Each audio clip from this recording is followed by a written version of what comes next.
This is Audible. Shadow Mountain presents Adventurers Wanted, Book 5, The Axe of Sundering, by M.L. Forman.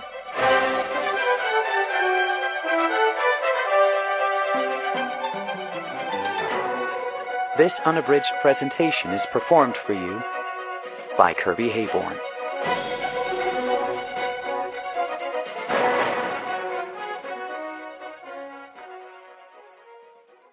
Prologue. Alex woke in darkness. He knew that he was awake because of the pain. It felt as if he'd fallen down a long flight of stairs, hitting every step on his way down. He tried to sit up, but the pain was too much, and he slumped back to the ground once more. "Where am I?" he thought. "How did I get here?" Even thinking hurt. But now that the questions had started, there was no way to stop them. He tried again to get up, and failed. All at once, his body moved without his even thinking about it. He scrambled to his knees, looking around wildly. He knew he was trying to find someone, but who? "Vankin," Alex said softly. Yes, Whalen Vankin should have been close by, but why? Who was Whalen Vankin? Why should he be close? Alex tried and failed to find a face in his mind, the face that went with the name Whalen Vankin. His failure troubled him. His mind wandered for a time, going completely blank, and then a new question came, an important, urgent question that he had to answer. Who am I? For a moment, the question didn't make sense. He thought about the answer for a long time, slowly forming the words in his mind before speaking. "I am Alexander Taylor, adventurer, wizard, dragon lord, and—" "Say it again," a voice inside his head demanded. "I am Alexander Taylor, adventurer, wizard, dragon lord—" "Again, louder," said the voice. "I am—" Alex started, but stopped as a new pain ripped through his brain. "Again," the voice demanded. "I am Alexander Taylor, adventurer, wizard, and dragon—" "Again, again, again!" the voice screamed over the growing pain. "I am Alexander Taylor, adventurer, and... The words came slower, and the pain in his head pounded like a giant hammer every time he spoke them. Alex didn't know why, but he had to keep repeating the words. "I am Alexander Taylor, adventurer, wizard, dragon—" Each time he said the words, the pain grew. It felt like pieces of his brain were being torn away, and he put his hands on his head to try and protect himself from the pain. He continued to try to say the words, all of the words, but with each attempt, he knew that something was forgotten. Something was lost. "I am Alexander Taylor. I am Alexander. I am Alex. I am—" His mouth continued to move, but there was no more sound coming out. The pain was so bad that he hardly noticed when he fell back to the ground and curled himself into a ball. Darkness closed in around him once more. When he woke again, all of this would be forgotten, but there would still be one question to answer. Out of the darkness came light, and with the light came pain. The pain was terrible, but it seemed to be fading. He moved slowly, unsure of himself and unsure of everything around him. His eyes felt out of focus, and the small lights above him were dim and seemed to be winking off and on. He reached out for them, trying to touch them or capture them in his hand, but he could not. His pain wasn't as bad when he put his arms down. and it was easier to breathe as well. For a long time he stood looking up at the little lights, trying to remember what they were and why they were there, but he couldn't remember. Eventually he noticed that the strange little lights above him were going out and staying out, but things were becoming clearer. He looked around and faced a blindingly bright light that appeared from nowhere. It confused and comforted him at the same time. He struggled toward this new light, and it grew brighter as he moved. He thought he must be getting closer to the light because it was getting warmer. Everything he could see had changed, from darkness to gray, and then to brilliant colors. The colors all had names, but he couldn't remember what they were. Staggering forward, too weak and worn to worry about forgotten names, he watched the bright light climb into the sky. It was warm, and it would have filled him with hope, but he had forgotten what hope was. All that he knew was he had to keep moving to where the light had come from. He tried to think of why he needed to move, but there was no answer. There was only a desperate need to keep going. As the light moved higher into the sky, he stopped looking at it. He touched his side once, trying to force more air into his lungs. The searing pain forced him to his knees, and it was a long while before he could get up and move forward once more. He avoided touching his side as much as he could after that, holding his arm across his chest to prevent it bumping him and bringing back the pain. As the bright light was sinking behind him, he rested for a moment, looking into the bag he was carrying. It was empty, but he felt that there should be something there, if only he could remember what it was. This bag was important, but he couldn't remember why. The bag didn't matter. It was light enough to carry, and its straps helped him to keep his arm from bumping his side. Times of darkness and light passed almost unnoticed. His only thought was to keep moving to where the bright light had first appeared. The dark times were worse than when the bright light was above him. There were noises in the darkness, noises of things moving around him that he could not see. They were like ghosts in his mind, reminding him of things he had forgotten and could not remember. Finally, after what felt like forever, he reached his end. Unable to struggle forward another step, he leaned against a large object that grew out of the ground. He was finished, and whatever force had driven him to move forward for so long was gone.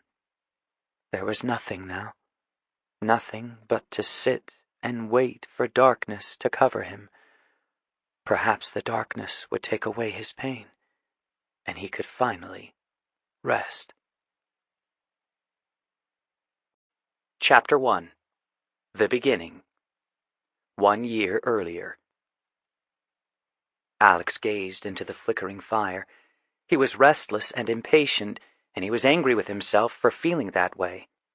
Waiting was hard for him, but he knew there was nothing else that he could do. His friend Whalen Vankin had asked him to wait for a message that might not come. Why Whalen wanted him to wait he did not know, and that's what made waiting so hard. Whalen had not explained what he was doing or where he was going. The old wizard said that he had to check on something, and had asked Alex to wait for him to send word, because he might need help. Dozing off in front of the fire, Alex suddenly jerked awake. His eyes scanned the room as he got to his feet. Powerful magic had just been used somewhere close, powerful magic that Alex recognized as coming from Whalen. He started toward the door, but had only taken a single step when an urgent tapping started. Alex almost jumped to the door, only just lifting the latch before Whalen pushed his way into the house, forcing Alex to take several steps backwards. Whalen spun around, looking back into the darkness outside, and then slammed the door shut and threw the bolt to lock it. Alex stood in stunned amazement. His friend looked terrible. Whalen's clothes were dirty, his hair was a confused mess, and it looked like he hadn't eaten for days. Alex could tell that Whalen was nervous, possibly even afraid, but he didn't know why. "Whalen, what's happening?" Alex asked. "Who are you?" Whalen demanded, turning to look at Alex. "What? You know who I am. What's going on?" Alex asked again. "Tell me who you are," Whalen demanded, his eyes ablaze with power.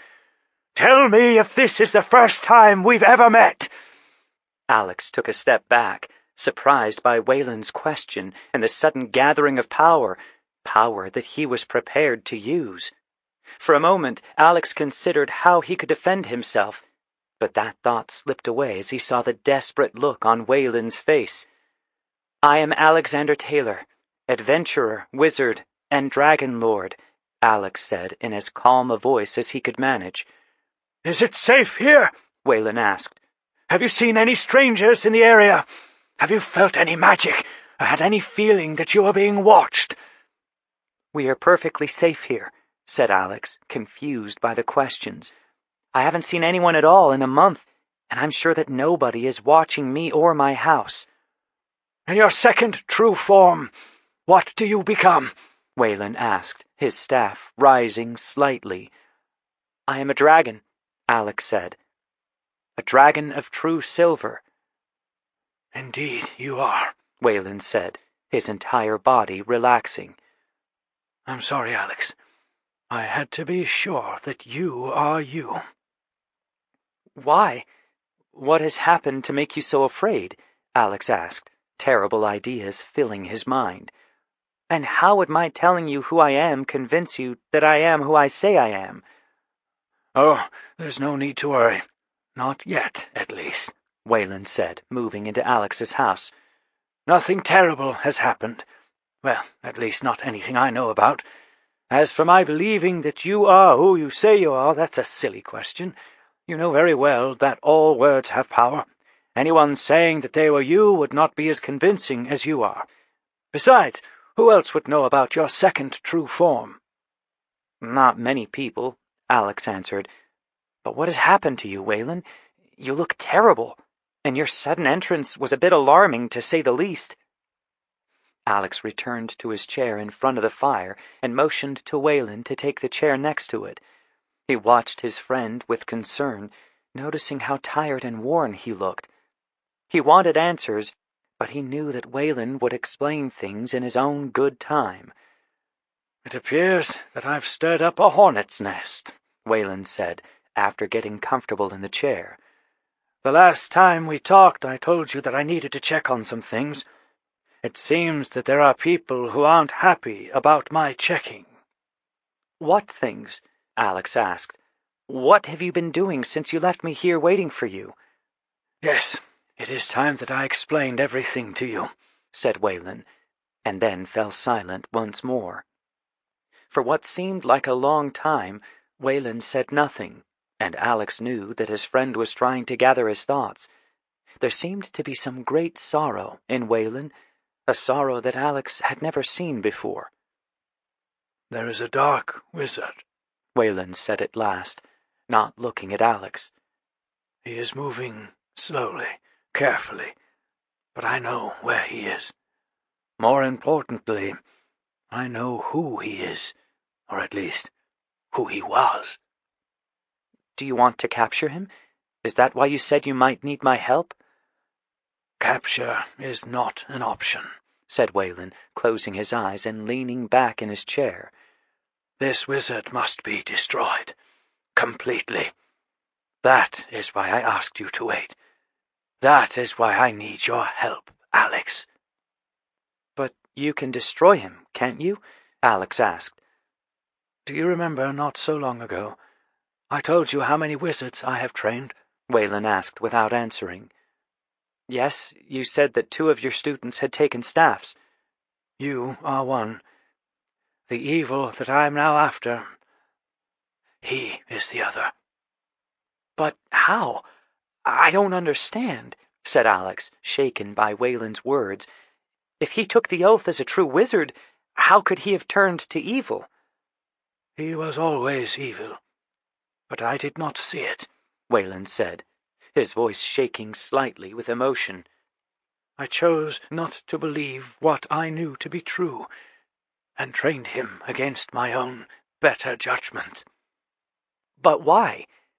"Because he is part of my family," said Whalen, his voice dry and cracking. "He is, or was, a great-great-great-grandson of my brother. Oh, there are too many generations to count them all." "In all those generations, you stayed in touch with your family?" Alex asked. "Yes, though they did not know who I was," answered Whalen. "It would not have mattered anyway. From the moment I saw this boy, I knew him. He looked so much like my brother. For that reason alone, I agreed to train him as a wizard." "Now he's turned to evil, and you must destroy him," said Alex, feeling truly sorry for Whalen. "I must try," said Whalen. "The trouble is that he will know when I am near, just as you know when I am near. I have no hope of sneaking up on him, and even if I could get close, I'm not sure that I am powerful enough to destroy him." Alex thought about what Whalen was saying for a few seconds before speaking. He understood why Whalen had asked him to wait, why his friend needed his help. Destroying a wizard would not be easy, but the idea of destroying a member of Whalen's family troubled Alex. If there was any way to reclaim him, to turn him back to good, he had to try. After several more seconds of thought, Alex said the words that he had never dreamed of saying. "You want me to destroy him for you?" "It is the only path I can see that might lead to success," Whalen said. "Though if I must, I will face him alone. It is, after all, my responsibility.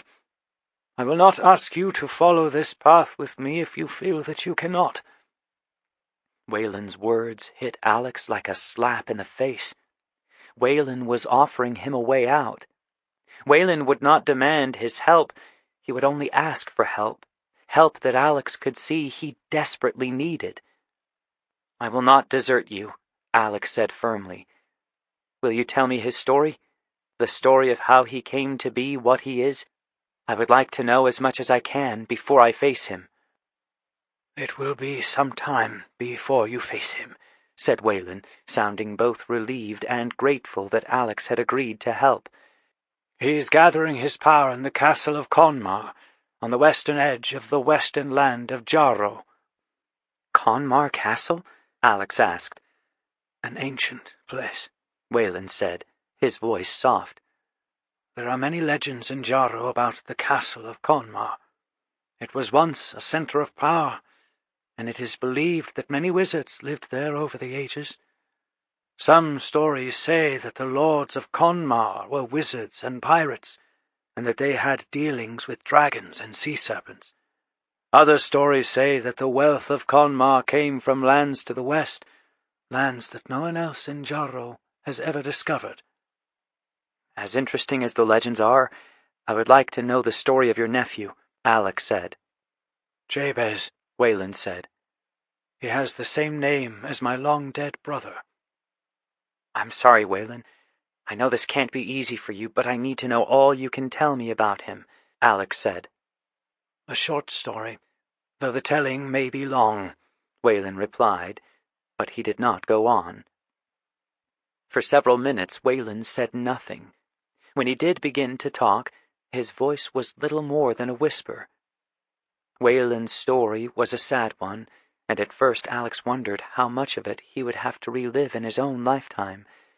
Whalen had become a wizard while still a young man, and had often returned to his home after adventures. He had seen his family die of old age, their children grow and have children of their own. After the first few generations, he had not gone home as often. It was hard for him to visit the places of his youth, hard to remember those who had been close to him and were now gone. Whalen kept track of his family over the years, however, though he seldom visited after the first 100 years. He would from time to time return to his old home, but he never told anyone who he was. He would go as a traveler or a merchant, anything but a wizard. His family remembered that there had once been a wizard in their family, and they were proud of that fact. After more than 300 years of being a wizard, Whalen had gone home to see how his family was getting on. When he had visited in the past, he had always made sure his family was taken care of. He would sometimes use his magic, and sometimes spend some of the treasure he had won on adventures to help them. It was important to him that his family always had enough and never went without. Alex understood this, but he found it odd that Whalen had kept returning home for so long. On this particular visit, Whalen had met his nephew, though many generations separated the two of them. The young Vankin's name was Jabez. Not only did he bear the same name as Whalen's brother, he also looked like Whalen's brother. More important to Whalen was the fact that Jabez had magical abilities, and it didn't take Whalen long to see that Jabez had the makings of a wizard. So Whalen took Jabez as his apprentice and taught him the ways of magic. More than once he had reason to worry about what Jabez would do with his training. Whalen's love of his long-dead brother allowed him to overlook anything Jabez did wrong, or that might be considered evil. He thought his nephew would grow out of his cruel ways and give up the small evils that were part of his life. After years of training, Whalen had asked Jabez to take the wizard's oath and become a true wizard. Jabez agreed to this, as it fit in well with his own plans. Whalen didn't know anything about Jabez's secret plans, so he was happy to see his nephew become a true wizard. "At first he did many good deeds," Whalen said, his voice heavy with sorrow. "He was kind and generous, and I thought he had become the man that I had always hoped he would be." Jabez had gone on adventures, traveled to many lands, and done a great deal of good in all the lands he visited. Whalen had never suspected that anything was wrong, and he never would have known that Jabez had turned to evil, except now Jabez had returned from the dead. "He faked his own death in Barkia. For over 200 years I've thought him dead, but now I know that he is alive." "How did you find out?" "Dreams, emotions, thoughts coming into my mind that I didn't understand. Do you remember when we last met, the thought that came into your mind, the thought that was not your own, and you didn't know where it came from?" "Yes, I remember," Alex said, thinking back to that day. "It came because I was close to you, and that thought came into my mind. We are linked by magic, you and I, just as I am linked to Jabez. His anger and his evil sometimes enter my mind, and it is all I can do to push those thoughts out." "Do my thoughts and feelings enter your mind?" "Not often," Whalen said with a weak smile. "Your mind is more closed to me than Jabez's, mostly because of the way you were trained as a wizard, and partly, I believe, because of what you are. Jabez was trained as a normal apprentice, and so our minds grew much closer together than yours and mine are." "Was my training so very different?" Alex asked without thinking. "You know it was, Alex. Most apprentices spend years with their masters. You and I spent how long together? A day? 2? You learned almost everything on your own, which is an impressive thing. It has been brought up more than once in the Council of Wizards, though no conclusions about your remarkable abilities have been made." "But you are still my master. Our minds are still linked by magic." "Yes and no. In name I am your master, but I think in reality you are your own master. But we're getting off the subject." "Of course," Alex said, not wanting to press Whalen for answers to his own questions. "Jabez has returned, and he has turned away from the path of a true wizard. At first he hid his mind from me, but now he doesn't seem to care. If anything, he has let me feel his thoughts as a kind of challenge. It almost seems that he is daring me to come and find him," Whalen said, his voice trailing off as he finished. "I take it from your story that you've been in Barkia. You had to find the place where he was supposed to have died." "Yes, I was in Barkia. That's where I stirred up the hornet's nest." "What do you mean by hornet's nest?" Alex asked. "I foolishly went to Barkia as myself," Whalen answered. "I didn't think anyone would notice, or if they did notice me, they wouldn't know why I was there. Unfortunately, someone did notice me, and they were curious enough about why I was there to keep an eye on me. I suppose you can guess who it was keeping their eyes on me, following me, and even trying to ambush me more than once." "The Brotherhood," Alex said without having to think about it. "Yes, our enemies in the Brotherhood. I'm certain that Jabez is a member of the Brotherhood. He may even have been part of them when he faked his death and vanished." "That was more than 200 years ago. It's hard to believe the Brotherhood has gone unnoticed for so long." "Oh, I don't think it's hard to believe. Consider your last adventure. Misa had been a divided land for 500 years or more. We know the Brotherhood was at work there. Who knows how long they've been plotting and working evil?" "Yes, I suppose that's true. I never really thought about how long they've been around." "Neither had I.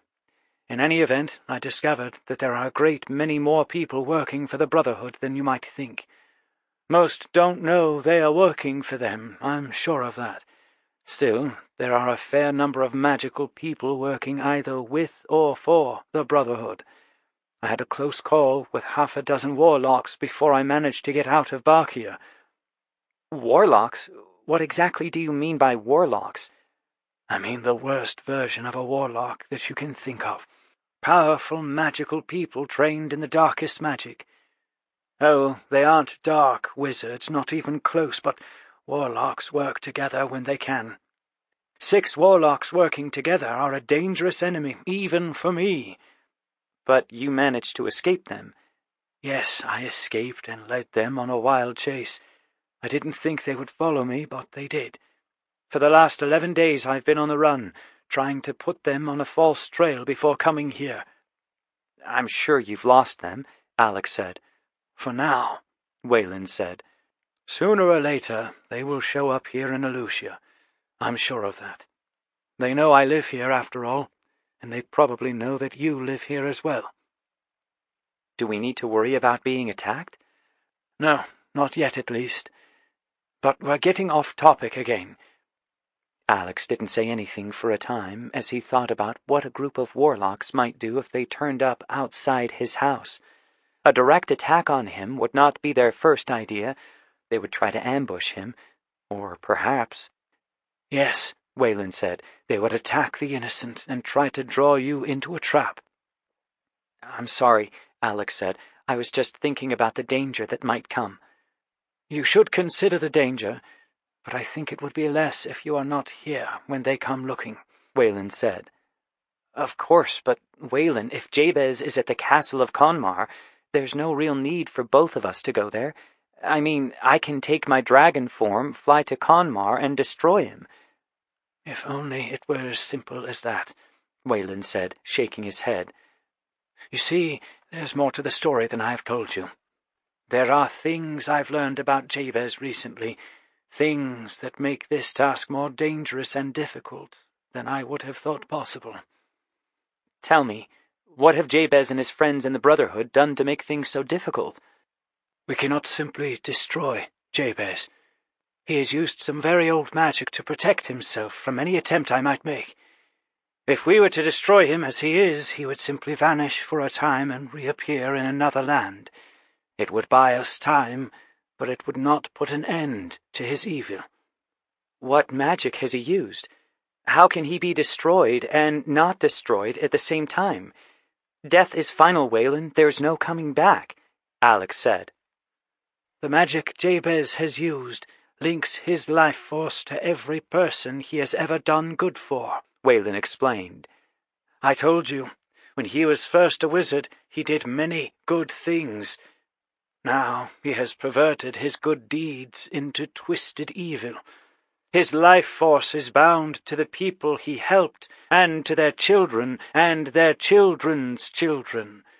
To destroy Jabez completely, we would have to kill every living thing his magic has touched, or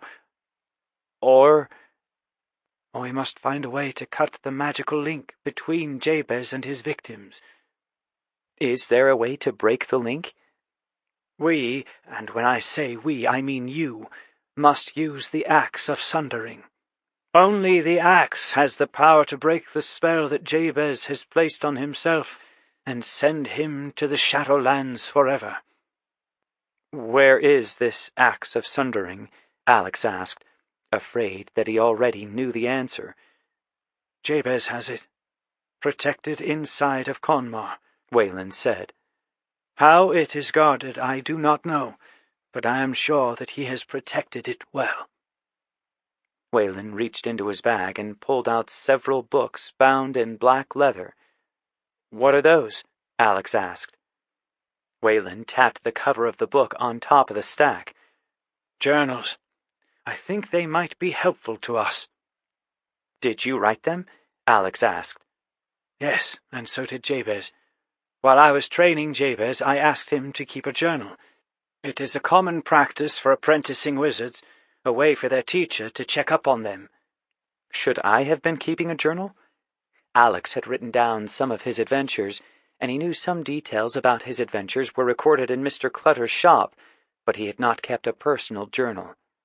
No, I did not ask you to keep a journal because your power was growing so fast. And all the letters you and I have exchanged over the years probably count, wouldn't you say? Do you think Jabez's journals can help us find the Axe of Sundering? Alex asked. I doubt that, but they might give you some clues about how and where he has hidden it. The journals can do something else to help you, Whalen answered. Memories are often lost or grow distorted over time, as I'm sure you know.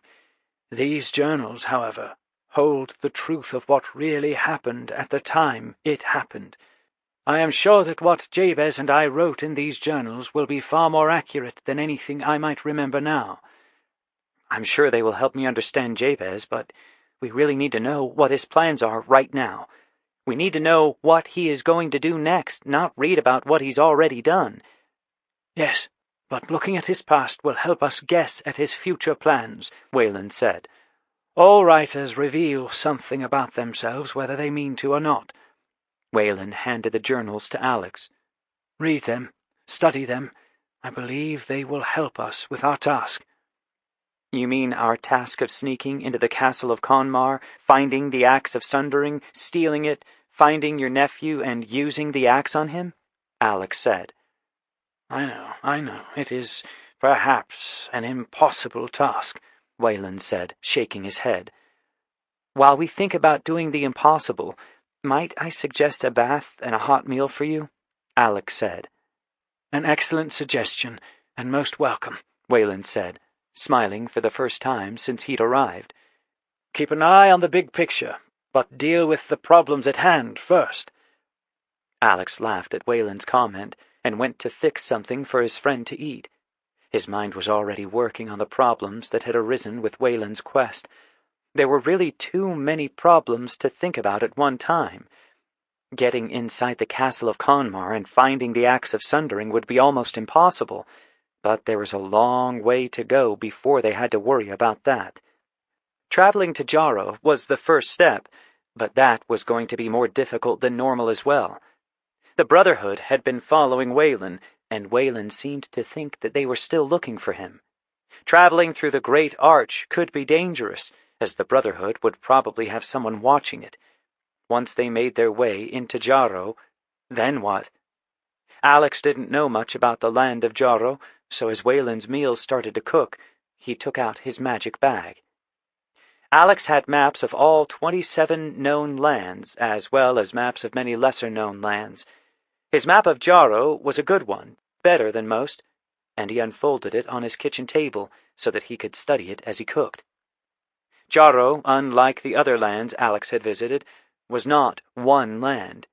Most of Jarrow was made up of 3 massive islands, Eastland, Midland, and Westland.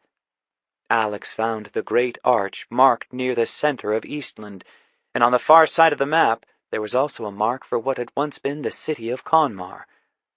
"Ah, good, you have a map," said Whalen as he walked into the kitchen, still drying his hair. "A good map, but I don't see that it will help us much," Alex said.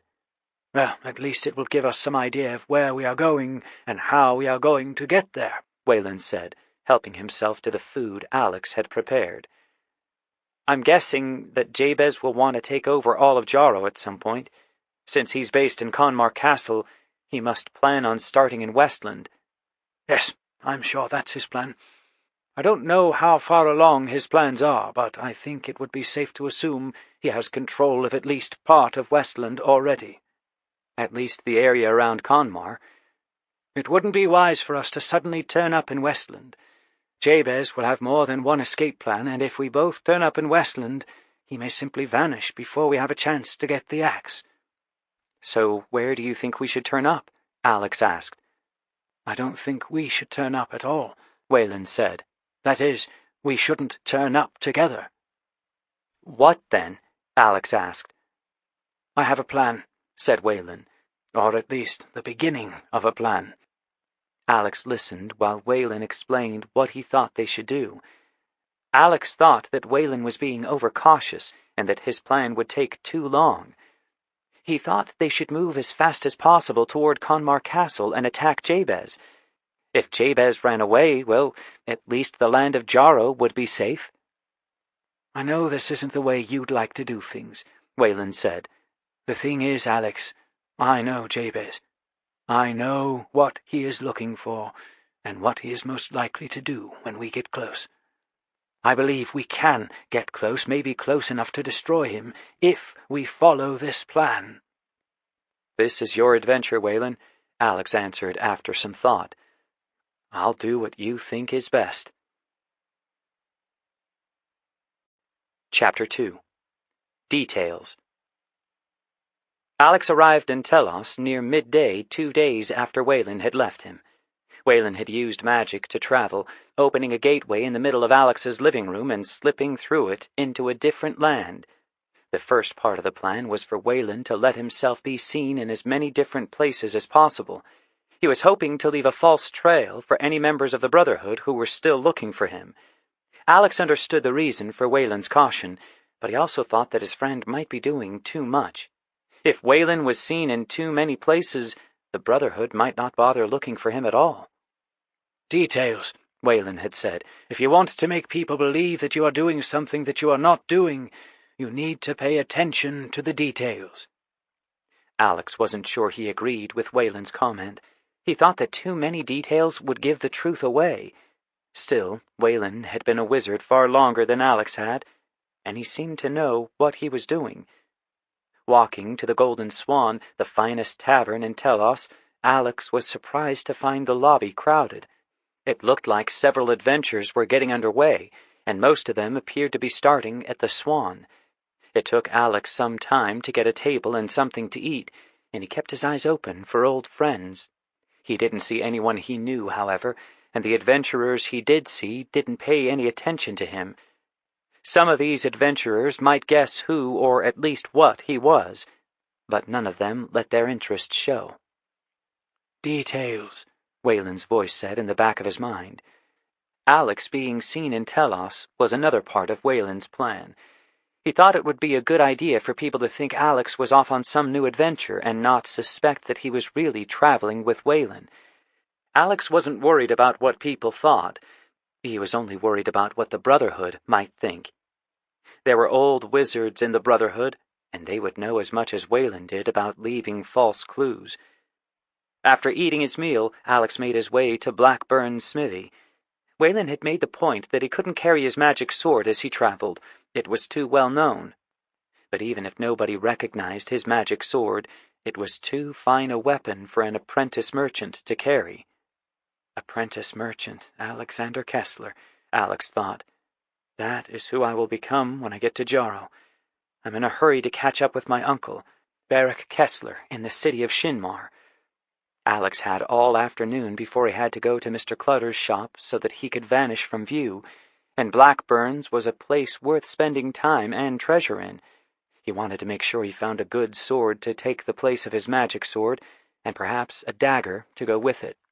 Alex also knew that Mr. Blackburn was not a man to rush when it came to choosing a weapon.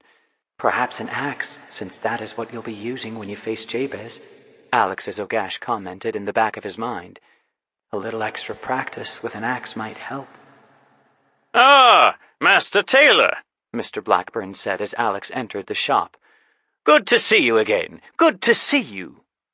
"Mr. Blackburn," Alex replied, bowing slightly, "I'm in need of a good sword, something that looks common but is the finest quality." "Looks common?" Mr. Blackburn asked. "Something that a merchant might carry," Alex explained. "Nothing too grand, but the blade should be made of the finest steel." "Aye, I understand what you're looking for," Mr. Blackburn said with a nod. "Let me see. I have several good swords that might do for you. Now, wait a moment. Yes, that might be the best." Without saying anything more, Mr. Blackburn hurried off into the back of the shop. Alex could hear him moving things about, and the search made Alex curious. What kind of sword would Mr. Blackburn show him? Alex didn't doubt that Mr. Blackburn would bring a good sword, but it seemed odd that he would have to search for the sword he wanted. "Here we are, then," said Mr. Blackburn as he returned several minutes later, a large black box under his arm. "This is something special I made a few years back. The merchant who ordered it never collected it, so I won't feel bad about selling it to you." The box was made from a dark wood that Alex had never seen before, with a fine silver lock on it. Mr. Blackburn produced a small silver key from his shirt pocket, and after opening the box, turned it so Alex could see inside. The gently curving scimitar in the box was plain to look at, but there was something about it that Alex liked. There was also a dagger in the box, which was a miniature copy of the sword. The metal in both blades had a wave-like pattern, though the black leather handles had no design at all. "The steel in those blades has been folded over 600 times," Mr. Blackburn said with pride. "It's as strong as, or maybe stronger than, any I've ever made." "It is a fine piece of work," said Alex, lifting the sword from the box. "It is well balanced and comfortable to hold." "Aye, I'd have to say that it's the best pure sword as I've ever made, though a bit plain for most people," Mr. Blackburn replied. "What price would you ask for such a sword?" Alex checked the scabbard as he spoke. "It won't be cheap," Mr. Blackburn said, his eyes on the sword. "I'd not sell it to just anyone, but seeing as it's you—" "I understand. I believe that I also need an axe." "An axe? You'll excuse me for saying, but a sword and an axe seem like a lot of weaponry for a wizard to be carrying." "True enough," Alex said with a smile. "I know, however, that I shouldn't always count on magic to get me out of trouble. I'm sure you'll remember, when you measured me for my first weapon, that you found I could use a sword, an axe, or a staff." "Oh, aye, I remember that." "I thought it would be wise to at least learn how to use an axe, even if I don't plan on carrying one all the time." "Aye, there's wisdom in that. What type of axe were you thinking of?" "Type?" "Well, axes are a bit different than swords," Mr. Blackburn chuckled. "You could get, say, a poleaxe, which could be as long as 7 or 8 feet, or a small one-handed fighting axe. You might prefer a throwing axe or a two-handed battle axe. There are a lot to choose from." "Yes, of course," Alex said. Alex had no idea what type of axe the Axe of Sundering might be, and that worried him. It could be a massive two-handed battle axe, or it could be something much smaller. He thought about it for a moment, and decided that something in the middle would be best. "I think something like a dwarf axe," Alex said at last. "Something that I can use with either one or two hands, depending on what needs doing." "Of course," Mr. Blackburn said. "A good choice, I think. Poleaxes can be more dangerous to the user than the enemy if the user doesn't know what they're doing. The small one-handed axes are also more of a specialized weapon. Now, let me see." Mr. Blackburn showed Alex a number of fine axes, letting Alex hold each of them in turn. While Alex had never used an axe in combat, he did know something about how to use them. He had several dwarf friends who carried axes, and when he'd asked about how to use them in battle, his friends had been happy to show him the basics. Alex had also practiced fighting with an axe and other weapons on his own. He had used magic to conjure up opponents to fight, and an axe or any other kind of weapon to fight with. The conjured warriors couldn't do any real damage to him, just as his magically created weapons couldn't do any damage to anything he might hit with them. It was a kind of game, a game that he thought might be useful to him now. "If I have time for such training games," he thought. "And if you can use that magic in Jarrow without Jabez or Whalen noticing," his Ogash added. After trying several of the axes, Alex chose one that felt comfortable in his hands. It was a fair-sized axe that he could use with both hands if he wanted to. It was also light enough that he could easily hold and swing it with just one hand. The axe was plain-looking, its metal left unpolished except for the razor-sharp edge. "A good choice," Mr. Blackburn said. "You don't need no fancy work on it. I mean, you're not going to be trying to impress anyone with it, are you?" "No, I don't need to impress anyone with it," Alex agreed. "So how much do I owe you for these 3 fine weapons?" "Well, the axe isn't much. It's a fine weapon, I'll stand by that, but it is rather plain. I normally leave axes that way so the buyer can custom order any design they want," Mr. Blackburn said. "The sword and knife I can't sell too cheap, even to you." "Name your price, my friend. These are exactly what I'm looking for," Alex said. "Well, I'll not haggle with the wizard, so I'll make it plain. I'll take 300 gold for the sword and knife, and say 80 for the axe. So 380 for the lot, and a bargain at that price." "A bargain indeed," Alex said, reaching for his magic bag. "I'd not rob you of such fine weapons. I'll give you 450 for all 3. "Done, and I hope these weapons serve you well." After paying for his new weapons and thanking Mr. Blackburn for his help, Alex left the smithy and made his way back into town. He was ready to go, ready to face whatever it was that Whalen had planned for him. "I hope we're ready for whatever Whalen has planned," Alex's Ogash whispered. Alex didn't reply to his Ogash, or sixth sense, as some people called it. He didn't normally talk to this magical voice in his head, but he always listened to it. His Ogash had saved him more than once in the past, and he wondered now, for the first time, if every wizard's Ogash was as talkative as his was. He didn't need anything in town, but he had to spend the rest of the day doing something. Whalen had suggested that he visit as many shops as possible, just in case someone was looking for him. Whalen wanted him to be seen in Telos, and if possible, seen going to Mr. Clutter's shop as well. "Details," his Ogash said, sounding amused. Alex spent his time wandering through the different shops in Telos. He bought a few things without really thinking about it. There were a few books from the bookstore that looked interesting, some extra blankets, and some new clothes and boots. As the afternoon wore on, he returned to the Golden Swan and ordered a large dinner for himself. He continued to keep his eyes open for any adventurers he might know, but he didn't see anyone. As Alex finished his meal, he was a little on edge, excited, and worried. He wanted to get moving, and he worried about what he would face once he was moving. The Brotherhood came into his mind once more. They were a dangerous group, and there was no telling what they might have planned. They had already tried to ambush Whalen more than once, and if they discovered that he was going after Jabez, well, Alex didn't dare guess what they might do. Jabez was another problem. Alex believed what Whalen had told him about Jabez turning to evil. He believed that Jabez was part of the Brotherhood, but he was also part of Whalen's family. Knowing that Jabez was related to Whalen troubled Alex. He had once been a good and kind wizard, and that made Alex think, how had he turned to evil?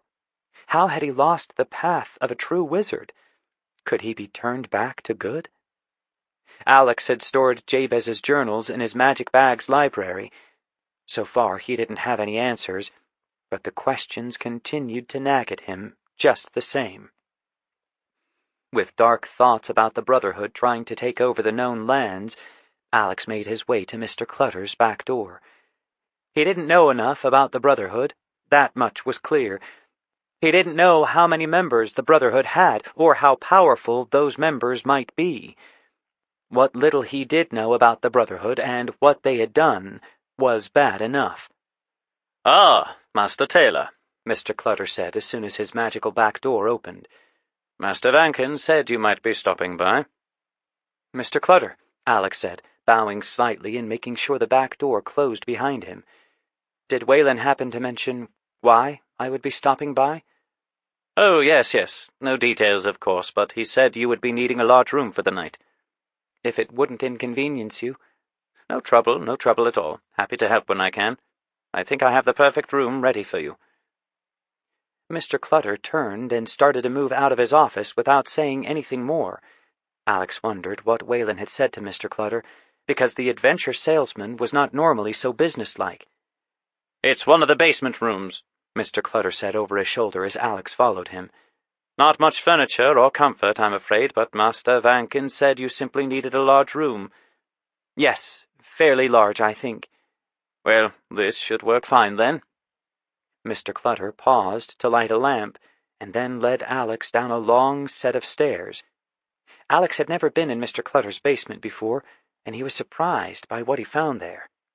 The basement appeared to be a tangle of rooms with no real hallways at all. Each of the rooms was packed with something different: furniture, books, boxes of all different sizes and colors, cages of various sizes, lamps, clothes, even shoes. Everything Alex could think of seemed to have a room, and each room had only a narrow space in it that allowed Mr. Clutter and Alex to move to the next room. "I'm sorry for the mess," Mr. Clutter said. "Had to do a bit of rearranging down here after I heard from Master Vankin." "I hope we aren't causing you too much trouble," Alex said. No, it was time to shift things around a bit anyway," said Mr. Clutter, leading Alex through a room full of dinner plates, pots, pans, and glasses. "I should know to keep one of these rooms empty. This isn't the first time Master Vankin has needed a large space for something." "He's done something like this before?" Alex asked. "Oh, I couldn't say," Mr. Clutter answered. "Don't know what the two of you are doing this time, so I don't know if it's anything like what he did the last time, do I?" "No, I suppose not." "Ah, here we are, then."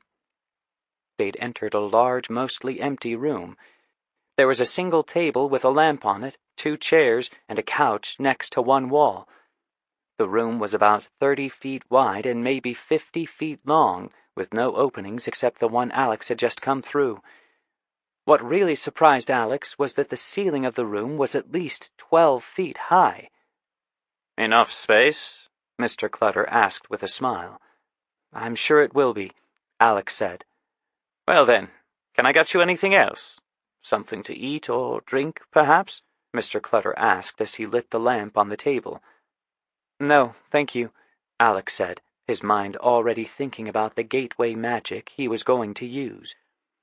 "Well then, I will wish you a good night," Mr. Clutter said, turning to leave. "Mr. Clutter, how long have you known Whalen?" Alex asked before he could stop himself.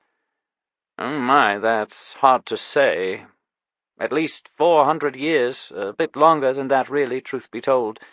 Master Vankin helped me get set up in the adventure business, you know." "No, I didn't know that. To tell the truth, I was just thinking about how little I really know about Whalen." "I'm not surprised," Mr. Clutter chuckled. "Master Vankin keeps himself very much to himself. Never talks much about what he's done or where he's been. Never shares his worries or troubles with anyone, as far as I know. Still, well, perhaps I shouldn't say anything." "What?" "Well, as it's you I'm talking to, I don't suppose it will hurt. When Whalen was here, telling me to expect you and all, well—" "Yes?"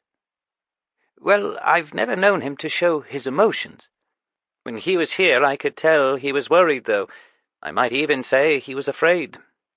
He seemed like a man walking toward his own grave, if you'll excuse the expression. He wouldn't say what he was planning, but I, for one, was happy to hear that you were going with him. Well, let's hope we don't need to worry about any graves. No, no graves. I will ask you to keep an eye on the old man, though I'm sure you'll do that without my asking. Seeing him that way, well, it shook me a bit. I'll just say that I'd take it as a great personal favor if you bring him back from, well, wherever it is the two of you are going. I will do all that I can to keep him safe, Alex promised, troubled by Mr. Clutter's words. Then I will also wish you good luck with whatever it is you and Vankin are doing, Mr. Clutter said, bowing to Alex and turning away.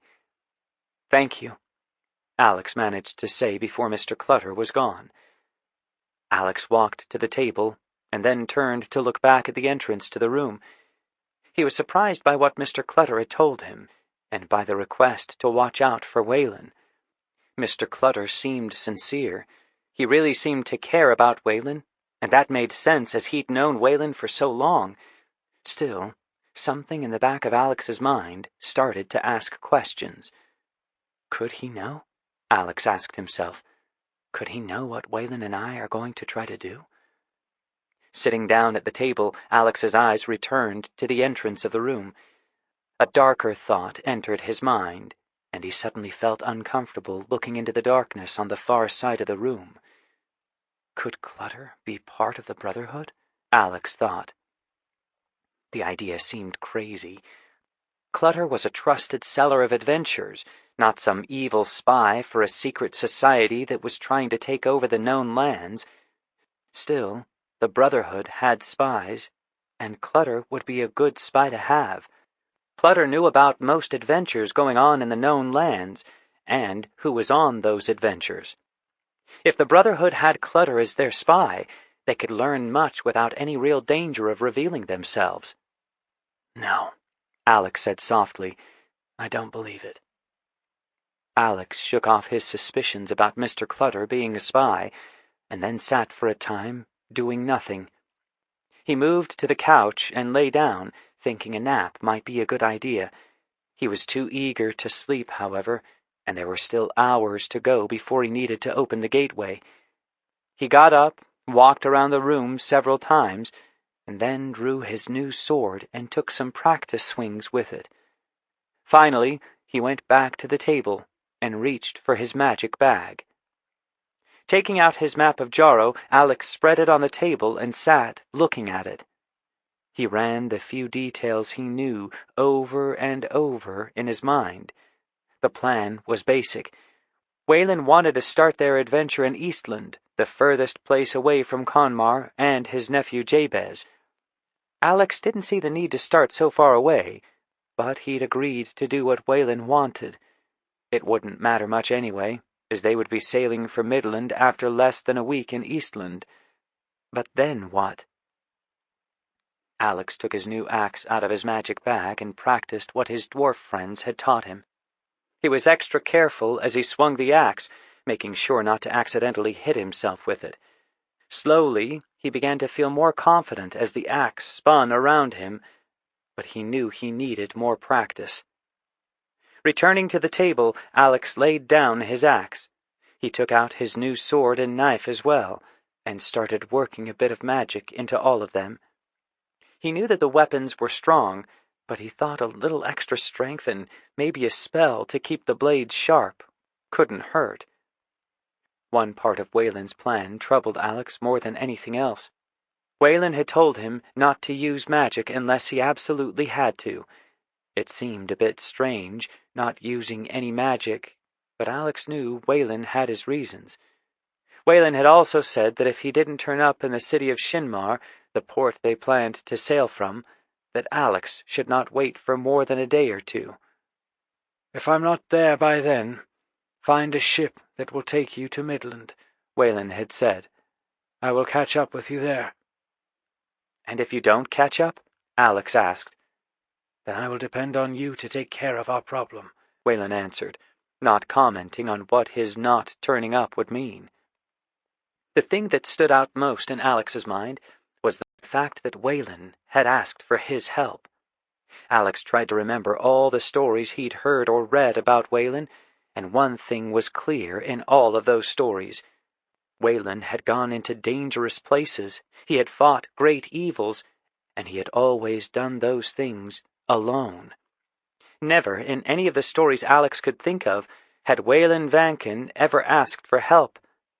Things were different now, it seemed, and Alex didn't know what that might mean.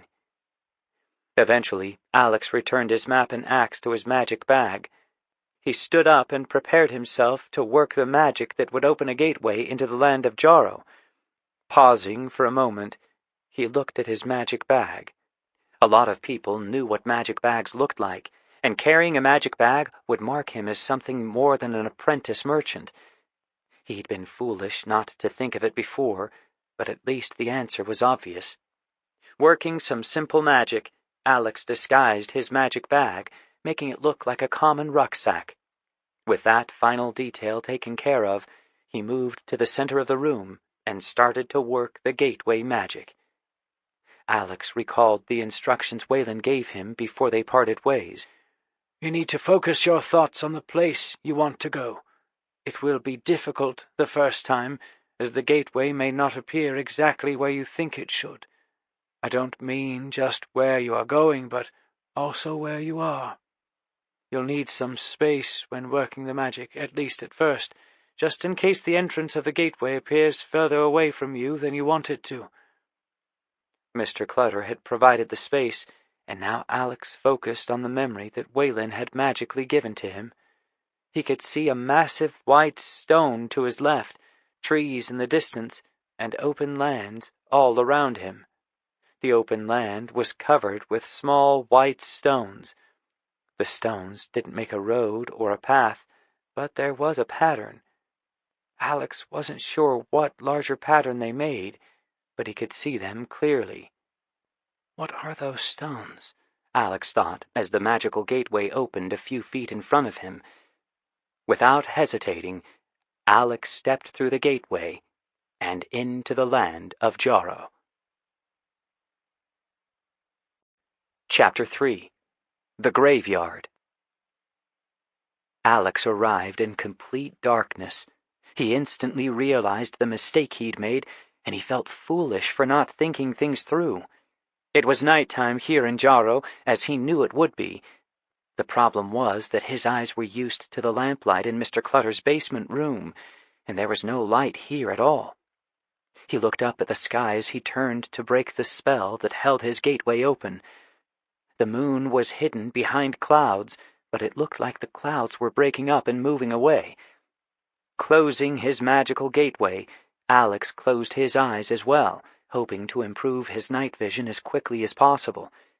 Taking several deep breaths, he waited. He could smell rain, wet grass, and mud. He opened his eyes and looked around, searching for the massive white stone landmark from Whalen's memory. It was visible a few yards to his left, and he knew that his gateway had opened exactly where he'd wanted it to. Orienting himself by checking the cloud-hidden moon once more, Alex started to walk toward the main road. He'd only taken a few steps, however, when his left shin slammed into something that was both hard and solid. He tried to keep his balance as he also tried to rub away the pain in his shin, but he couldn't manage it. He hit the wet ground hard and continued to rub his aching shin. When he finally sat up, Alex tried to see what he'd walked into. The moonlight broke free of the clouds to help him, and he wasn't happy about what he found. "A gravestone?" Alex said in a lowered voice. Looking around in the moonlight, Alex realized where he was. He almost started to laugh, but he stopped himself and just shook his head instead. Now he understood what all the white stones in Whalen's memory were, and why they made a pattern. "Honestly, Whalen, you could have told me I'd be walking into a graveyard," Alex thought. Getting back to his feet, Alex checked the placement of gravestones. Most of them were at just the right height to slam into his shins if he wasn't paying attention, and he didn't want to repeat that experience. He checked his direction once more, and then started forward at a slower, more cautious speed. He had 2 or 3 miles to travel before reaching the main road, and he wanted to get there before the sun came up if he could. As Alex made his way through the graveyard, he had to wonder why Whalen would choose this place for him to enter Jarrow. It made sense when he thought about it. Most people didn't like graveyards, and very few would ever enter a graveyard after dark. Alex wasn't worried about running into anything dangerous or evil. Graveyards weren't normally the scary places most people thought they were, not even after dark. He didn't think he would run into anything at all, except maybe some wild animals. It was at that moment, however, that he heard a noise he recognized. Someone was digging, and not too far away from where Alex was standing. The shovel made more noise than normal as it cut through the wet, gravelly ground. There was only one reason for someone to be digging in a graveyard at night, and Alex knew what that reason was, and it didn't make him happy. Grave robbers, Alex thought. The idea of people robbing graves troubled him, but it wasn't any of his business. He was here to help Whalen and to stop Jabez, but still. In all the lands Alex had visited, robbing graves was a serious crime. Walking away and letting whoever was digging in this graveyard went against his sense of honor as an adventurer. He had to stop this crime, even if stopping it was far more dangerous for him simply because he wasn't supposed to use magic. Alex moved toward the sound of the shoveling. He crouched down, hoping to use the small gravestones to hide his approach. The noise grew louder, and it was soon clear that 2 shovels were being used. It made sense that 2 or maybe 3 people would be doing the work. Graves were deep, and digging them up would take a fair amount of time and effort. The gravestones Alex passed were getting larger, and he guessed that he was moving toward the center of the cemetery. Soon the gravestones were as large as life-size statues, and he didn't need to crouch any more. A glint of light caught his eye, and as silently as he could, he moved toward it. "Why are we digging up this grave?" a voice said in the darkness. "'Cause, Cob, this is the grave we're being paid to dig up," a second voice answered. "Least it stopped raining," said a third. "Shut up, Dixon, that's not what I mean," Cobb said. "What I want to know is, why this grave? There's hundreds of graves here, so why is this one so special?" "I told you, the gent what's paying us wants the bones out of this grave," the second voice answered. "How's he gonna know what grave we get the bones out of?" Dixon asked. "We could dig up any old grave and get bones. I told you, Flynn, something closer to the main road would have been easier." "Better than being way out here in the middle of this cemetery, that's for sure," Cobb agreed. "What, afraid of ghosts and such?" Flynn asked. "After all the years we been doing this, you started getting spooked, have you?" Alex was about to jump out from behind a gravestone. His plan was to yell and shriek like some kind of monster, hoping to frighten the grave robbers away. Then Flynn said something that stopped him. "The gent what's paying for this job will know if we got the right bones. He's got more than a bit of magic in him, or I'm an honest man." "Magic?" Dixon said. "Don't like working for them magic folk." "You just keep digging," Flynn answered. "He's paying enough for this job and more." "Paying enough, maybe," Cobb said. "But if there's magic involved, you can bet there's something dangerous in this here grave. I say we fill it in and get going." "Keep digging," Flynn demanded. "Ain't nothing down there but bones. This here grave is more than 200 years old. Even if it is a wizard's grave, his magic ain't still hanging about after 200 years. A 200-year-old wizard's grave? A magical person who wanted the wizard's bones? Alex didn't like what he was hearing, and it was clear to him that this was more than just a normal grave robbery. Whalen had told him not to use magic, but Whalen couldn't have guessed that something like this would happen. Alex knew that wizards' bones were only used for the darkest of magic. Only some great evil like Jabez or the Brotherhood would be looking for wizard bones. Taking a chance, Alex peeked around the gravestones to see the grave robbers. One was standing at the foot of the grave, holding a lantern so the other two could see what they were doing. Only the heads of the other two were visible, and it was clear they'd been digging for some time. They all looked lean, underfed, and dirty. Alex considered what to do to them. Changing them into bats or rats might be a fitting punishment for their crimes, but a loud thunk broke Alex's train of thought. "That's a casket," Cobb said from the grave. "Pry it open and let's get busy," Flynn said, angling the lantern to get a better look. The sound of wood breaking and nails being pulled filled the air.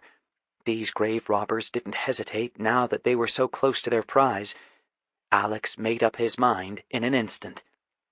Lifting his left hand, he worked some magic, and a cold wind came howling through the graveyard. "What's that, then?" Dixon asked, also from the grave. "Just the wind," Flynn answered as he looked around nervously. "Here, take the bag. Let's get what we're after and then get out of here." "What, we're not going to fill the grave in again?" Cobb asked. Alex worked a little more magic, and a fog started to rise from the earth. In the distance, the sound of a screech owl echoed in the darkness.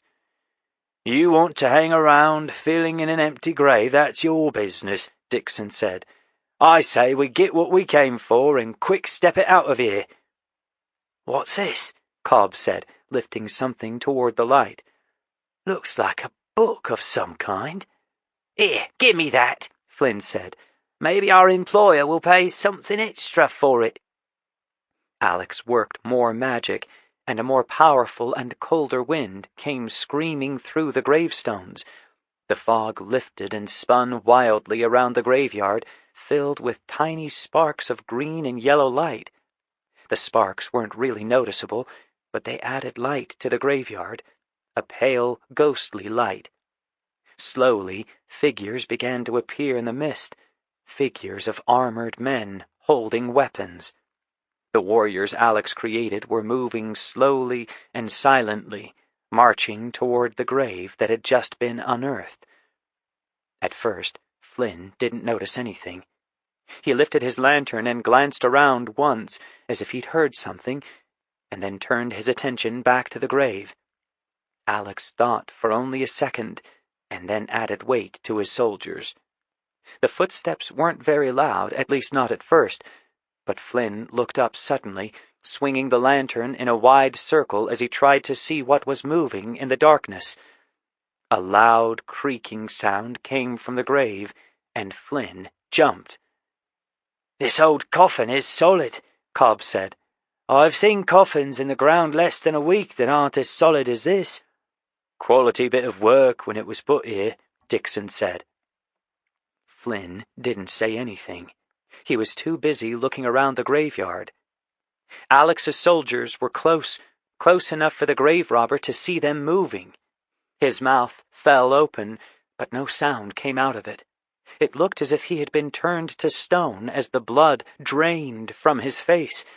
His mouth moved up and down a few times, but still no sound came out. Finally, he let out a terrified, high-pitched scream, dropped the lantern and the book he was holding, and ran wildly into the darkness. Cobb and Dixon looked up when Flynn screamed. They looked around, unsure of what they were looking for or what to do, and then they saw the ghostly warriors. Cobb looked like he was about to faint. He clutched at Dixon's jacket, his eyes bulging out of his face. Dixon desperately tried to pull Cobb's hands away from his jacket, finally breaking free by ripping his jacket in half, scrambling out of the grave, and running away as fast as he could. Cobb, realizing that he was alone, opened his mouth in a silent scream, and after some frantic attempts to exit the grave, ran headlong after his companions. Alex waited for a moment, and then broke the spell that created the ghostly warriors. He walked to the grave and looked down into it. The empty sack of the grave robbers was lying across the chest of the skeleton like a blanket. He felt sorry for this long-dead man, wizard or not, and he realized that there was a bigger problem that he hadn't seen until now. Scaring away the grave robbers had saved the bones for the time being, but some magical person wanted these bones. They would find other grave robbers willing to come and dig this grave up again. Even if this first set of thieves told the story of what they'd seen, not everyone would believe it, or be afraid. Alex magically resealed the coffin as he thought about what to do. He looked at the gravestone, hoping to find a name to go with the bones. Whalen might know something about this person, if they were a wizard, but the stone was unmarked. Keeping these bones safe wasn't his job. He didn't even know if they truly were the bones of a wizard. He had already broken Whalen's instructions about using magic, however, so he thought that a little more magic couldn't hurt. He focused his mind on what he wanted to do, combined his wizard and his dragon magic, and slowly pushed the dirt from the grave back onto the coffin. It took a long time to fill the grave with dirt, which was part of Alex's magic. The coffin would remain in the grave, but the grave was now much deeper than it had been. Alex's magic would allow the coffin to go deeper and deeper into the earth if someone tried to dig it up. Grave robbers could dig as deep as the lid of the coffin, but if they tried to touch the coffin, it would sink under them. They could dig, and no matter how deep they went, the coffin would always remain just out of reach. Well, that's safe and no real harm done, Alex thought, and then his eyes fell on the book. He hadn't thought about the book while working his magic, and he didn't think it was really worth worrying about. An old, dried-out book that was buried with this person could be anything. He stepped around the grave and picked it up. He brushed the dirt off the cover and turned it toward the moonlight. The lantern the grave robbers had used had broken and gone out when it was dropped, so it was no help. The cover of the book was blank, as was the spine, telling him nothing. Alex carefully lifted the front cover, hoping to discover what this book might be, and was stunned by what happened. The front cover of the book tore away from the rest of the book as he lifted it. The corner that he held in his fingers turned to dust, and the rest of the cover fell to the ground and shattered like glass. Alex didn't understand. The cover had felt solid in his hands. The grave robber had held the book and dropped it, and there hadn't been any damage done. He turned slightly and lifted the book closer to his face. It would be almost impossible to read anything in the moonlight, but he tried anyway. A spark of magic jumped from the page, and Alex jerked his head back instinctively. Some of the words on the page shone like fire in the moonlight, burning themselves into his mind. The magic wasn't strong, and Alex knew that he could break it, but the words were important. Only a dozen or so words burned in the moonlight, and then the book crumbled to dust in his hands. Alex wiped his hands and looked down at the pile of dust at his feet. This was unexpected, and he wasn't sure what to make of it. He thought about the words he'd seen and tried to fit them together. All of the words had been written in the common language, but none of the words were common. "Darlock est miser," Alex said softly in the darkness. The hair on the back of his neck stood up. These words were from the language of the dragons, and Alex had to think about what they might mean. Depending on how the writer had meant to use them, they could mean master of dragons. If the writer had meant something different, the words could be translated as destroyer of dragons. Alex couldn't be sure. He needed to see what was written before and after these 3 words, or they simply didn't make any sense. As he started to leave the graveyard once more, Alex thought about the other words he'd seen. Something about an unnamed dragon. No, it was a dragon without a name. What in the world could that mean? Dragons always had names. They often had many names. Alex also knew that all dragons had one special name that they kept hidden. Every dragon had a true name, the name that made them what they were. A dragon without a name made less sense to Alex than a master or destroyer of dragons did. A problem for another time, Alex thought. Make sure you have time. This is important, his Ogash commented. Alex smiled at the comment. He would remember what he'd seen even if he didn't understand what it was about. Perhaps Whalen would know. Whalen knew all kinds of myths and legends, and if he didn't know about this Darloch est Misere, he might know someone else who did. While his thoughts about a nameless dragon continued to bounce around his mind, Alex focused on his next set of problems. First, he had to get to the city of Shinmar, hopefully without running into any more trouble. Second, he had to hope that Whalen would already be in Shinmar when he got there. If Whalen wasn't there, and if he didn't turn up within a day or two of Alex's arrival, then Alex knew he'd be in real trouble. Whalen had said that if he didn't turn up, that Alex should go on to Midland, and he would catch up. If Whalen didn't catch up, however, then it would be up to Alex to take care of Jabez. Alex knew that Whalen trusted him to take care of this problem alone if he had to, but he also knew it would be a far more difficult task if Whalen wasn't there to help. One step at a time, Alex told himself. I'll face that problem if and when I must. Chapter 4. The Road to Shinmar. Alex found the main road about an hour after the sun came up. The grave robbers had slowed him down, but not by much. He checked the road to make sure nobody was in sight before leaving the woods that he'd been traveling through. Pausing at the edge of the road, he looked for any signs of travelers. There were no tracks to be seen, and he guessed that the rain of the previous night had washed all signs of travelers away. He tested the surface of the road with his finger and discovered that it was much harder than he'd thought it would be. He didn't want anybody to know that he'd been near, or that he'd even come from the direction of the graveyard.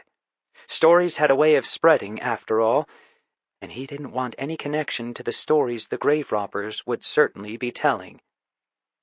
Having discovered that he could walk on the road without leaving tracks, Alex started off to the west. The city of Shinmar was at least 3 days away, but he wanted to hurry. He didn't have any fears to drive him, but there was one thing that troubled him. The sky was cloudy, and the clouds were growing darker. Alex had no doubt that there was rain in his future, and the idea of walking in the rain, or worse, spending a night outdoors in the rain, was something he hoped to avoid. Alex felt like he was making good time as he walked down the well-made road. At first he spent time looking at the land around him, but the dark clouds made it hard to see very much. He could see the outlines of low rolling hills, what appeared to be a thick forest, and now and then a small river. The weather made everything look dark and old, even unwelcoming. Alex wasn't worried about the way things looked, but one thing did stick out. There didn't seem to be any people around. There were no houses or buildings to be seen along the road, and Alex thought this was strange. There must be farms and villages somewhere, Alex said to himself as he walked, but if there were, he didn't see them. Alex paused when he thought it was close to midday, though with the weather it was hard to tell. He was thinking about getting something to eat, as it had been a long night and he was hungry. Looking around for a dry spot to sit and eat, Alex saw something that made his heart sink. A wall of rain was slowly moving across the land toward him. "Looks like I'm going to get wet before I get anything to eat," Alex said with a sigh. He looked ahead, hoping to see a tree that was large enough for him to get some shelter.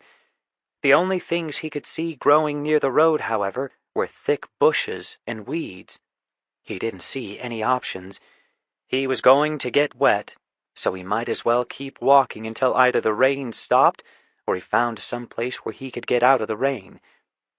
Swinging his disguised magic bag around, he was just pulling a heavy waterproof cloak out of it when he noticed something. What had looked like a small grass-covered hill to his left was not a hill at all, but a small moss-covered building.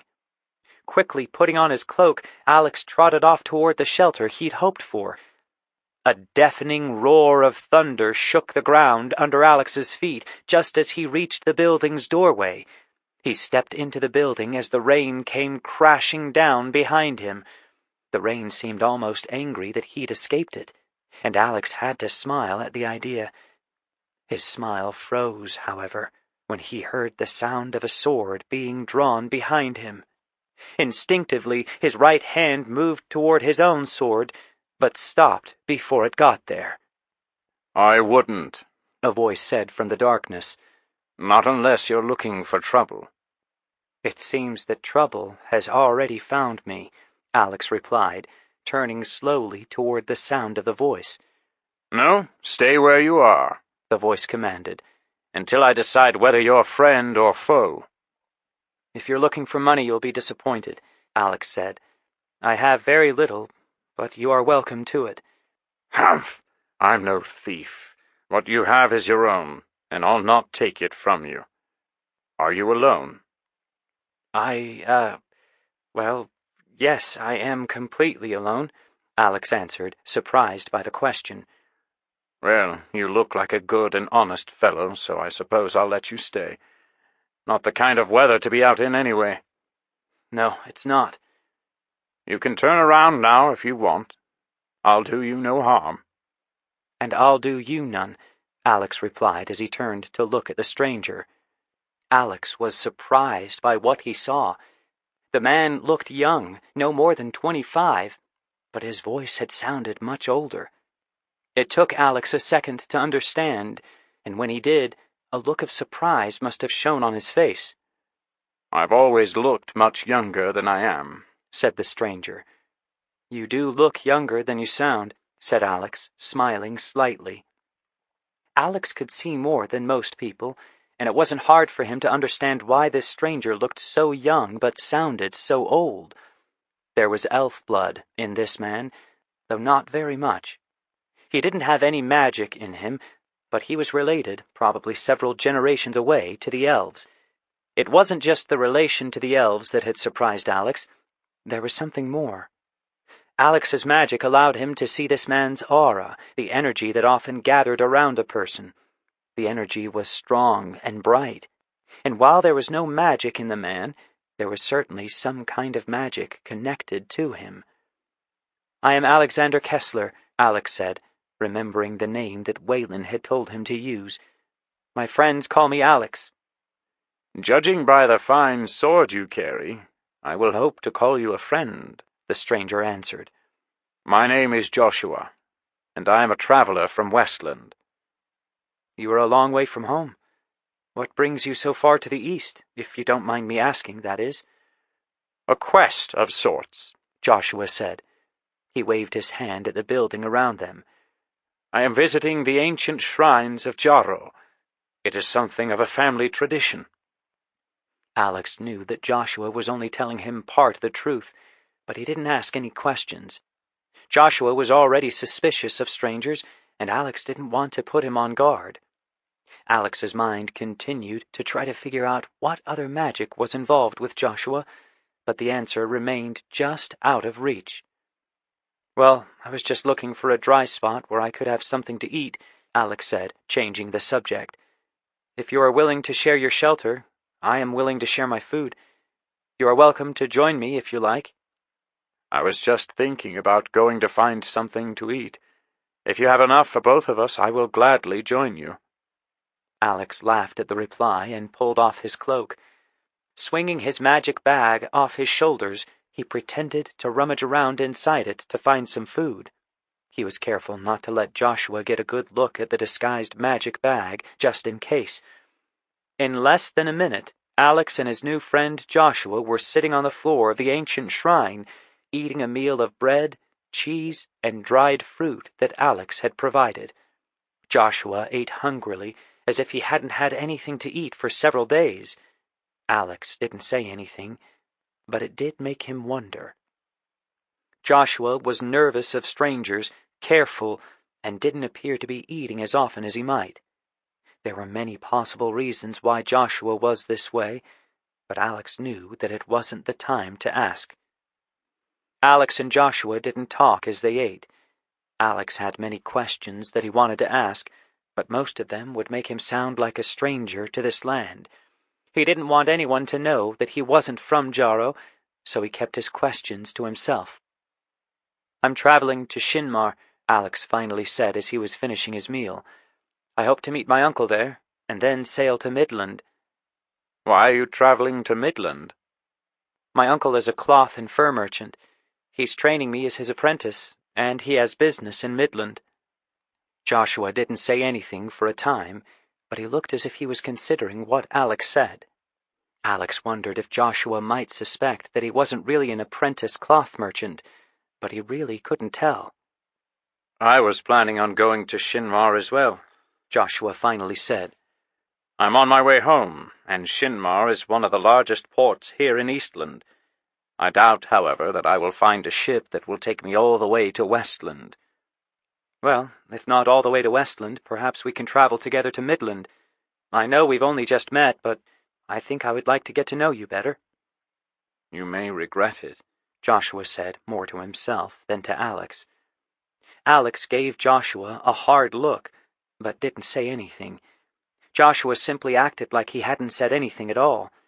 He got up, brushed the crumbs off his pants, and walked to the doorway. "The rain is letting up," Joshua said. "Give it a few more minutes, and we'll be able to travel without getting too wet." Alex put away what was left of the food, folded his heavy cloak, added it to his bag, and then slipped the knapsack over his shoulders. He walked to the doorway as well, watching Joshua as he moved. There was a sad look on Joshua's face, a look of some great trouble or loss. Alex didn't know why exactly, but he felt in his heart that he needed to help Joshua. "Help him?" the voice in the back of Alex's mind asked.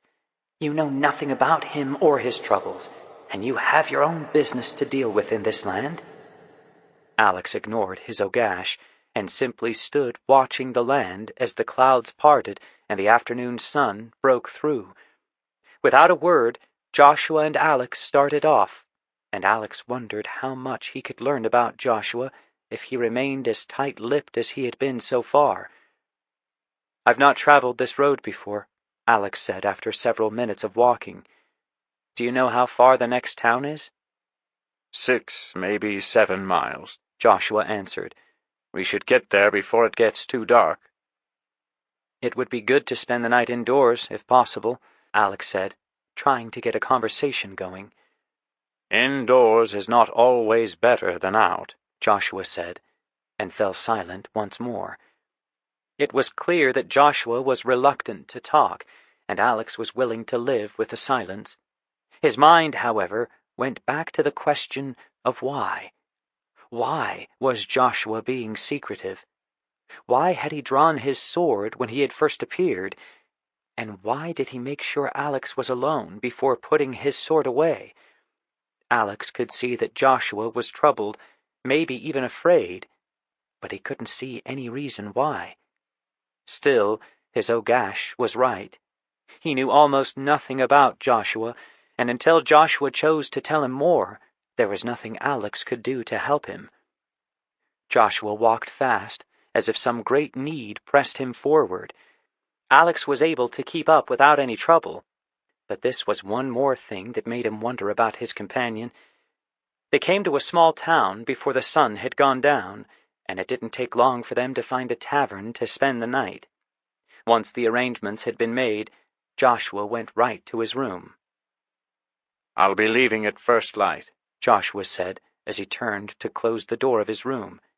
"If you're up and ready to go, we can travel together.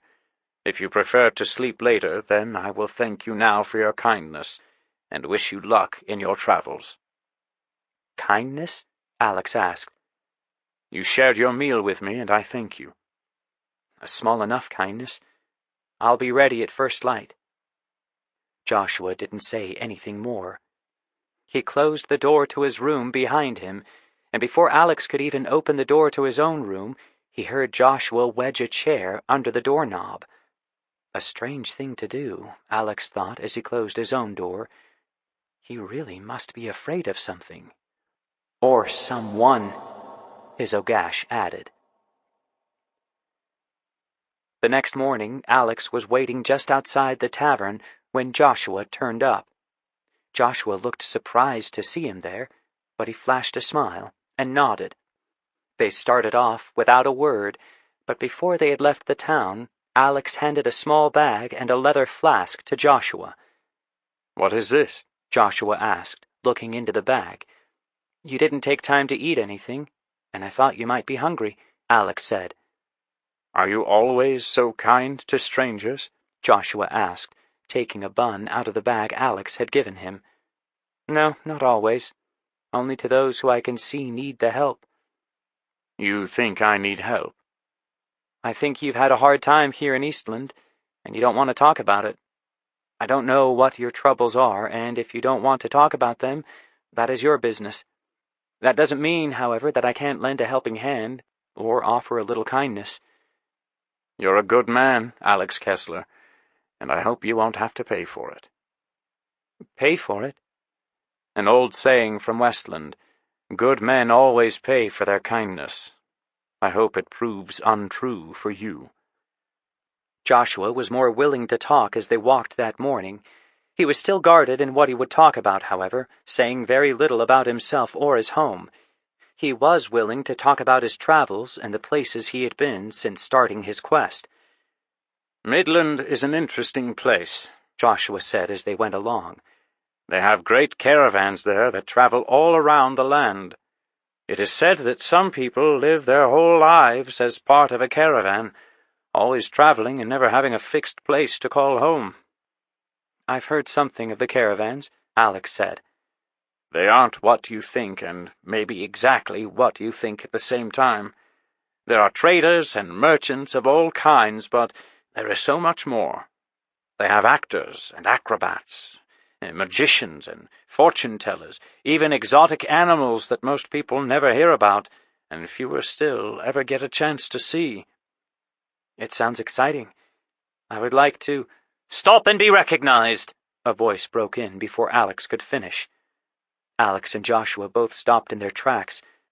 5 men on horseback moved out of a small wooded area to the right of the road and barred their path.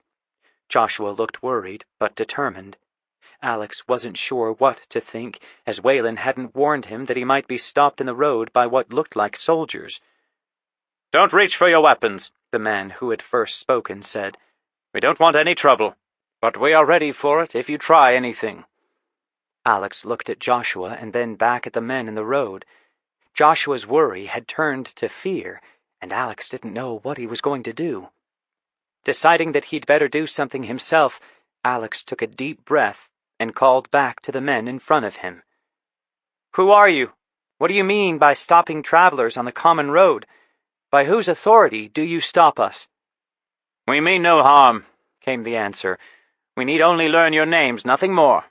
As for authority, well, we outnumber you, so that should be authority enough." "Bandits?"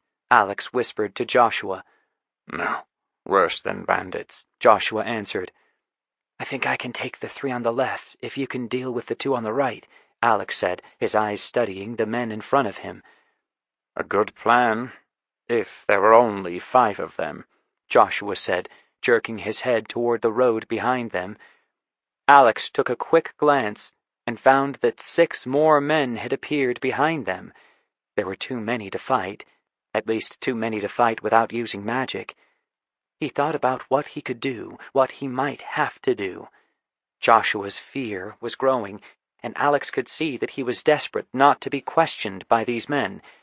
He had to do something, and he had to do it now. "We run," Alex whispered. "The gully to the left of the path, just ahead. You go first. I'll be right behind." "What? Joshua seemed lost, but then he understood what Alex was saying. With a half smile and a slight nod, Joshua broke into a dead run. Alex was less than a step behind him, and they both jumped over a low fence beside the road that had clearly been put there to keep people from falling into the gully. "Stop! After them!" the leader of the group shouted. As he fell into the gully, Alex let loose the smallest bit of magic. The horses of his pursuers all reared and turned suddenly, as if spooked by something in the brush. The sudden confusion gave Alex and Joshua a few seconds' head start, but Alex knew it wouldn't be enough. Instead of running, Alex had another idea.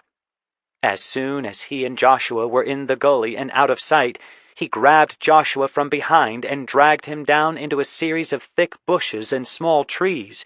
"What? Why? What are you doing?" Joshua stammered. "Quiet," Alex commanded. "Don't speak and stay as still as you can." The noise of horses crashing through the trees and bushes was soon all around them. Alex and Joshua didn't make a sound or move a muscle. Alex, however, realizing the trouble they might be in, worked a little more magic.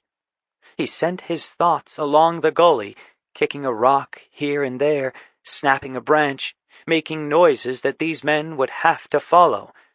It wasn't long before the noise around them faded, and Alex got on his knees and took a quick look around.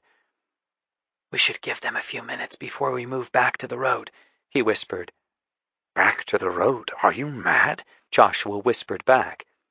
"They are off in the trees looking for us," Alex said. "We can move faster on the road than we can off it, so while they're busy looking, we'll get away." "Maybe," Joshua said more thoughtfully. "So long as there aren't more of them on the road, waiting." "We'll be more careful. Now, while we let them get a bit of distance, why don't you tell me who they are?" "How should I know?" Joshua asked, but the look on his face gave him away. "It was all too clear that you were afraid of them. You were willing to fight them if there was any chance of winning. You know who they are. Don't bother pretending that you don't." "Yes, I know who they are," Joshua admitted after a moment of unhappy silence. "Or at least I know who they serve." "Tell me." "They're the servants of the Lord of Conmar. I should say the so-called Lord of Conmar." "And who is that?" Alex asked, even though he suspected he knew who Joshua was talking about. "An evil man who has taken control of the ancient castle and taken the title as his own. He wants to take control of Westland, but he doesn't want to fight unless he has to. Instead of having an open battle, he takes hostages. He takes the relatives of those in power and threatens to do them harm if the powerful don't do as he says." "And you're related to someone in power?" "My uncle is Lord Darthon, ruler of the southern kingdom of Westland. He is a brave and true-hearted man, and he would never bow down before this evil man, wizard or not." "Wizard? The Lord of Conmar is a wizard?" "There are some who say he is, or that he at least has some magic. My uncle will not bow to him, but—" "But if the Lord of Conmar has you in his power, your uncle might be forced to do his bidding," Alex finished for him. "My father went missing when I was young, and my uncle has raised me as his own son," Joshua explained. "My aunt and uncle have no children of their own, and I am an only child. It would break their hearts if some harm came to me, and this despicable man knows it. It was to keep me out of Jabez's hands that my uncle sent me on this quest." "Jabez?" Alex asked, pretending he did not already know the name. "The Lord of Conmar, though not many people even dare to say his name out loud. He would use me to control my uncle and to enslave my people. I would rather die than let that happen." "Well, I can see there is a great deal of trouble in Westland." "It won't stay in Westland, not if Jabez gets his way. He'll take Westland first, but he won't stop until he rules all of Jarro." "Let's hope that it doesn't come to that," Alex said, getting to his feet. "For now, we should be going." Joshua got up, but he caught Alex's arm as he turned to go. Thank you, Alex. Thank you for helping me. My uncle taught me to always help those I met along the road. He says you never know when you might be the one who needs help, so it's a good habit to be in. Your uncle is a wise man, Joshua said. Yes, he is very wise indeed, Alex said with a grin. Please give him my thanks when you see him again. I will, Alex said. He hoped Whalen would be in Shinmar as they had planned. Until then, traveling with Joshua and trying to keep him out of trouble seemed like a good idea. Chapter 5. Shinmar. It was nearly midday 3 days later when Alex and Joshua reached the city of Shinmar. They had avoided the towns and villages they came to along the road, and they had been careful not to run into any more of Jabez's soldiers. Caution had cost them time, and Alex was worried that Whalen might have already sailed for Midland. The extra day of travel couldn't be helped, as Alex was unwilling to leave Joshua to an unknown fate. We won't need to worry about soldiers from Conmar here, Joshua commented as they passed through the city gates. In the country, 10 or 12 men can do what they like and there's nobody to interfere. But here, there are plenty of soldiers and citizens to stop them. I wouldn't relax too much, Alex replied.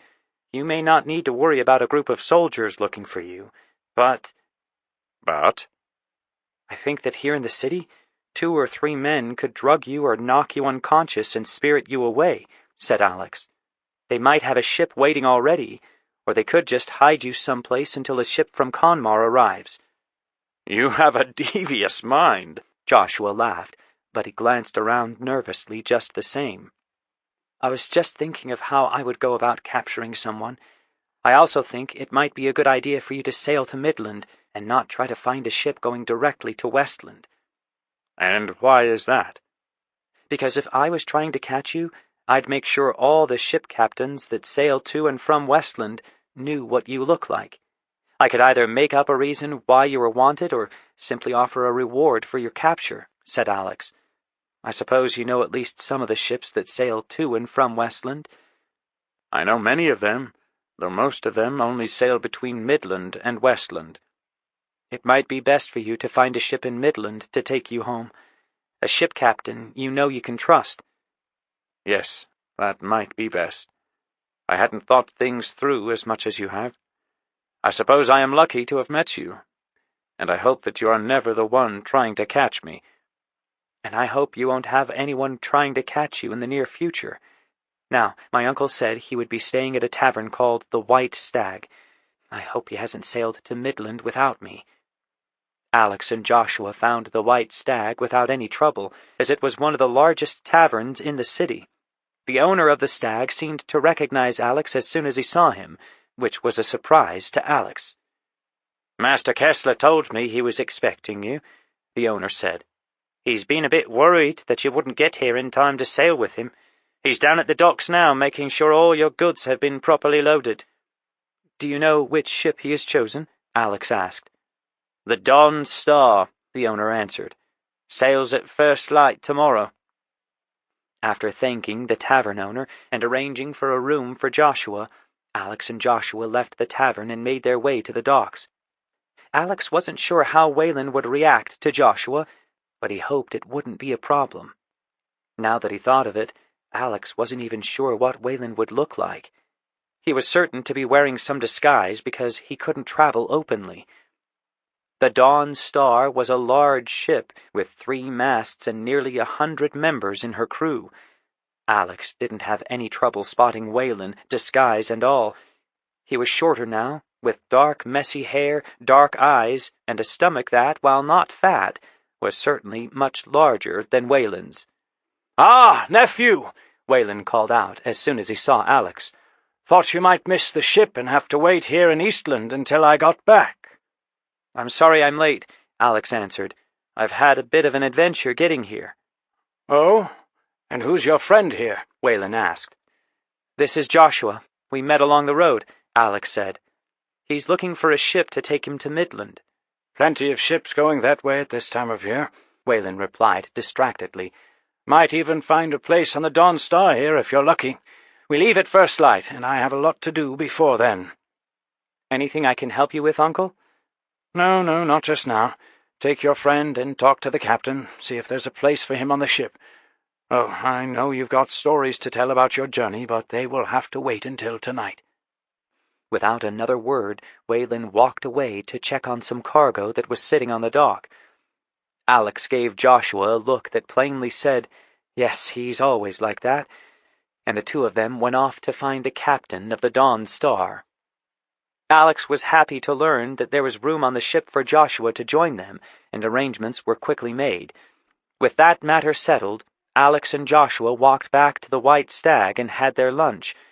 They remained in the tavern all afternoon, as Joshua seemed to take Alex's warnings about someone snatching him from the city seriously.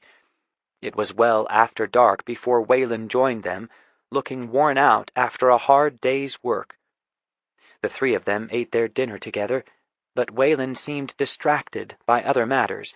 He didn't ask Alex any questions, and the only question he asked Joshua was whether or not he'd found a place on the Dawn Star for the voyage. After dinner, Joshua excused himself and went to his room, and Alex and Whalen went to a suite of rooms that Whalen had taken for them. "Well," Whalen said as he took a seat in front of the fire, "you'd better tell me everything that's happened." "More than you might imagine in so short a time."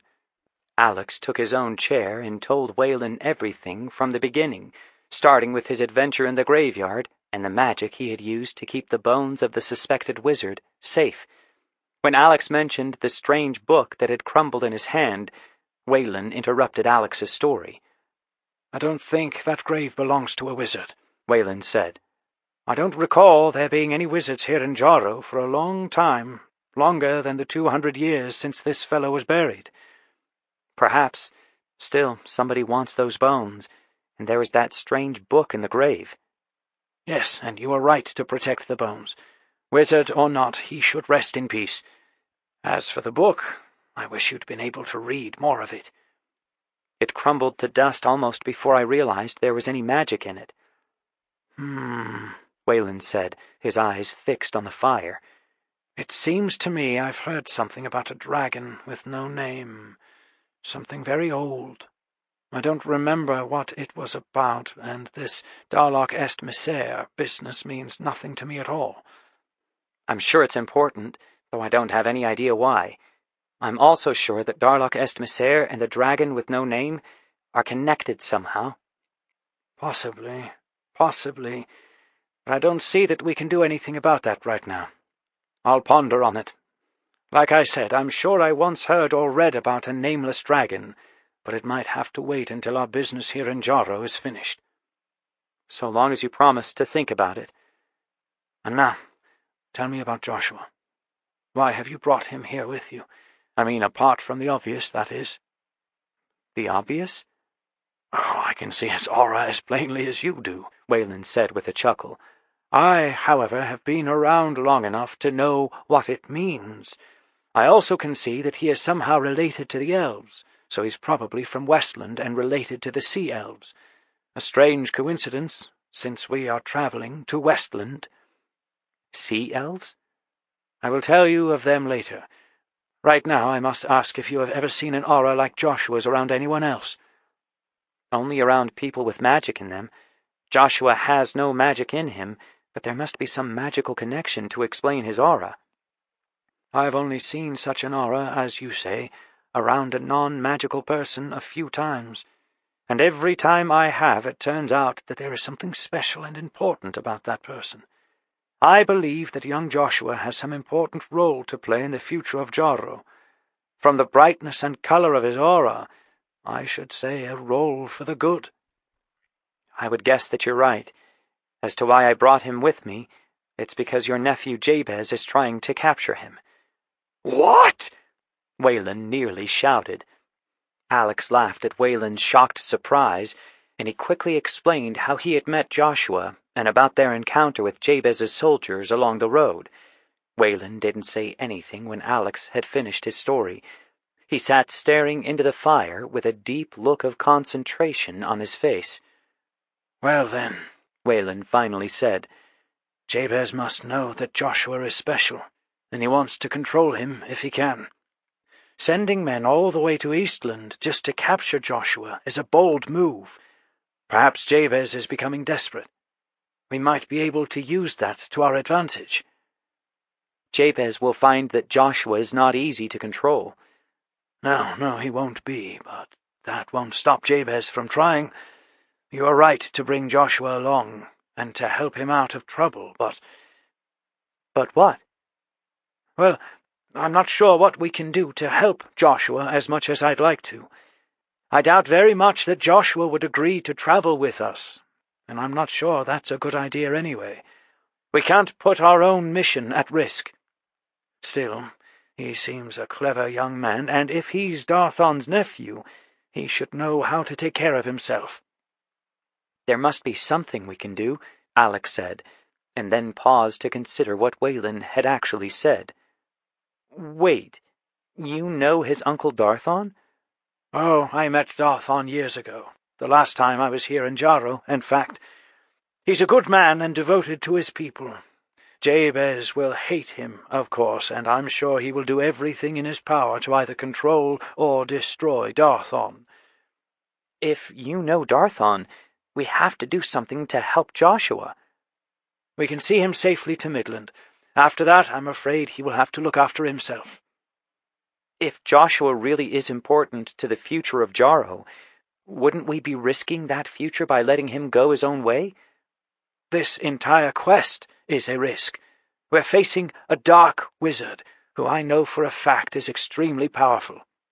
We're also facing the Brotherhood, and you know how dangerous they can be.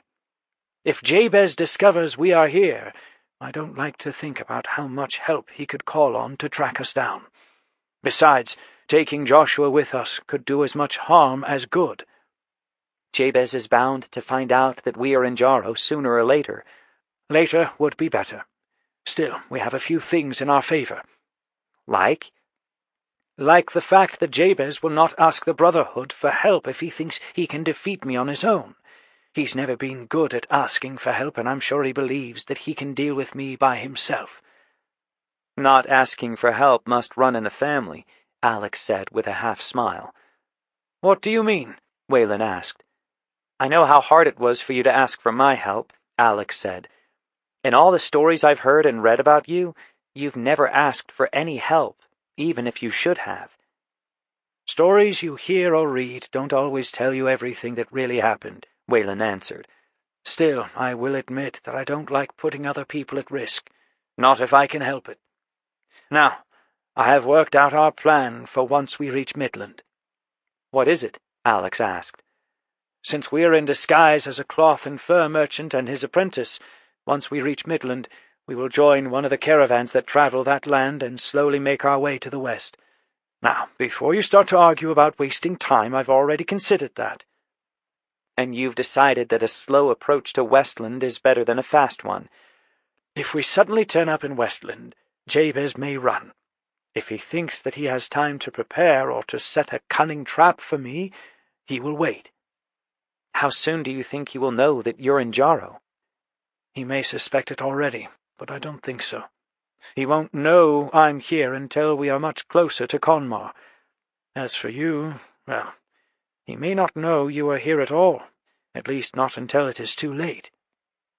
So long as I don't use my magic.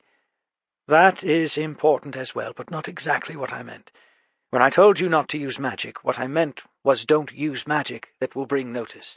The magic you used at the graveyard won't be a problem, as anyone who hears the story or goes looking for the wizard's bones will attribute any magic they may encounter to the dead wizard. So what do you mean, that Jabez won't know I'm here until it's too late? It's because of what you are, Alex.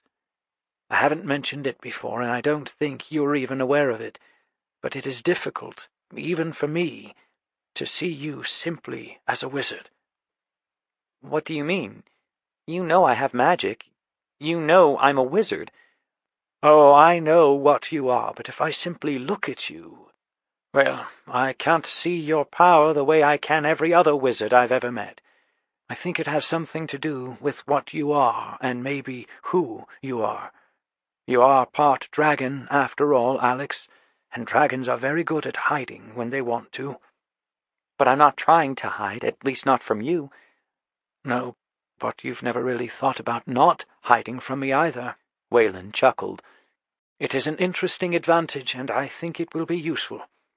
Perhaps it will, Alex said.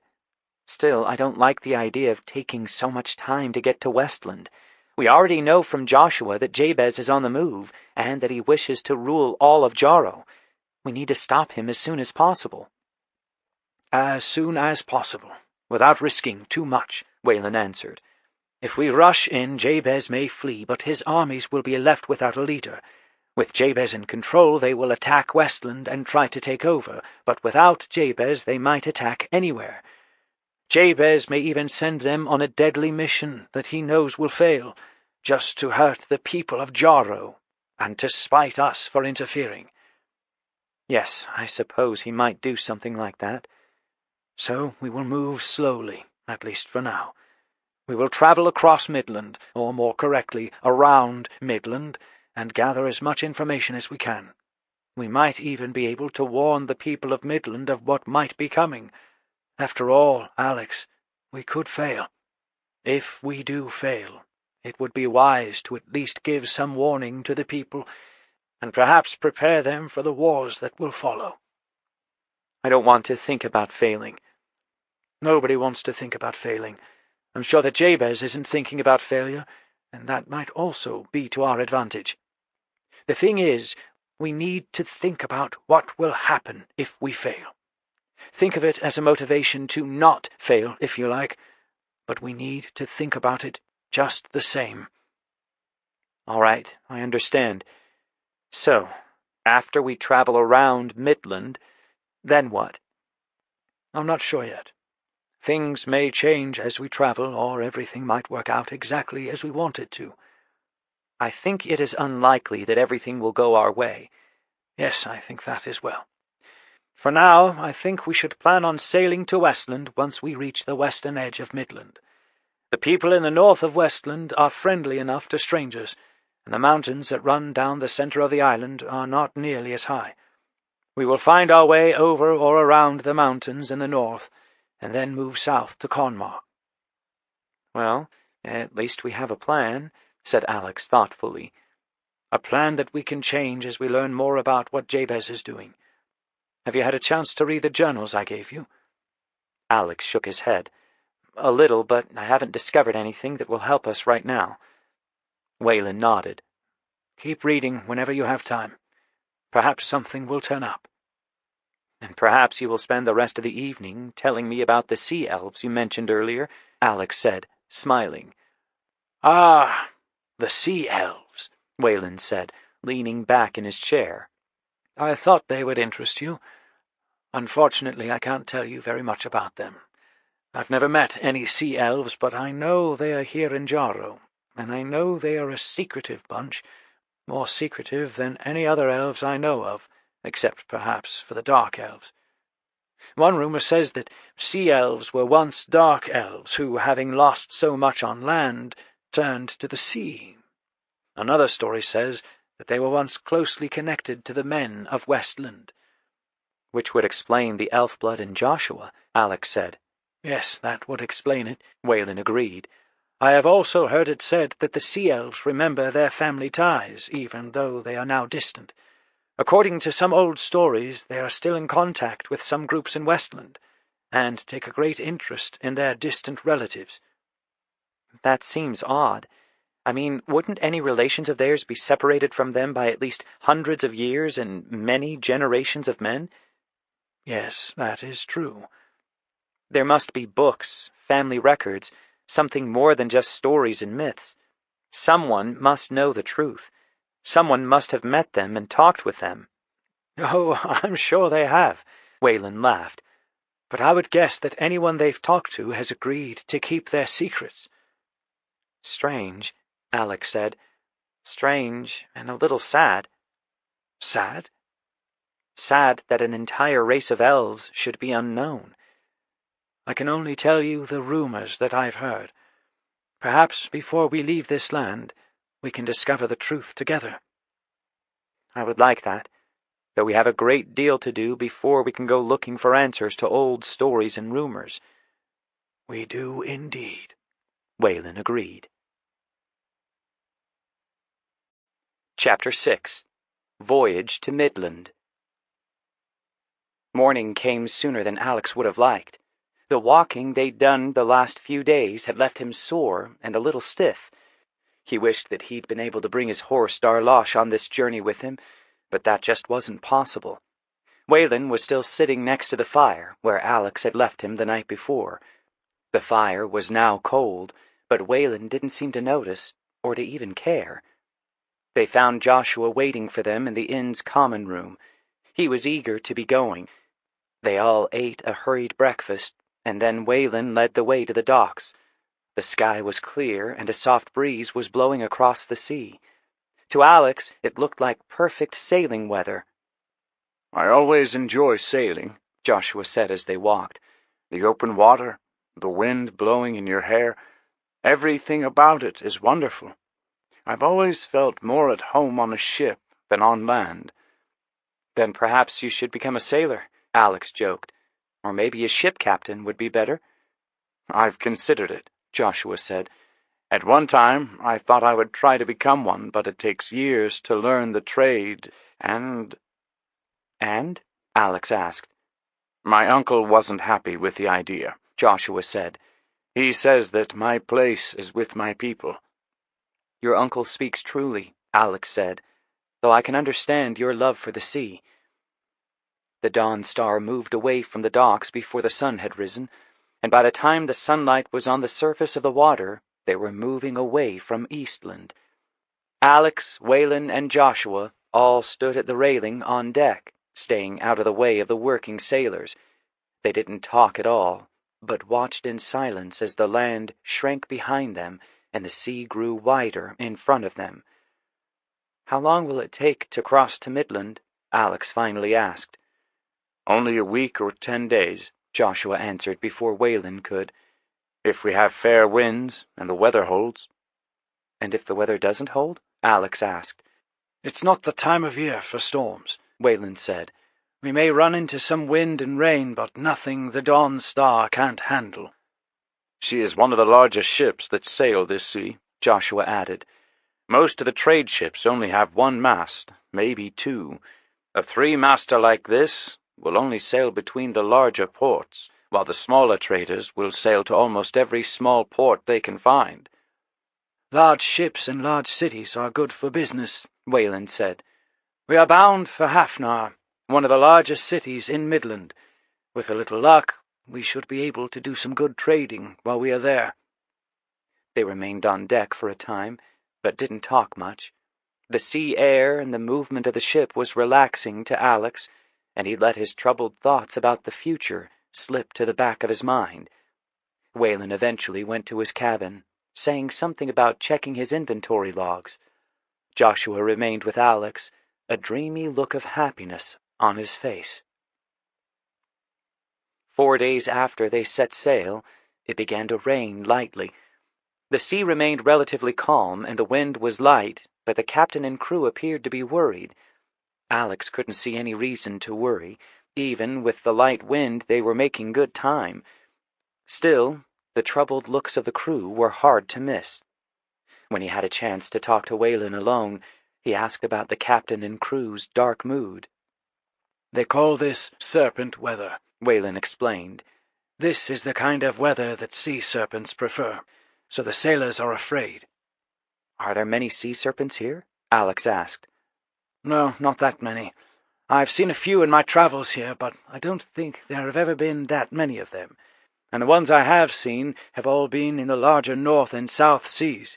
These smaller seas between lands are too confining for the likes of them." "Do you think a sea serpent would attack a ship as large as the Dawn Star?" "I've never heard of a ship this size being attacked, but who knows? The serpents I've seen were much too small to attack something this size, but—" "And if we run into something bigger, what are the chances that we'll be attacked?" "If what you mean to ask is, what are the chances that we'll need to use magic to fight off an attack, then the answer is, I'm not sure." Maybe you haven't heard about a ship this size being attacked because the ships that have been attacked never make it back to port. Let's not worry about that unless we have to. We'll use magic if we must, but we can't do what we came here to do if we don't get to Midland first. There's no sense in worrying about it. If we're attacked, then we can worry. The next day the rain was gone, but heavy grey fog replaced it. There was no wind at all, and the fog moved about the ship like anxious ghosts. Alex could tell the sailors' fears were growing. Many of them would jump at the slightest sound. Even Joshua seemed nervous when Alex found him standing on the deck. "This is serpent weather," Joshua said, shaking his head. "I don't like it, even on a ship this size." "I suppose you've heard tales of sea serpents in your travels," Alex said. "I've done more than hear tales. I've seen some of the monsters of the deep, monsters that could toss the dawn star about like a toy." "Let's hope we don't run into anything as dangerous as that." Whalen soon appeared on deck, his eyes moving around the ship, a worried look on his face. The fog made it difficult to see anything, but Whalen kept looking at the sea as he paced back and forth along the deck. "Your uncle seems troubled," Joshua commented. "He's worried for the time we are losing," Alex said. "In business, time is money, you know." "Perhaps it is," Joshua said, his eyes looking up at the slack sails. "But if we run into a monster, time and money won't mean much of anything here on the open sea." Alex didn't reply, and they fell silent for a long time, looking into the fog and thinking their own thoughts. Alex could tell that Whalen was worried, and that made him worry as well. He thought that he could probably drive away a sea serpent, but not without using his magic, which would reveal him as a wizard to the crew. Right now, he hoped that the wind would start blowing again, and the fog would lift. "Alex," Joshua said after a time, "I want to thank you for everything you've done for me." "I've done little enough," Alex said. "No, you've done a great deal. You helped me escape the soldiers of Jabez. I won't forget that. I just want you to know I'm grateful, just in case." "In case of what?" Alex asked, troubled by Joshua's words. "In case we don't both make it to Midland," Joshua said. "Don't talk nonsense," Alex said, patting Joshua on the shoulder. "We'll both get to Midland. Once the wind starts blowing again, we'll be there in no—" Alex was cut off as the ship suddenly shuddered as if it had run aground. Joshua was thrown to the deck. Alex clutched the ship's railing desperately to keep his feet. Shouts broke out around the ship, but the loudest voice belonged to the captain. "Get the lines over the side!" he bellowed. "Get those men out of the water!" Alex quickly scanned the deck, but the fog was too thick for him to see exactly what was going on. Sailors were running across the deck, ropes were flying around, and the unsettling sound of moving water, a lot of moving water, filled the air. "Alex, take the bow! I'll take the stern!" Whalen, who had appeared out of nowhere, shouted in Alex's ear. "Do whatever you have to do to save the ship!" "But—" Alex started. "Whatever you have to do!" Whalen repeated as he hurried away. Alex turned toward the bow of the ship, but he hadn't taken a step when the deck swayed wildly under his feet once more. Tripping over one of the sailors, Alex jumped back to his feet and started forward. Dodging between the panicked sailors who were trying frantically to get their friends out of the water, Alex made it as far as the forward mast before the deck moved under his feet again. This time, the ship didn't jump, it spun. The sound of something hard moving and cutting into the wooden side of the ship filled the air. Alex looked back toward Whalen and saw something he didn't understand. Whalen was hanging over the side of the ship, a grappling hook attached to a long, thin rope in his hands. As Alex watched, Whalen threw the hook over the side, keeping a firm hold on the rope. In a moment, the rope pulled tight and started racing through Whalen's hands. For some reason Alex couldn't figure out, Whalen had hooked the sea monster. As soon as he felt the magic, Alex understood what Whalen was doing. As the rope sped through his hands, Whalen was pouring magic into it. As soon as the last few feet of rope slipped away and vanished over the side of the ship, Whalen let his magic loose. A deafening crash of thunder filled the air, and Alex wondered if the monster could survive so powerful a blast of magic. The answer to his question appeared an instant later. The monster's tail emerged from the water, spun wildly over the ship, and, like a whip, snapped the rear mast of the ship in half. Sails and debris rained down over Whalen, and Alex lost sight of him. Alex wanted to run toward the stern, but his brain told him that he had to move forward. He turned away from the scene of trouble and continued forward. This sea serpent was larger than he'd imagined, and more powerful than he'd thought possible. His brain raced, trying to think of some way to drive off the beast, but his mind was blank. He'd never faced a creature like this before, and nothing he'd ever read seemed to fit the problem at hand. Alex didn't have long to think. As he jumped over a fallen sailor, the ship spun again. He staggered, and he found himself looking back at the stern. He had just turned around again when the head of the great serpent broke the water and rose above the bow of the ship. Alex was stunned by the great beauty and power that he saw. The creature was elegant, almost fragile-looking, but what really caught Alex's attention was that this massive sea creature looked familiar. It looked more like a dragon than any creature except a dragon should. Alex's stunned amazement was broken as Joshua pushed past him, a massive harpoon in his hands. With a natural ability and more strength than Alex would have thought possible, Joshua heaved the harpoon forward, directly at the beautiful head of the sea serpent. Alex was unable to speak, but his mind screamed, "No!" Alex lifted his left hand as if he was holding his staff. The harpoon slowed in his mind, and with less than a second to act, Alex magically put a shield between the beast and the weapon. The harpoon bounced harmlessly away from the sea serpent's eye, but the serpent still flinched backward by instinct. Alex could feel the monster's rage as its eyes scanned the deck in search of its attacker. "Let it go," Alex said in his mind, pushing the thought toward the sea serpent. "I have saved you from the blow. Now let your anger go." The serpent's eyes came to rest on Alex, and the creature paused. For a moment, it seemed to consider Alex, perhaps judging how dangerous he was.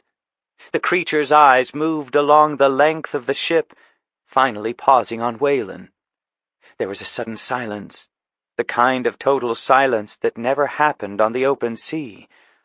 The sailors stopped shouting, the ship became still, and the waves on the water were frozen in place. "A dragon lord and a wizard together," the sea serpent's words formed in Alex's mind. "What brings such power to this land?" "Our reason for being here is our own," Alex answered. "We need to travel across this sea, and I ask your leave to do so." "Reasons for one so powerful are never simply your own," the serpent said. "What price will you offer for safe passage?" "Price?" Alex asked. "I have saved you from a terrible blow that might have killed you, or at least taken your eye." The serpent thought for a moment. "I will accept this act of kindness as the price for safe passage. As for your reasons for being here, they are plain enough for the wise to see. 2 men of power sailing to the west. You come seeking the evil one, the wizard that lives in the Castle of Conmar." "Yes," Alex admitted. "We seek to destroy that evil, or at least to drive it out of this land." "I will leave you then, and wish you luck," the serpent said. "You have my thanks," Alex said, bowing slightly. Slowly the monster began to lower itself into the water, but it paused as its head reached Alex's level. It looked at him for a moment, and then it spoke aloud. The serpent spoke the same language as the dragons, a language Alex understood perfectly, though no one else on the ship could. The serpent's words were a warning for Alex. "Destroy the evil in Conmar if you can, Dragon Lord.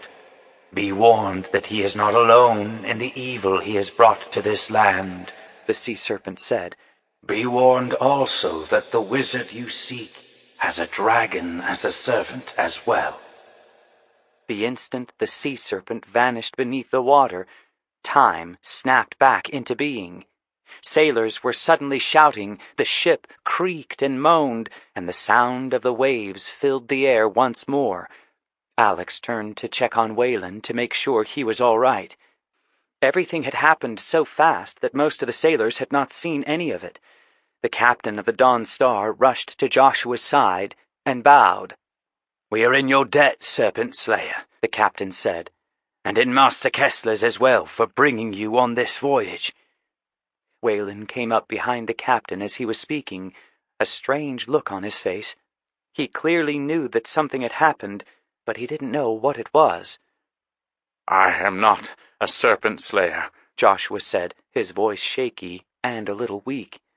"Perhaps not in name, but I saw your mighty throw of the harpoon," the captain said, "and I saw the sea serpent vanish beneath the waves. Your timely work has saved this ship and all aboard her. You will be rewarded when we reach Hafnar, and if you ever need a fast ship to carry you, the Dawn Star is at your service." "You are most kind," Joshua answered, more than a little confused. Alex knew that, between things happening so fast and the magic of the serpent, Joshua had no idea that the harpoon he had thrown had been deflected before it reached its target. The crew gathered around Joshua, and they were all whispering about what the captain said he had seen. Joshua was the hero. He had driven off, maybe even killed, the monster from the deep, and saved them all from certain death. Once the celebration had started, there was no stopping it. Joshua accepted their cheers and praise, but he also tried to downplay what he had done. The celebrations continued until the fog started to lift and the wind began to blow once more. Then the sailors happily returned to their work, and the captain gave the order to sail for Midland. It was late that night before Alex and Whalen had a chance to discuss what had happened. Most of the crew was asleep, and the two wizards found a secluded spot near the bow of the ship to talk. Whalen wanted to know everything that had happened, and Alex was happy to tell him. Repeating the details helped him to think things over and decide what exactly they meant. "What did you do?" Whalen asked, looking over his shoulder to make sure they were alone. "I blocked the harpoon that Joshua threw," said Alex. "I don't know why, but I couldn't let that harpoon hit its mark. Then I spoke to the serpent, or rather we shared our thoughts." "I thought as much," said Whalen. "It knew who, or I should say what, I am," Alex went on. "It knew I was a dragon lord, and it knew you were a wizard." "We could hardly avoid that," Whalen said unhappily. "No one will know. It won't speak of this meeting to anyone." "Do you think you can trust such a creature?" "Yes, I do," Alex said, thinking about what the sea serpent had told him. "And I trust you. Perhaps this story will not reach Jabez, and we will still be safe." "The serpent will keep its word, not just because it said it would, but because of what it said out loud." "It spoke out loud?" Whalen asked in surprise. "I've only heard a few stories where sea serpents actually spoke out loud." "It spoke in the language of the dragons. I should have expected it because it looks so much like a dragon." "Yes, I suppose it did. What did it say?" Whalen asked with interest. "It told me to be careful because the wizard at Conmar has a dragon as a servant," Alex said, looking out over the water. "I got the feeling that there was at least one dragon at Conmar, maybe more." That will make things more difficult. I'm sure Jabez will use the dragon to guard his most prized possession, the Axe of Sundering. I'm sure you are right, but that's not what troubles me. What could trouble you more than having to fight a dragon to get the axe? What troubles me is why. Why would a dragon serve a dark wizard? I know not all dragons are good. Some, all right, most, are evil. But even if an evil dragon did what Jabez wanted, there would still have to be some payment in return. And I doubt any dragon would do everything Jabez wants. Although... Yes? What is it? It was the way the serpent said it, Alex began, thinking hard to remember the exact words. The way he used the word servant, it made it sound like the dragon must do whatever Jabez commands. It was closer to slave than servant, and that troubles me, because I don't see how that can be. Wouldn't most dragons do as you command? They might, but I wouldn't count on it, Alex said with a laugh. Dragons are independent, and they love their freedom.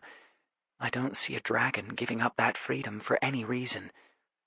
Well, you would know more about that than I do, Whalen said, turning to look out across the water as well. I'm glad you were able to drive the monster away without revealing who or what you really are to the captain or the crew. And I'm glad it went, Alex said. I just wish I understood what it meant about the dragon. As unlikely as it would be for a dragon to be a servant, it's impossible for me to imagine a dragon as a slave. I would think you'd have to kill a dragon before you could make it a slave. One more thing to think about and hopefully deal with in the future. Well, as long as it's just the one, Alex said with a wry smile. To Alex's relief, the rest of the voyage to Hafnar was uneventful. The weather remained clear and the wind fair, and the ship moved easily across the open water. Joshua was the most popular person on board, though Alex could tell that all the attention was beginning to bother him. It was late afternoon on their 9th day at sea when they sailed into the port at Hafnar. The captain called the crew around to announce that the ship would be unloaded the next morning. Before Alex, Whalen, and Joshua could leave and find a place to spend the night, the captain asked them to wait for a moment. With a great deal of cheering from the crew, he presented Joshua with 2 fair-sized bags of silver coins and a smaller bag full of gold. "This is a small price to pay for my life, the lives of my crew and my ship," the captain said. "And I will say again, if ever you need a ship, we are at your service." You are most kind, Joshua said, bowing to the captain and crew. I will not forget your kindness to me. A good deed well rewarded, Whalen commented, leading the way up the dock. I suppose I should also reward you, as you've saved both my nephew and myself. You've also saved our goods by bringing us safely to port. No, Joshua said. Between friends, there is no need for rewards. Then we shall count ourselves lucky to be called your friends, Whalen replied. Now, I believe there's a very good inn just up here on the right. Chapter 7. The Caravan. The next morning, Joshua and Alex said their goodbyes early. Joshua was keen to be on his way, mostly because he was nervous about Jabez's soldiers finding him in the city. "May fortune follow your path," Alex said as they parted outside the inn. "May we meet again in happier times," Joshua answered before turning away. Though Alex had only known Joshua for 2 weeks, he knew he would miss his friend. He hoped that Joshua would be able to make his way home safely and someday fulfill the promise that Alex knew was waiting for him. Alex stood and watched as Joshua walked down the main road. He hoped that Joshua would be able to avoid any trouble, and most of all, he hoped that his friend could avoid falling into Jabez's hands. Alex remained looking down the road long after he'd lost sight of Joshua. "May fortune follow your path," Alex repeated in a whisper. Whalen was waiting for Alex in the common room of the inn, and once Alex arrived, he was all business. The Dawn Star was to be unloaded that morning, and the cloth and hides that Whalen had bought in Eastland as part of their disguise as merchants would be loaded into wagons. Once their goods were ready, they would meet with the leader of the caravan that Whalen wanted to join. With any luck, the two wizards would be part of the caravan before nightfall, and on their way once more. "The caravans are mostly traveling groups of traders and merchants," Whalen explained. "They travel from city to city, and from land to land. The one we're trying to join will travel to the north and west. It will take us at least a month or two, probably longer, to get to the western edge of Midland this way, but I think it will be time well spent." Alex didn't comment. He wanted to move faster and confront Jabez sooner. He was worried about what Jabez would be doing while he and Whalen traveled around Midland. Jabez was already causing trouble in Westland, and Alex didn't think it would be too long before that trouble got worse. "Trust me, I'd like to get to Conmar as soon as we can, but this will be the safest way," Whalen said, as if reading Alex's mind. "Jabez will have spies everywhere, and not just spies looking for travelers. If we go racing across Midland and into Westland, we'll be spotted easily." "Spies that can sense magic?" Alex asked. "Perhaps," answered Whalen, "but I think it more likely that he'll be looking for anyone who doesn't fit in." "But we don't fit in, do we?" Alex said with a half-smile. "No, but that's exactly why he'll miss us." "I don't understand," Alex said. "We'll be traveling with a caravan," Whalen answered. "Caravans are full of people who don't fit in for one reason or another. Yes, they are mostly merchants, but even then they don't really fit in when it comes to cities and towns. They prefer the open road to staying in one place. Some caravans even have a few magical people with them as well." "Won't that be dangerous for us? I mean, won't these magical people start to question what they feel and see when you and I are around them?" "No, I don't think so. When it comes to the caravan and its members, they act much like a family. Each man's business is his own, but if someone from outside the caravan causes trouble, the caravan is united against the outsider." "I see," Alex said, thinking things over. "Then I suppose a caravan is the safest place for us to be, even if it takes longer to reach Westland." "If we can join one. I've sent a letter to the leader of the caravan we're trying to join, but as yet nothing is decided. I suspect they'll want to have a look at us before making a decision. I believe they will accept us, but there is a chance we'll be turned down." "And then what would we do?" "Let's see what the caravan leader says before we make any other plans," Whalen said, dodging the difficult question. Together they headed for the docks. When they arrived, they saw that their goods were already off the ship and loaded into 3 wagons. Alex wondered why Whalen had bought so much, and how the two of them would be able to drive 3 wagons. His second question was soon answered as 3 men approached. Whalen explained that he had hired the men to help drive the wagons, and that all 3 were members of the caravan they hoped to join. "And if we are not accepted into the caravan?" "Then I will pay them for today's work, and that will be the end of it. Now, come along. I have to meet with the leader of the caravan, and it would be best to complete the meeting before the midday meal." Alex didn't ask any more questions as he walked with Whalen behind the wagons.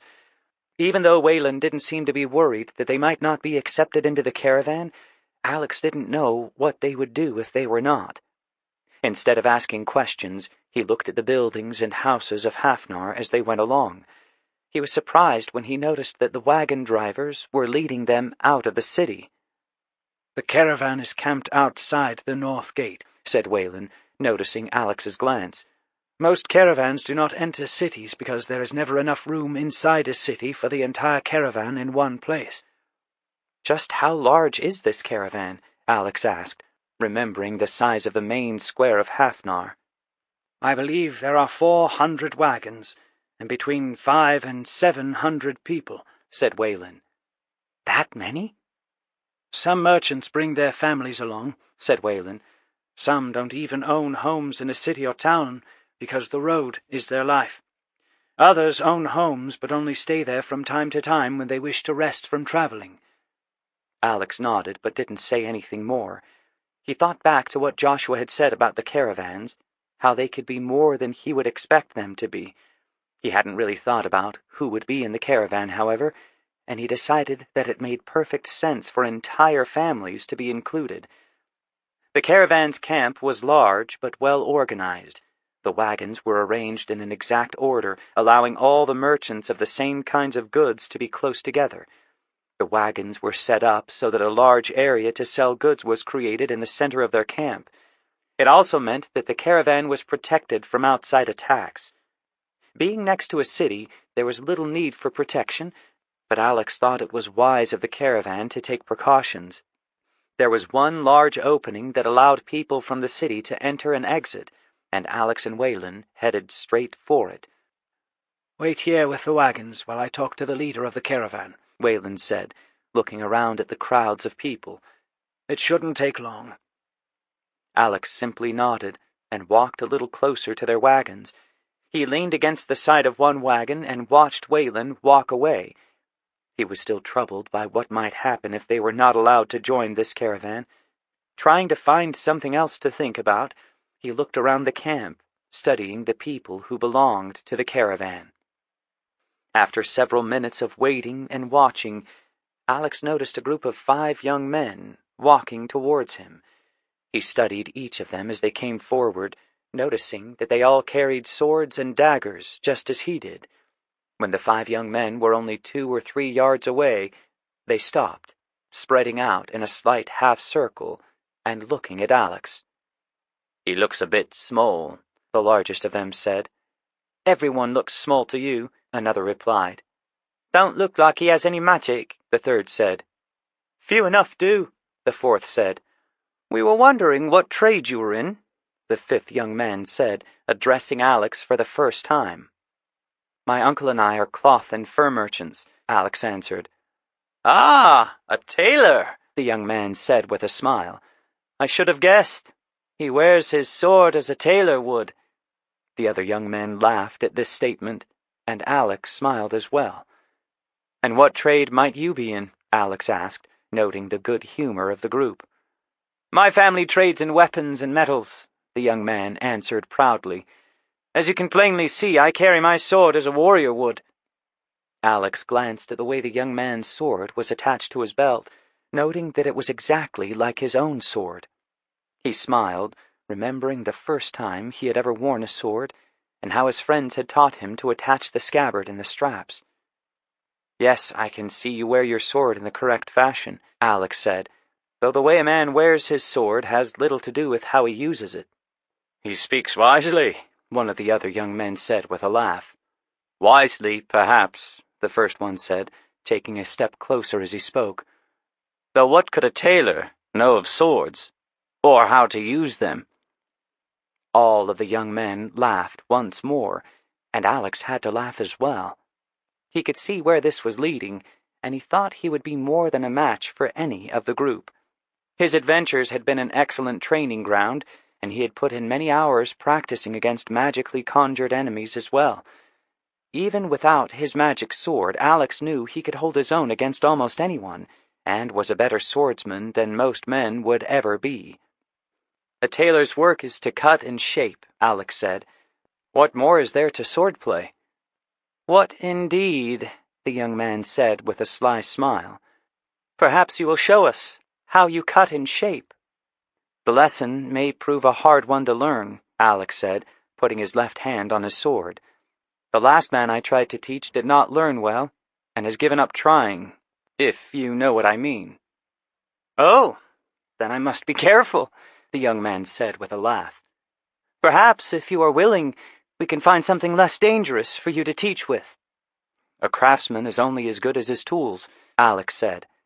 "Truly said, but still, we don't want anyone to give up trying," the young man replied happily. "Here now, I have just the thing. Eric, do you still have those blunted swords you were carrying earlier? I would not wish to cut a craftsman, even by accident." The largest of the 5 produced 2 swords that he had been carrying behind his back, and Alex had to laugh. It seemed the young men were ready for any reply he might have had, and would only be satisfied by trying his ability to use a sword. "A fair weapon," Alex said, taking one of the swords and testing its balance. "And a good thing it's blunt. I wouldn't want to harm a warrior with a simple tailor's tools." The young men all laughed at Alex's comment and moved back a little to give Alex and the other young man room. Alex removed his usual sword, hanging it on a hook on the side of the wagon. The young man who had been talking was pleased to see this, and took the time to remove his own sword as well. They were just preparing to duel when a girl's angry voice broke in. "Lupo! What do you think you're doing?" she said, her eyes blazing with anger. Alex looked at her as she hurried up to them, noticing how much she looked like the young man he was facing. She was younger than he was, but she had to be his sister. "The tailor is going to teach me his craft," Lupo replied with a smile. "You know what Father said about dueling. He'll break your sword if he catches you," the girl said loudly.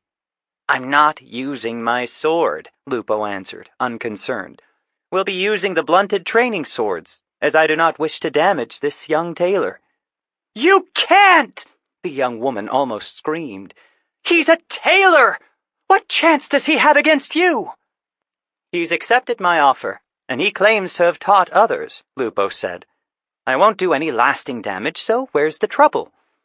The girl gave up on Lupo and turned to Alex. She stepped forward, a troubled and urgent look on her face. "Please, sir, do not accept this challenge.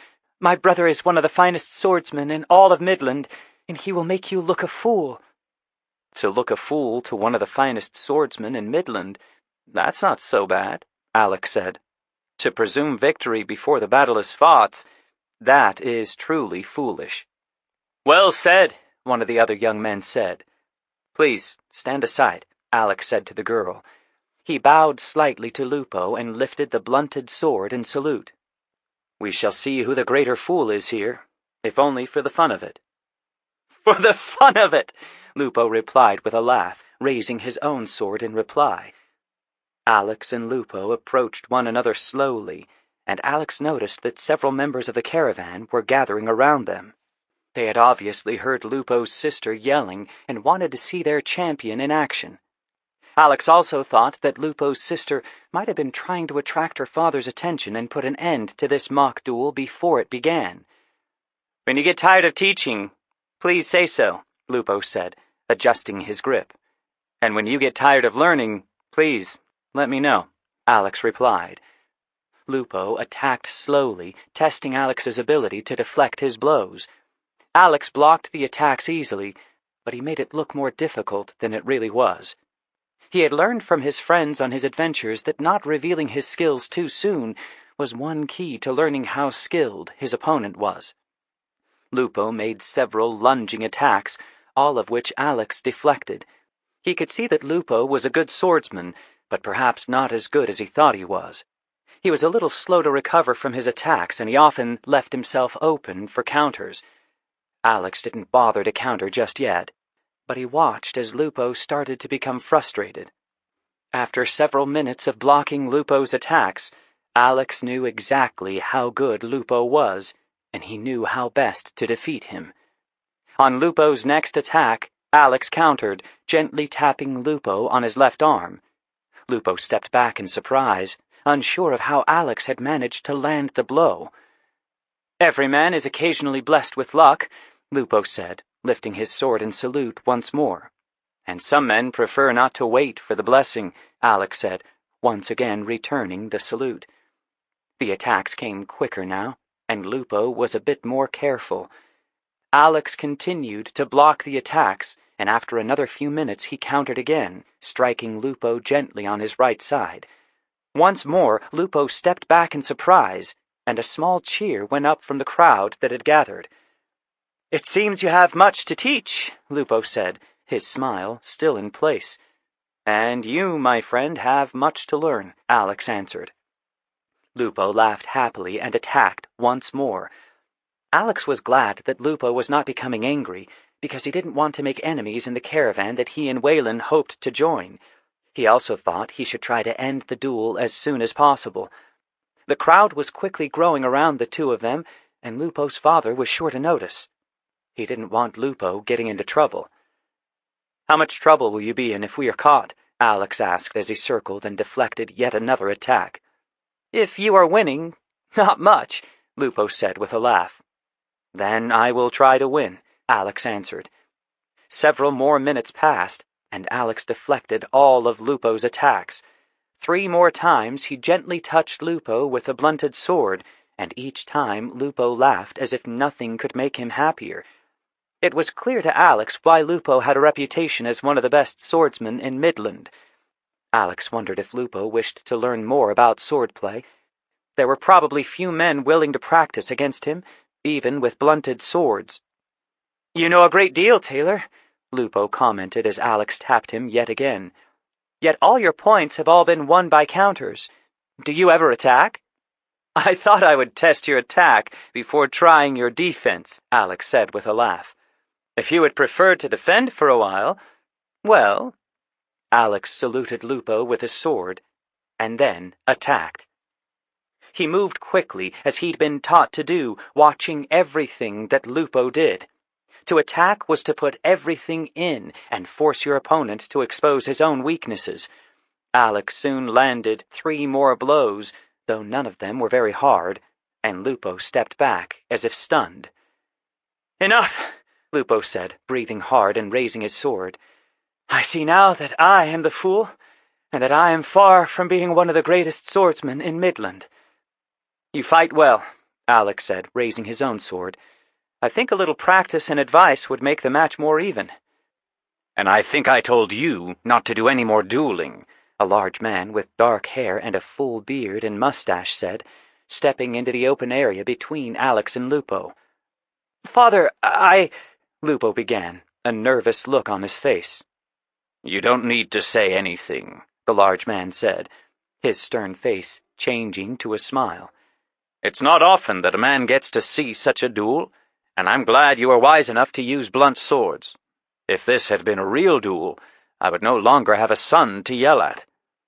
"Father, we must have this man in our company," Lupo said, his worried look disappearing into a smile. "He is the greatest swordsman I have ever encountered." "So I see," the man said, glancing first at Alex, and then addressing Whalen, who stepped up beside him. "Master Kessler, you did not tell me that your nephew was so great a swordsman."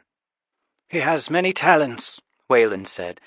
"I haven't seen him in several years, and this is our first trip together. I neglected to mention his training with the sword because I didn't know he had learned as much as it appears he has." "I see," the man said, glancing once more at Alex. "I think I have made a good agreement then, as your nephew's sword may be of great service to us all. We often face bandits in the far north, and every sword is needed." "I'm sure my nephew will do all he can to defend the company," Whalen replied with a smile. "Very well. I am Lycan, master of this caravan." He held his hand out to greet Alex. "You will take orders from me as long as you are part of this group." "As you wish," Alex said, taking Lycan's hand after glancing at Whalen for his approval. "You've already met my son, Lupo," Lycan said, "and his sister, Jinar, though we call her Jin. You'll meet my wife, Janet, when time allows. Welcome to the caravan, and to our company." There was a general cheer from the crowd at Lycan's words. Alex knew that most of them cheered because he had defeated Lupo and not made him look a fool. Lupo had taken the defeat well, so the cheers didn't trouble Alex. "And it looks as if you've met some of Lupo's friends," Lycan continued as the crowd broke apart. "Eric is a distant cousin, and my apprentice." Alex glanced at Eric, the largest of the young men who had approached with Lupo. He had a friendly look about him, though he seemed a little shy. Alex smiled and tossed Eric the blunted sword. Eric caught it easily and returned the smile. He seemed more than a little pleased that Alex had bested Lupo with the blunted swords, and Alex guessed that Eric had often lost to his cousin with the same swords. "You are part of our company now, so let us eat together," Lycan said, leading them away from the wagons and toward the center of the caravan's camp. Alex paused for a moment to retrieve his sword from its hook, and then he hurried after Lycan and Whalen. He saw that Lupo and Jin had both waited for him, and he was glad to see that they both looked happy about his and Whalen's acceptance into the group. "You fight very well," Lupo said, holding out his hand to Alex. "As do you," Alex replied, shaking Lupo's hand. "You defeated me easily," Lupo laughed. "I felt like an untrained child." "You have skill, but you need more training," Alex said. "Where did you learn to fight like that?" Jin asked. "I've had many good teachers," Alex answered, hoping to avoid any more questions. "I've been hoping to find someone who could help me train," Lupo said, pointing Alex to one of several long tables at the center of the camp. "I have great hopes of becoming an adventurer someday." "Don't start talking like that," Jin said, a mix of anger and worry in her voice. "Father promised he would send me to the Oracle next year," Lupo replied. "Adventurers do not choose themselves," he explained to Alex as the three of them sat down at a table, "but must be chosen by an oracle or by some other magical means." "Yes, I've heard the stories," Alex said. "There is an oracle in the south of Midland, and I've wanted to go there for some time," Lupo continued. "My father doesn't think I should become an adventurer, as it can be a dangerous life. I told him that traveling in a caravan can also be a dangerous life, and I still want to try." "So he's made a bargain with you, so you won't run off on your own," Alex said with a knowing smile. "My father told me if I stayed with the caravan for a year and then still wanted to go looking for adventures, he would send me to the Oracle," Lupo said, excited about the idea. "I've traveled with the caravan for several months now, but I've seen little that I would call adventure." "Your family hasn't always traveled with the caravan?" Alex asked. "We used to live in Teslor, on the western coast of Midland," Jin said before Lupo could answer. "When Father made his deal with Lupo, Mother and I insisted on coming along." "It didn't make much sense for them to remain in Teslor," Lupo added. "My older brothers both travel with other caravans. In fact, one of them leads a caravan of his own now." "But you must still have family and friends in Teslor," Alex said, wondering why an entire family would leave their home and travel with a caravan. "A large family and many friends," Lupo said with a laugh. "But Mother was tired of staying home while Father traveled, and Jin was old enough to come along." "The caravans all have rules about bringing children along," Jin said seriously. "Most caravans won't allow anyone younger than 15 to travel with them." "That makes sense," Alex commented. A large pot of stew was being passed along the table, and Alex filled up his bowl. Young children could be a problem while traveling. "And there's always the chance of being attacked by bandits," Lupo added, helping himself to the stew. "Are caravans often attacked?" "Only in the far north," Lupo said as he began to eat. "We've only traveled north once in the last 7 months, and we were attacked by a small band." "They were only trying to steal horses," Jin said, passing Alex a basket of bread. "Father says a real attack would have been much worse." "I'm sure your father is right," Alex said, remembering his own encounters with bandits. "I hope we don't run into a real attack." "With you along, the bandits would be the ones in trouble," Lupo laughed. "One sword could do little against a large group of bandits," Alex said, before he began to eat. Lupo and Jin both seemed unconcerned about bandit attacks, but Alex knew too much not to worry. Bandits, he knew, would seldom attack a large company, but they would try to steal horses if they could. To attack a company as large as this, the bandits would need to be almost an army, and Alex had never heard of a bandit army. "I've just had a wonderful idea," Lupo said, his spoon halfway to his mouth. "You should ask your uncle to let you come to the Oracle with me. Then we could become adventurers together, riding off to distant lands and bringing back bags of treasure." "I've heard many stories of adventurers," Alex said, smiling at Lupo's suggestion. "It seems that many adventurers are often in great danger and find little reward." "But when they do find success, the rewards can be huge," Lupo said, his eyes alive with excitement. "And if you don't find success? If you never make it back to Midland?" Jin asked. "Each must find his own path and live the life he was made for," Alex said softly, not remembering where he had heard the words before. Exactly, Lupo said. Each must find his own path, and I hope mine is to become an adventurer. Then I will hope for you, Alex said, though I think my path will lead me further west. My uncle has had thoughts of going to Westland. Father will talk him out of it, Jin said confidently. Westland is full of trouble, and there is little profit for merchants there. Trouble? Alex asked. Lupo nodded. Worse than bandits, I hear.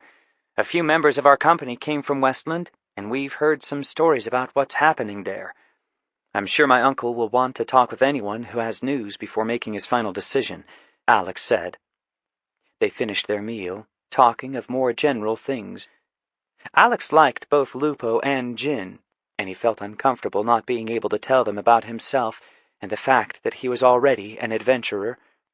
He knew he couldn't tell them who or what he was, but it bothered him just the same. He had kept his identity a secret before, but it had never been like this. When he had not told others who or what he was in the past, it was to protect them, not to protect himself. Now it was different, and the more he talked with Lupo and Jin, the more his words felt like lies. I don't know if I can keep this up, Alex said to Whalen that night as they prepared to sleep next to their wagons. I don't like making things up about myself, things that aren't true. I don't like not telling people the truth. You don't like living a lie, Whalen said. Yes, I suppose that's it. It is never easy, even for an old man like me, Whalen said, watching Alex as he spoke. What you need to remember is the reason behind the lie. We are working for a greater good. Alex's head snapped up. He had heard those words before. He didn't like the meaning behind those words, either then or now. Yes, the same words the Brotherhood uses to make their cause seem noble, the greater good. You don't like what you think those words mean? I do not. That is because you only see one side. What the Brotherhood means when they say those words is power for the Brotherhood and slavery for everyone else. That is exactly what they mean. But that is not what I mean. When I say the greater good, I mean freedom. Freedom for the people of the known lands. Freedom to do what they want and to become what they want. Even if they become evil? Yes, even freedom to become evil. This battle between good and evil, between the Brotherhood and the true wizards, is a battle between freedom and slavery. It is a battle we must win. I never thought about it like that. Now you have something new to think about. Yes, I do, but I still don't like hiding who I am. I understand. New friends share their hopes and dreams, and you naturally want to help them. You want to give them advice and tell them where you've been and what you've seen. It is a difficult thing to find ourselves trapped between what we want to do and what we have to do. It seems foolish, all this sneaking around, Alex said, looking into the night sky. Jabez will know when we are close to him, so why bother trying to sneak up on him? He will only know when I get close, Whalen said. He won't know you for what you are until he sees you. Possibly not even then. We've talked about that. Yes, Alex said, unsure if Whalen was right or not. If we remain together, however, he will know when we approach. Whalen didn't reply, and soon it sounded like he had gone to sleep. Alex remained gazing up at the sky. His thoughts weren't on the stars, or on the lie that he had to live. His thoughts were far away on a hidden island, where Salanor, the oldest of all dragons, maybe the oldest of all living things, made his home. Was it the fact that Alex was part dragon that was making it hard for Whalen and perhaps impossible for Jabez to see him for what he was? Was the magic of dragons so different than the magic of wizards? Alex wasn't sure, even though he'd used both wizard and dragon magic. Perhaps Salanor would be able to tell him. It happened slowly, but eventually Alex's mind seemed to leave the circle of wagons behind, drifting back across the sea to Eastland. He let his thoughts go, knowing where they would lead him, and hoping for an easy answer. His thoughts moved quickly over the water, but not any water in Jarrow. After a time, Alex found himself standing near the secret cave on the Isle of Bones, calling out in his dragon voice to his friend. "You have traveled far in thought," Salanor said, his giant silver head lifting as he looked at Alex. "I have questions," Alex said, unsure if he dared ask them. "Yes, I can see that. I see your mind more clearly than your wizard friend, and I understand it better." "Then you already know what I would ask?" "Yes," Salanor answered, his voice deep and thoughtful as always. "Dragon magic and wizard magic are both the same and different, though not in the ways you might think." "Then is there a way? Is there a way I can hide myself and my power from another wizard?" "You already know the answer is yes," Salanor said, his giant head tilting to one side as he spoke. "You still think with the mind of a man, so you do not see things as clearly as a dragon would. If you thought like a dragon, you would already know the answers to your questions." "But I don't know how to think like a dragon. All my life I've thought like a human." "There have been times when you acted without thinking. You knew what to do by instinct alone, and at those times you were very close to thinking as a dragon." "Yes, I remember. Can you help me? Help me to think like a dragon but remain a man?" "I can help you, though it will be difficult, as I have never thought like a man," Salanor replied with a booming laugh. "Let us begin." Chapter 8. Across Midland. The next morning, Alex woke early. He had learned a great deal from Salanor, but he still had a long way to go in his learning. He knew now that there was a way for him to hide himself from another wizard, but it wouldn't be easy. He had to practice thinking like a dragon, letting go the ifs and whens of human thought, and living more in the moment. Living in the moment was how Alex thought of dragons, but there was more.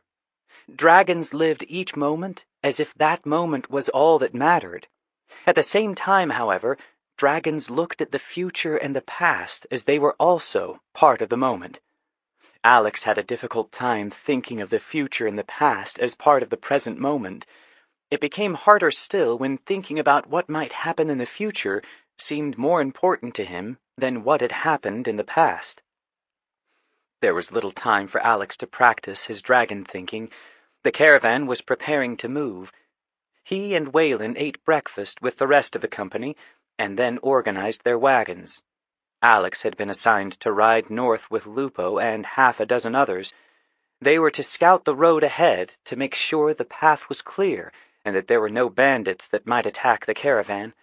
This far south, bandits were not a large concern, but Alex kept his eyes open just the same. By midday, they had ridden several miles north of the caravan. There was little to report. The road was good, and there were no signs of bandits. Alex and the others stopped to eat in the early afternoon, and Lupo asked Alex to tell them one of the stories he'd heard about adventurers. Alex wasn't sure what to say, and would have preferred not to tell any story at all. The other members of the scouting group joined Lupo in calling for a story, however, so Alex told them the first part of his own first adventure. He was careful to make sure it sounded like a story he had heard, and not something he had actually done. By the time they had finished their meal, Alex had gotten as far as his first battle with the three-legged troll and the discovery of the troll's cave. Lupo and the others thought the story was a good one, and made Alex promise to tell them the rest when there was time. Alex agreed, but he wasn't happy about it. His feelings about living a lie had not changed, and the story he had just told felt like the biggest lie of all. "I've been told that trolls often keep large amounts of treasure," Lupo said as they started riding north again. "The story says there was a fair amount of treasure in the troll's cave," Alex said. "Still, stories often say more than is true." "And sometimes less," one of the men with them commented. "You tell the story well," Lupo said, glancing at Alex as they rode. "You made me feel like I was there with the young adventurer." "And glad to be here in the warm sun," another of the men joked. "A three-legged troll is nothing to laugh about, not if you've ever seen one." "Have you ever seen one?" Lupo asked, looking over his shoulder at the man. "I've seen trolls with 2 legs, and that is more than enough," the man answered. "I've heard that a troll with 3 legs is both meaner and faster than a troll with 2.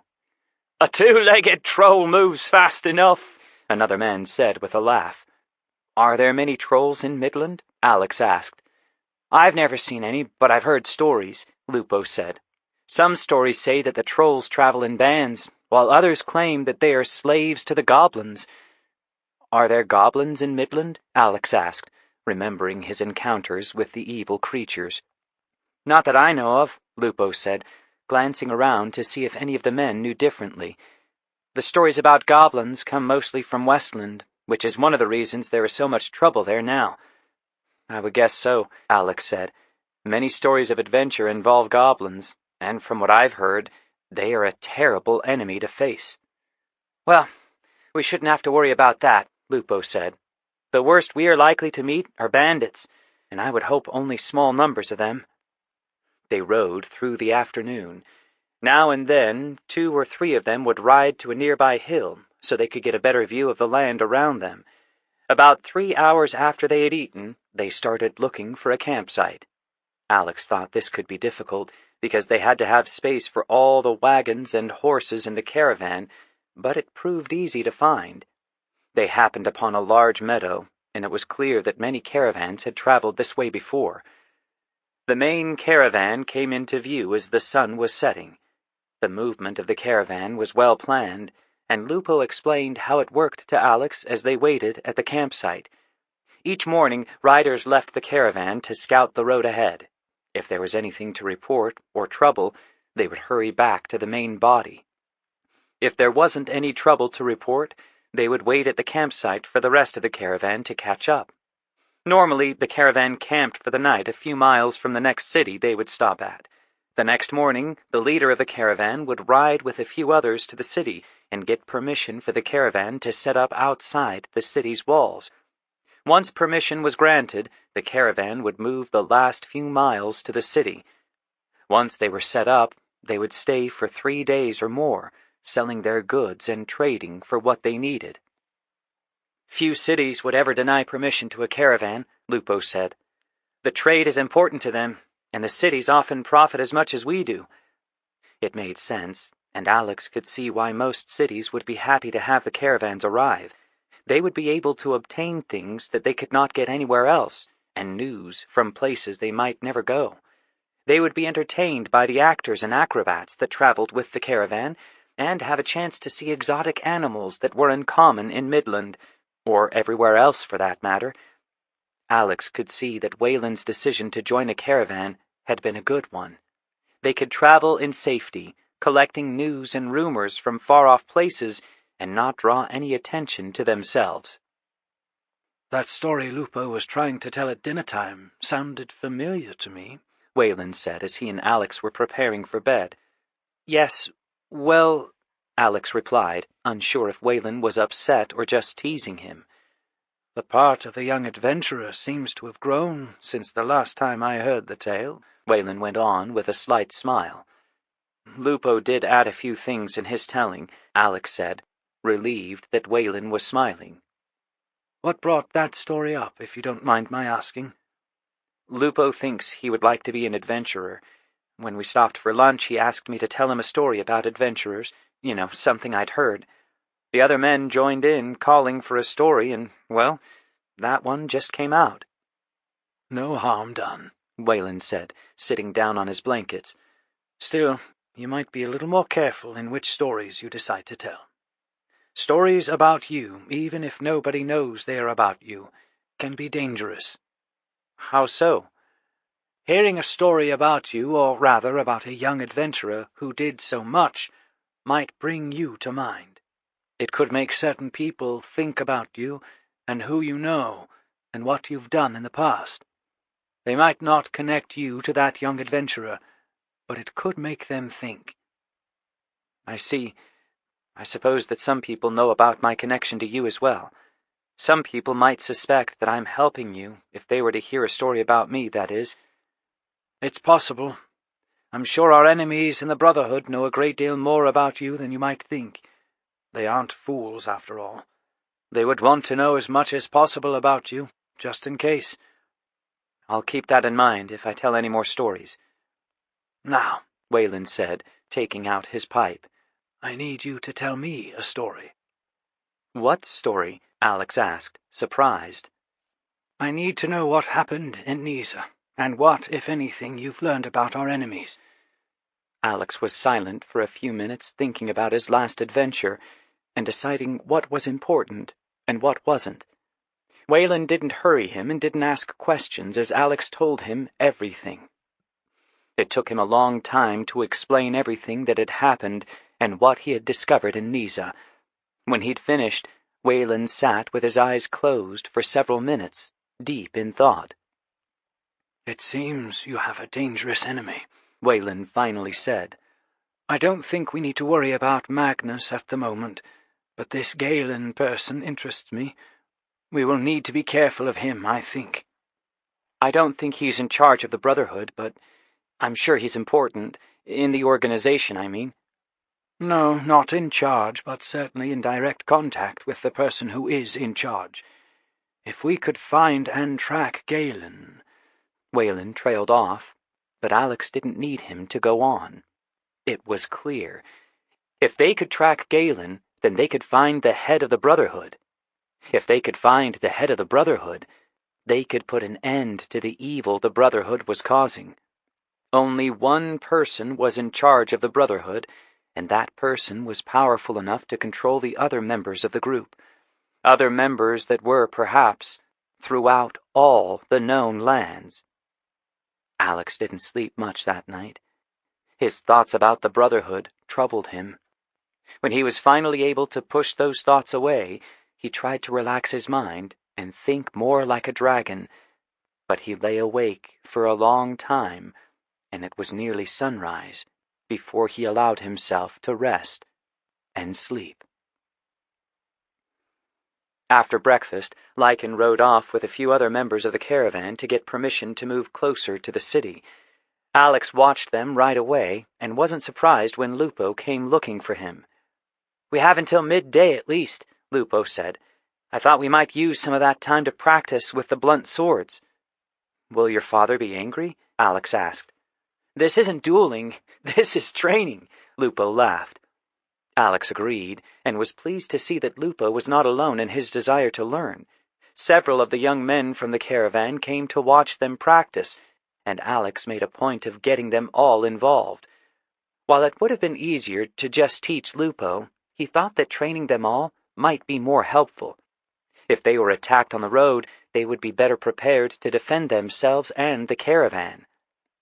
When Lycan returned to their camp, Alex had several of the young men paired up and practicing with each other.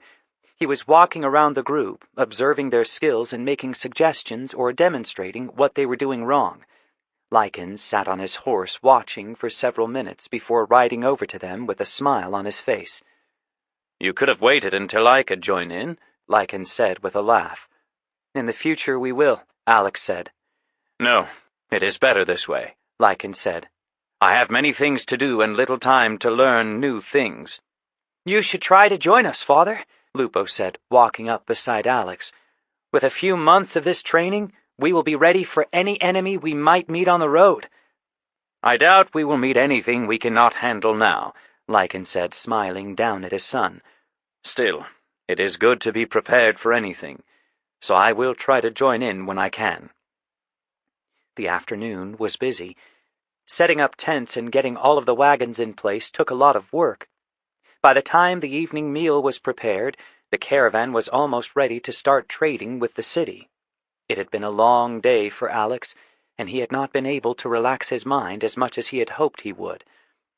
That night, Alex spent some more time trying to think like a dragon, trying to understand everything Selenor had told him. Now and then, he thought he might be getting close to thinking like a dragon, but he was never sure. He might have been thinking like a dragon for a moment, but something would always distract him just as he was almost there. Dogs barking in the night, unknown noises from the city, even the sound of wild animals moving outside the camp. It seemed that the smallest thing would break into his thoughts, and Alex knew that he'd never think like a dragon if he couldn't keep his focus while allowing those things to happen around him. Everyone was up and moving early the next morning. There was much to be done before they started trading with the people in the city, and everyone had something to do. Alex helped Whalen set up their tables, asking questions about the goods Whalen had brought with them. Whalen explained everything in a low voice so that only Alex would hear what he was saying. Alex was supposed to be his apprentice, after all, and should have already known most of what Whalen was telling him. The company ate breakfast, and then Lycan gave the order to move some of the wagons. The wagons that were moved were the ones closest to the city gates, and had only been placed there to keep the people of the city out until everything was ready. Alex was surprised by how many people were already waiting outside the circle of wagons, and he guessed that it had been some time since a caravan had come this way. Alex worked with Whalen all morning, surprised by how good a salesman Whalen turned out to be. Whalen would call out to the people who passed, letting them know exactly what it was he had to sell. It didn't hurt that Whalen sold things at a good price and would often let people argue his prices down. Alex didn't think that Whalen was going to make any money on this journey, but then again, they hadn't come to Jarrow to make money. They spent 4 days at this small city before the caravan prepared to move on. Once again, Alex would be riding ahead of the caravan, but this time the next city was 2 days away instead of 1. They were still far south of any likely trouble, but Alex stayed alert for any signs of danger. He wasn't looking just for possible trouble for the caravan. He was looking for anything that might be trouble for Whalen and himself. So it went as the caravan moved north and a bit west along the ancient roads of Midland. They stopped at every city on the road, and they encountered no trouble. The crowds were always happy to see them, and to Alex's surprise, he was able to learn a great deal about what was happening in Midland and in Westland. It was a happy time for Alex, even as busy as he was. He continued to teach Lupo and the others how to use the sword, and was pleased that they all seemed to be learning quickly. He also continued to practice thinking like a dragon and working his dragon magic. He wouldn't do anything that would be noticed, but using only his dragon magic took more concentration than he'd thought it would. 2 things continued to trouble him, however. He had to continue pretending to be something he wasn't. And Whalen. Whalen was talking less than usual, and he seemed to have something on his mind all the time. The old wizard looked tired, even early in the morning, and Alex wasn't sure that his friend was sleeping at all. Whenever Alex asked him, Whalen would smile and say it was nothing, but Alex knew that wasn't true. After almost 2 months of travel, Alex found something else to worry about. Riding ahead of the caravan, scouting their path as he often did with Lupo and several others, he noticed some unusual tracks. When he first saw them, he felt confused, but after a closer inspection, he was sure of what they were. "Goblins," Alex said, wiping dirt from his hands. 10 at least, maybe as many as 20 moving west. "How can you be sure?" Lupo asked. "These tracks were made by iron shoes," Alex said, following the tracks with his eyes. "Goblin soldiers either wear iron shoes or no shoes at all." 10 or 20 goblins won't bother the caravan, one of the men commented from his horse. "You don't know that," another man said. "Goblins are fierce. They could be a danger to the caravan, maybe a danger to the nearby cities as well. If there really are only 10 or 20 goblins, the caravan should be able to handle them, Alex said, climbing back into his saddle. But this could be a scouting party for a much larger force, or perhaps a small group of raiders.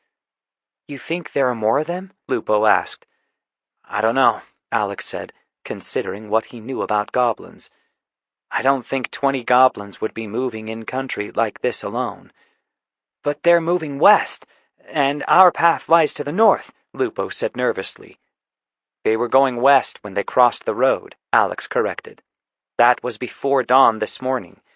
Where have they gone now? Lupo thought for a moment. Tonlar, ride back and tell my father what we found, he said.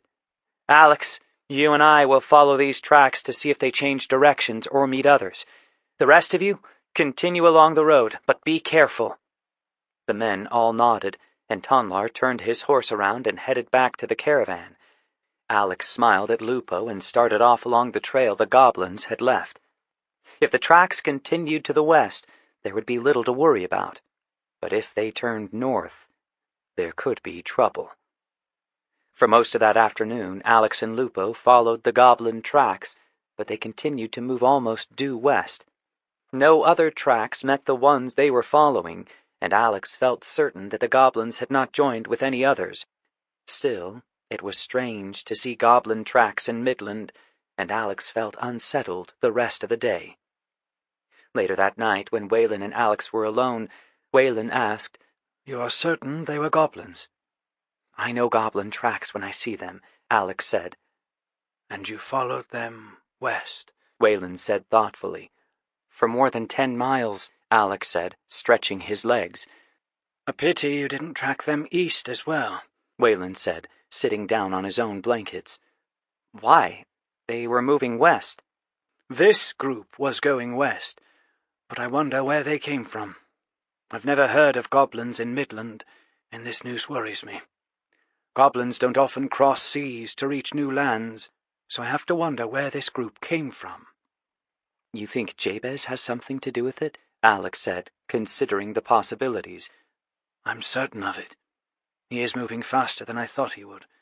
Faster than I hoped he would. Moving toward what? Open war, perhaps. I'm not sure what his plans are, but I'm sure he wants to control all of Jarro before he's done. You believe the goblins are working for him? I didn't think goblins would serve a human. He's not just a human, but a wizard.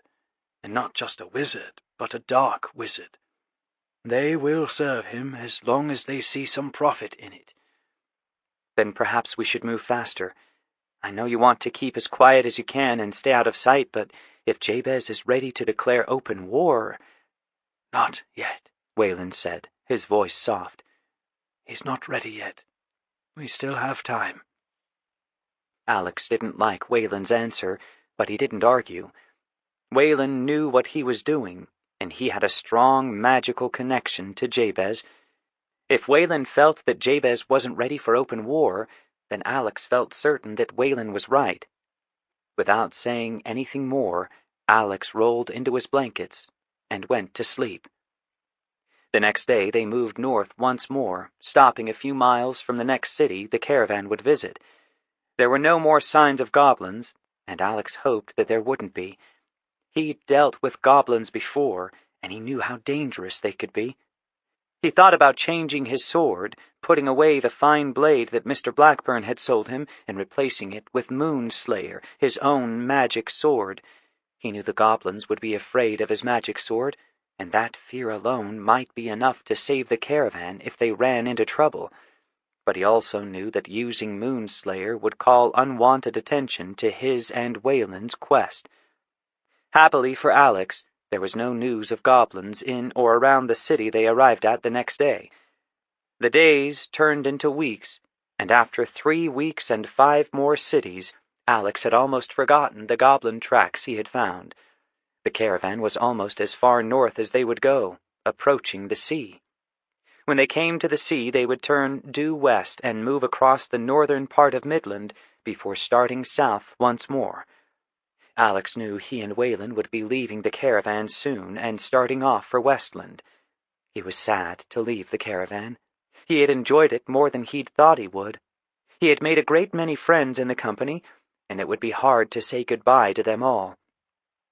Whalen, Alex noticed, was still quiet and unhappy, though he still said that nothing was wrong. Alex knew something was very wrong, and that Whalen was keeping it from him so he wouldn't worry. Alex also noticed that Whalen, apart from just looking worn and tired, now and then seemed a little confused. Whalen had always been alert and full of energy, and the change troubled Alex more and more. He kept a close watch on his friend, hoping that Whalen was just worried about what lay ahead. Chapter 9. The Empty Village. The caravan approached the village of Welding.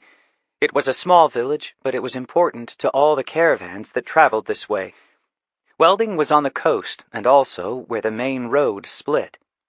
One road went north, and caravans crossing Midland to the north would follow it. Alex and Whalen's caravan would take the other road, called the Lower Crossing. The Lower Crossing was considered safer to travel, as it never entered the wilder bandit-filled lands of the far north. Welding was different from most other villages for another reason. Every caravan along this route would stop for the night there, even though it was a small village and not really a place for trade. But oftentimes goods were shipped to the harbor at Welding and would be waiting for the caravan to arrive. Occasionally, goods from the caravan would be sent by ship south from Welding as well. Lupo told Alex all about Welding, and that there were 3 other villages just like it, forming a kind of square around what might be called the corners of Midland. It wasn't yet noon when Alex and the other scouts arrived at the edge of a small wood. Here the road turned toward the sea, dropping down into a shallow valley where the village stood. Alex was in front, leading the group. A quick look at the village in the valley told Alex that something was wrong. He held up his hand so the others would stop before they all rode out of the trees. He didn't know exactly what was wrong, but he thought it best not to have them out in the open where they would be seen. "What's the matter?" Lupo asked, riding up beside Alex. "The village," Alex said. "It's not right." "It looks the same as it did last time we were here," Lupo said without concern. "I don't see any people," Alex said, "and there's no smoke from cooking fires." Lupo looked down at the village without saying anything. His face had become stern, and his eyes searched the valley and village for any sign of life. After more than a minute of looking and not seeing anything at all, Lupo turned to the rest of the scouts. "Be ready for anything," Lupo said. "Spread out on the road and leave some space between each other. If this is a trap, let's not make it easy for anyone to catch us all." The others understood what Lupo was saying, and with a nod, Lupo and Alex started forward. Alex heard the men behind him checking their weapons, but he wasn't sure weapons would be needed. If this was a trap, the important thing was that at least one of them got away to warn the caravan. He kept his eyes moving, searching for anything that was out of place. His mind started plotting, and he couldn't help thinking that if this was a trap, the wooded area they had just ridden through would be the best place for attackers to hide. There was no movement in the village as they approached, and the only sound was a slight breeze blowing in from the sea. It wasn't until he and Lupo had ridden to the edge of the village that they saw the first sign of trouble. A body was lying in a ditch at the side of the road, and from the look of him, Alex guessed the man had been dead for 3 or 4 days. Lupo motioned with his hand, and the other scouts closed in around him. They all saw the body, but they didn't speak. Alex let his magic reach out, looking for any signs of life in the village, hoping that things weren't as bad as he feared. There was nothing for his magic to find, or at least nothing living. The village was empty. "Gareth, ride back and tell my father what we found," Lupo ordered. "John, Eric, Parlacia is the nearest city along the North Road, half a day's hard ride at least. Make the best time you can and let them know as well. Be careful." "And the rest of us?" a man named Walsh asked. "We'll search the village for any survivors," Lupo answered, desperate hope in his voice. "Use caution. If there are survivors, they might fear us or even attack us." "And if there are no survivors?"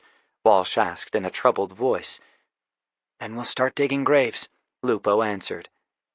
Gareth rode off at top speed, wanting to bring Lycan and the caravan forward as quickly as possible. John and Eric moved at a solid gallop, but Alex knew that however fast they reached the city, it would be at least a day before any help came from there. Alex and the rest of the group moved into the village quietly, nervous and afraid of what they might find. Alex, Lupo, and the 3 remaining members of their group stayed close together. With a great deal of caution, they searched every building from top to bottom.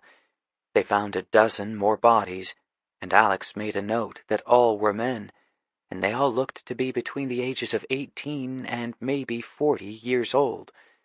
There were no women, no children, and no old people. A small hope blossomed in Alex's mind. Perhaps the women and children had somehow escaped.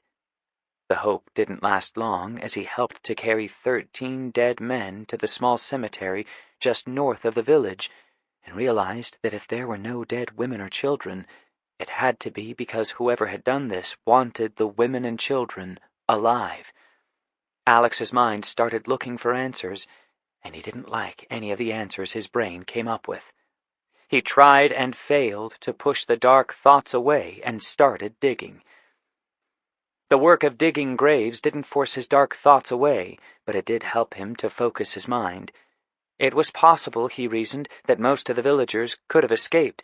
They might have seen this trouble coming and fled, leaving behind only a few men to try to defend their village. "If that is the case, where are they now?" Alex Ogash asked. "Once the trouble was over, they would have returned to their village. They would have at least buried their own dead." Alex didn't have any answers.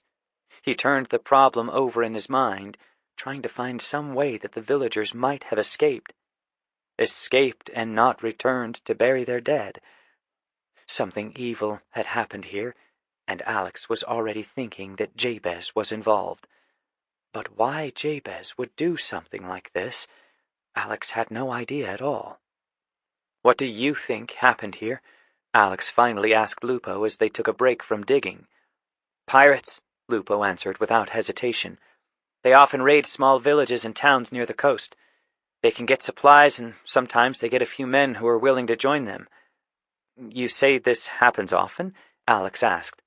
"Well, not that often," Lupo said. "Raiding towns and villages can cause trouble once word gets out. Ships are warned, as are all the other towns and villages along the coast, and at least those nearby will be on guard. This, however, is strange." "Strange how?" Alex asked, already suspecting the answer. "So many dead. Pirates don't often kill, at least not when they raid a village or town. They may kill 1 or 2 people if they have to, but we've found 13 bodies. That seems like a lot for a small village like Welding. And we've found no survivors."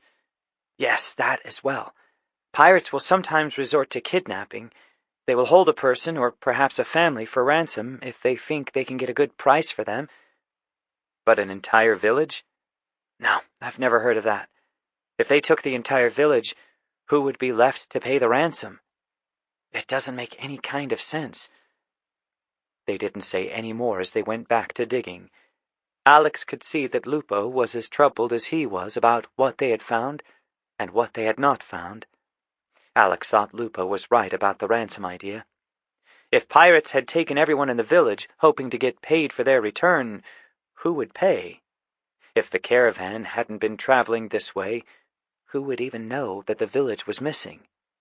"Someone would find out, sooner or later," Axe Ogash said. "Later might be what the attackers hoped for," Alex answered. Alex paused in his digging to look at the village. The village was mostly made up of houses and only had 2 or 3 public buildings. There were several large warehouses near the harbor, but they were separated from the village by 100 feet of open ground. Alex guessed that at least 100 to 150 people had lived here, With only 13 dead, that would leave a minimum of 87. Far too many to take them all away on a single ship. Alex's thoughts were interrupted by trumpets suddenly sounding from the hill to the north of the village. A large number of armed men on horseback came sweeping into the valley. Alex and the others stopped their work, gathering together once more. Lupo moved forward, holding up his open right hand as a sign of peace. Most of the riders moved through the village and down to the warehouses and harbor area. A dozen men quickly encircled Lupo and the others. They looked to be soldiers, and their movements were well ordered. They didn't say anything for a minute or more, just looking at Alex and his companions. Finally, the man who appeared to be in command lifted his own right hand as Lupo had done. "I see our comrades didn't have far to go before they found you," Lupo said. "Not far," the commander answered. "I am Tiamor. Who are you, and why have you come here?" "I am Lupo. We are scouts for the caravan of my father, Lycan of Tressland. We are traveling north, though we mean to take the lower crossing to the west." "So your messengers have told us," Tiamor said, lowering his hand. "How long before your caravan will arrive?" "They should be here before the sun sets," Lupo said. "They will be welcome and considered friends, as are you all," Tiamor answered. "In evil times it is good to meet men of honor like yourselves." "Our honor is in our deeds, in our words, and in our lives," Lupo said. Alex looked at Lupo. His words seemed to be memorized, some code or special ceremony that Alex didn't know anything about. It was the right thing to say, and it rang true, but Alex was slightly concerned. Whalen hadn't mentioned anything about special words or codes when meeting with soldiers or even armed men. Did Whalen know about this and had simply forgotten to mention it? Or was this something Whalen knew nothing about? The moment passed, and Alex hoped he would have time to ask Lupo about the words he had said. The soldiers took over the work of digging graves, and Alex and his companions were invited to join the commander for the midday meal. Once things were in order and Alex and the others had taken their places, Tiamor told them what had happened in the village, or at least what he knew. The villagers kept watch on the harbor, and they had seen the raiding ship long before it came to their small port. This was not the first time that pirates had come looking for supplies in water. Most of the people from the village had gone into the hills to the north, while 30 of the men had remained behind. It was almost a custom here in Welding for the men to bargain with the pirates, trading with them so they could get what they needed without causing any real trouble for the village. "Such things have happened so often in the past that the villagers were not troubled or afraid," Tiamor said. "I fear that will change in the future." Things seemed to be going as they should, as they had many times in the past, but then something went wrong. The pirates had suddenly attacked. The people in the hills had seen them when they started killing the men of the village. Fear had filled them, and without waiting to see what the pirates would do, they had fled. "They came to Parlacia 3 nights ago, and if things had been ready as they should have—" Tiamor shook his head. "We should have been here sooner, and in future we will be." "This has happened to other villages?" Lupo asked, seeing the look on Tiamor's face. "Not to any nearby," Tiamor answered, "but word has come of similar things happening in the far north and the west. We should have expected something to happen close, but it is hard to imagine evils close to home when stories come from far away." "Nobody wants to believe evil stories, but all too often they're true," Alex said, more to himself than to anyone else. "Yes," Tiamor agreed, "and there are other stories you should hear. Stories of dangers on the inland roads. I doubt that a full caravan will find any trouble, but your scouts or anyone wandering too far off might." "What stories?" Lupo asked, concerned. "I will speak to your father when he arrives," Tiamor answered. "Bandits have long been a problem in the north, as I'm sure you know. It seems that, of late, they have moved farther south as well." "I'm sure my father will welcome any information you can share," Lupo said. The caravan appeared well before sunset. Lycan, hearing the news of what had happened in Welding, had hurried them forward. The men of the caravan were well armed and alert when they came rolling into the valley, but there was no need. Lycan was quick to discover all that had happened, and after only a few minutes of putting the caravan in order, he went off with Tiamor to talk privately. Alex wanted to have a private talk with Whalen, but with all the commotion of the caravan's arrival and getting set up for the night, he wasn't able to. Finally, after taking care of his assigned duties, Alex walked toward the harbor, alone. He wanted to think. He was looking for answers about what had happened here and why. Most of all, he was worried about the future and the adventure that he and Whalen were on. He was sitting at the end of the dock, looking out at the darkening sea, when Lupo came looking for him. "You seem troubled," Lupo said softly. "I understand that what happened here wasn't pleasant, but you seem to be taking it harder than you should." "And how hard should I take it?" Alex asked. "Well, Lupo started and stopped. "I just mean that, well—" "What?" Alex asked. "Speak your mind. I won't be offended." "Today was bad, I know that. Still, it seems to me that you've been in a dark mood for many days now, and the further north we've traveled, the darker your mood seems to get," Lupo said. "It's like you're waiting for something you hope will not come." "Are my thoughts so open to you?" Alex asked in surprise. Alex thought that he had been hiding his feelings. He believed that his concerns about the future, about Whalen, and about his eventual meeting with Jabez were known only to himself. "You don't hide your worries as easily as you think," Lupo answered. "I don't know what your troubles are, but I can see them in your face. I can hear the echo of them in the laughter you use to hide them. Today was bad, but it is not the cause of my troubles. It is the future that worries me, a future that I cannot see or even guess at. Only an oracle can see the future, and even they cannot see all. Don't let the unknown drag you down in worry. Look to the future with hope." "I have hope. It's just that you're thinking of adventure. I suspect that since I told you of my dream to become an adventurer, you've had some thoughts about your own future as a merchant." Alex was surprised by Lupo's guess. It wasn't what he had expected his friend to say, and it missed the truth completely. Still, he couldn't tell Lupo what was really bothering him, and the thought of becoming an adventurer was as good a cover story as anything. "Being a merchant seems a dull life," Alex said. "I wish I had some idea of what my future holds." "I thought as much. Perhaps I can help you." "Have you become an oracle, able to predict my fate?" Alex joked. "Nothing as grand as that. I do, however, know of something that might help. It is a place we will pass as we travel to the west, a place that many people claim is magical." "What place is that?" Alex asked, interested. "A cave. There are some who claim that if you sleep in this magical cave, you will have visions of your future." "Some who claim," Alex repeated. "Do you make this claim? Have you slept in this cave?" "I've promised not to name those I know who believe, and I know that the cave doesn't bring visions to everyone." "You've tried it yourself, haven't you?"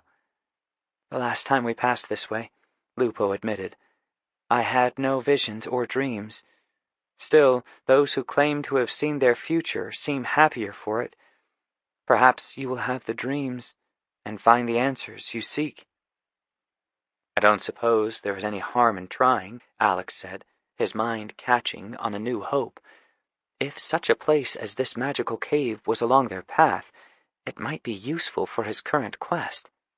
He didn't know if he would find any answers, but there was a chance that he might.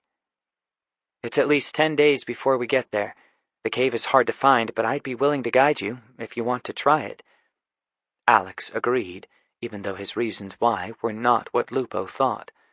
Lupo seemed happy to have helped his friend, and that helped Alex feel happy as well. Later that night, when most of the caravan had gone to sleep, Alex had a chance to talk with Whalen. At first, the old wizard simply listened to what Alex had to say and his thoughts about what had happened at Welding. Alex still thought that Jabez was somehow involved, but he still hadn't determined how. "It's just a small village, and far away from the land Jabez is trying to control," Alex said. "I don't see why he would care about such a place." "Of course he cares about this place," Whalen answered, as if it was all perfectly clear. "You're not thinking like an evil wizard, Alex. You're not thinking of how the Brotherhood works and gains power." "What do you mean?" "You were in Niza, and you saw how things were done there. Lies, rumors, mistrust, those are the weapons of the Brotherhood. That is how they divide people, make them afraid and unsure of who they can trust." "That's true. Still, the east side of Midland is a long way from Westland. Why would Jabez already be spreading his lies and rumors here?" "It's never too soon to spread the seeds of doubt. Never too early to kindle the fires of fear that he will use to his advantage later. I have no doubt that Jabez is behind this trouble, and a great deal more, unless I miss my guess." "Is there nothing we can do? Can't we at least warn people about what Jabez is up to?" "Who would we warn? Who would believe us? As you said, Westland is far away. The troubles there are not the troubles of Midland. Few in Midland would believe any such warning of a coming evil, and those who might believe us are not in a position to do anything about it." "Then I suppose all we can do is go on as we are, and reach Westland as soon as possible," Alex said with a sigh. "If we achieve that, then we will be able to do more," Whalen said. Chapter 10. Cave of Dreams. The days passed slowly as the caravan moved away from the village of Welding. There was sadness for what had happened in the village, and fear had touched all of their hearts. If such things could happen in Welding, what other evils might already be spreading over the land? Alex could see that Whalen was right, and that this was exactly what Jabez and the Brotherhood wanted. Spreading fear and worry was the whole reason Welding had been attacked, and the plan was working. "There's nothing we can do about it right now," Whalen said, "but it might be turned to good before the end." "How could something so evil be turned to good?" Alex asked. "It will wake people up, make them more aware of the trouble that is coming.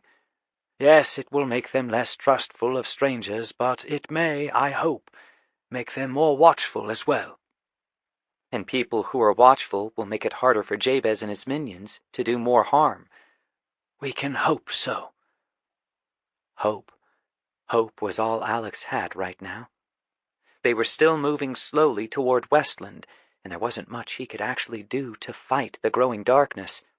Jabez remained free to act as he wished, a fact that troubled Alex more and more as the days passed. It seemed unfair. Jabez should be afraid. He should be the one taking care and worrying about the future. "He must know that Whalen is on his way," Alex said to himself. "Perhaps he does not care," Alex as Ogash answered. "Perhaps he does not fear Whalen Vankin at all." Alex thought about that. It would be incredibly foolish of Jabez to not at least account for Whalen's opposition to his plans. Jabez couldn't be that foolish, and the Brotherhood would not be that foolish. But what did that mean for Alex and Whalen? "He is taunting you, trying to draw Whalen out before his plans are ready," his Ogash said. "If Jabez can get Whalen to act before he is fully prepared, that would gain him and whoever is with him a great advantage." "So Whalen must not act too soon," Alex said softly. "I must help him to wait until we are ready." Alex knew what he said was true, but he didn't like it. Waiting was always hard for him, and waiting while other people were being hurt was harder still. Whalen seemed ready and willing to wait, but now Alex understood how much this slow approach to Westland troubled his friend. Whalen knew that this was his and Alex's best chance for success, and he was determined to follow it, whatever the cost. Looking at Whalen's face, Alex noticed again how tired his friend looked. It was more than just the long journey. Alex suspected Jabez was constantly trying to find a way into Whalen's mind, to discover where he was and what he was up to. That would have been bad enough, but Whalen's own worries were also written in the lines of his face. Worries about what Jabez was doing, what harm would come if he moved too slowly or too quickly, and worries about what the future held. It was almost too much to think about, and Alex's respect for Whalen grew. To carry all of the troubles and worries that he had and still move forward was an incredible act of courage. 13 days after leaving Welding behind, the caravan came to the place where Alex hoped to find some answers. They were in a shallow valley with a small river that ran to the northeast. The land to the north rose slowly to distant mountains, and south of their camp there were several tall hills. Lupo had pointed to the hills when the caravan had stopped, letting Alex know that the Cave of Dreams was close. As the sun sank in the west, Lupo and Alex rode away from the camp. Alex was surprised to see half a dozen other men following a short distance behind them. He thought his visit to the cave was a secret, and he turned to Lupo for answers. "I told my father that you wished to visit the cave," Lupo said. "With all the rumors of trouble on the road, he sent a few extra men to watch, just in case." Alex nodded and rode on without comment. He knew Lycan and Tiamor had spoken together at Welding, and the news was that the bandits of the north were more active than they had been for many years, and many smaller groups had found trouble or simply disappeared as they traveled.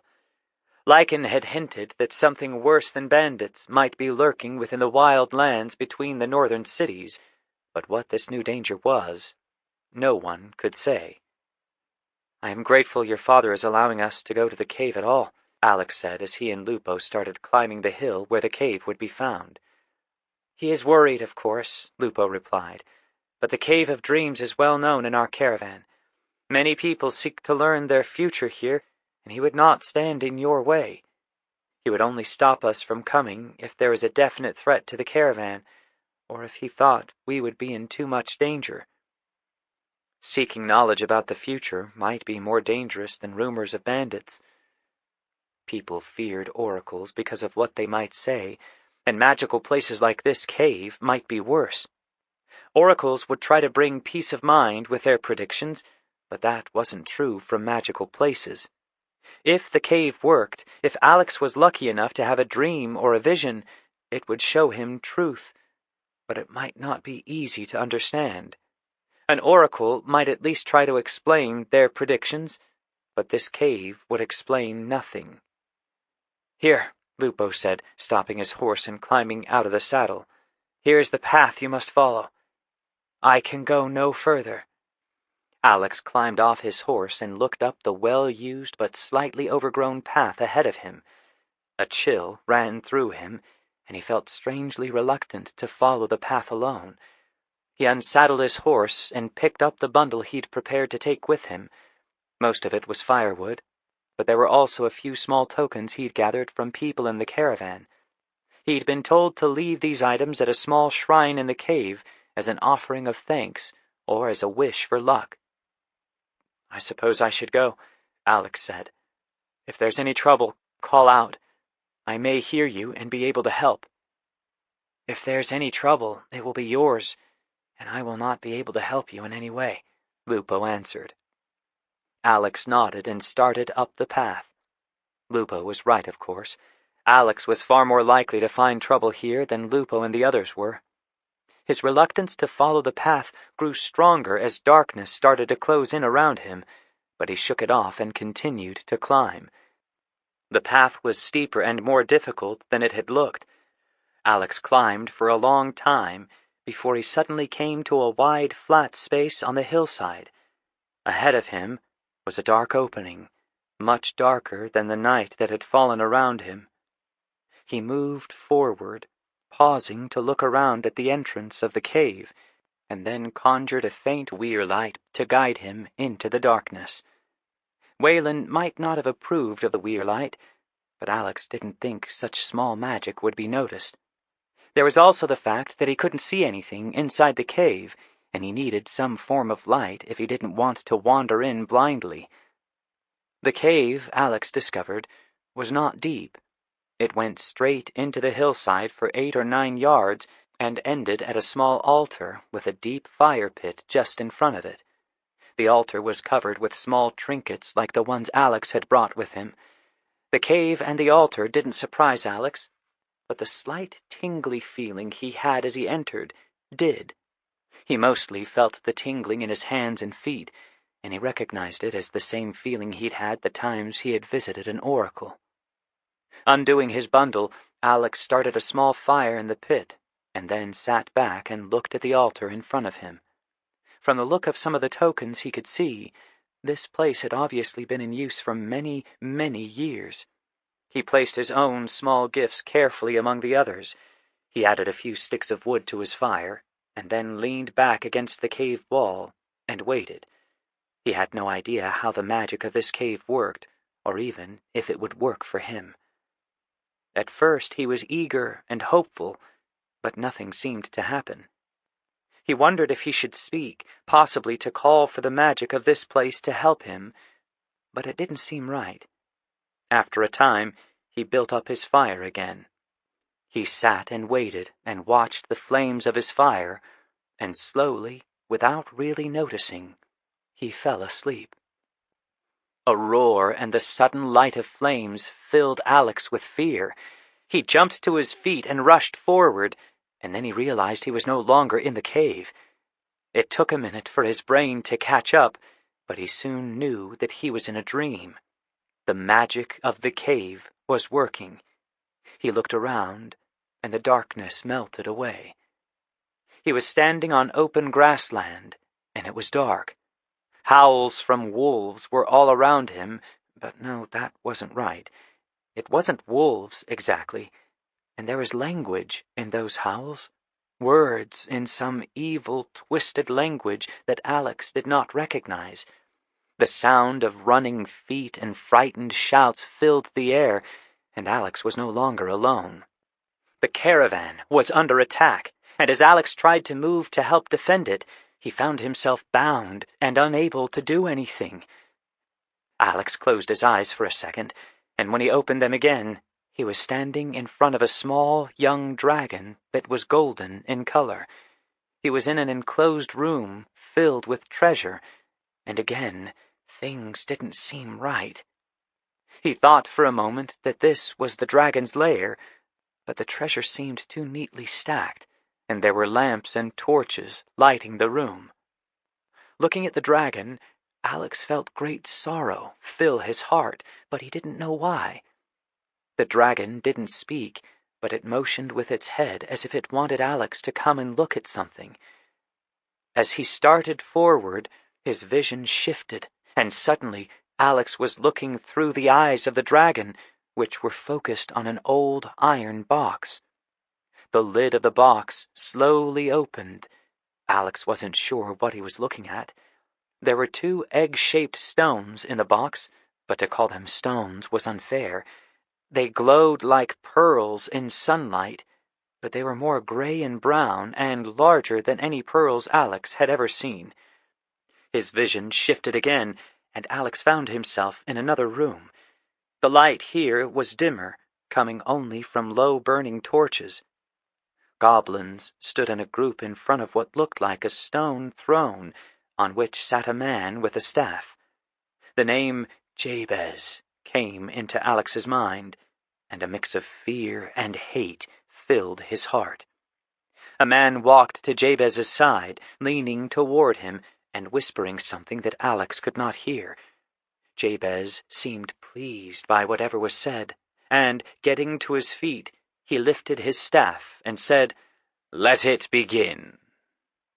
Alex was suddenly outside, wind and rain hitting his face. Armies of goblins and men stood before him, and as horns sounded behind him, they began to cheer. The war they had long been waiting for was beginning, and they were happy in the evil they would bring. A massive figure nearby suddenly spread its wings, and Alex recognized it and the others like it as gargoyles that took to the skies and flew over the armies. The snippets he was seeing began to shift more quickly, and many were harder to see or understand. A ship on a distant sea. An ancient-looking city in the mountains. The drawbridge of a castle. A face he did not recognize. Whalen's face, pale and streaked with blood. A white light reflecting from the sharp edge of an axe. Alex sensed that the vision was moving into the future, a future that may or may not be. The future was never certain, and the visions were less clear the further away from the present they were. Finally, Alex was left in a gray darkness, stunned and confused by the dozens and dozens of images he had only partly seen.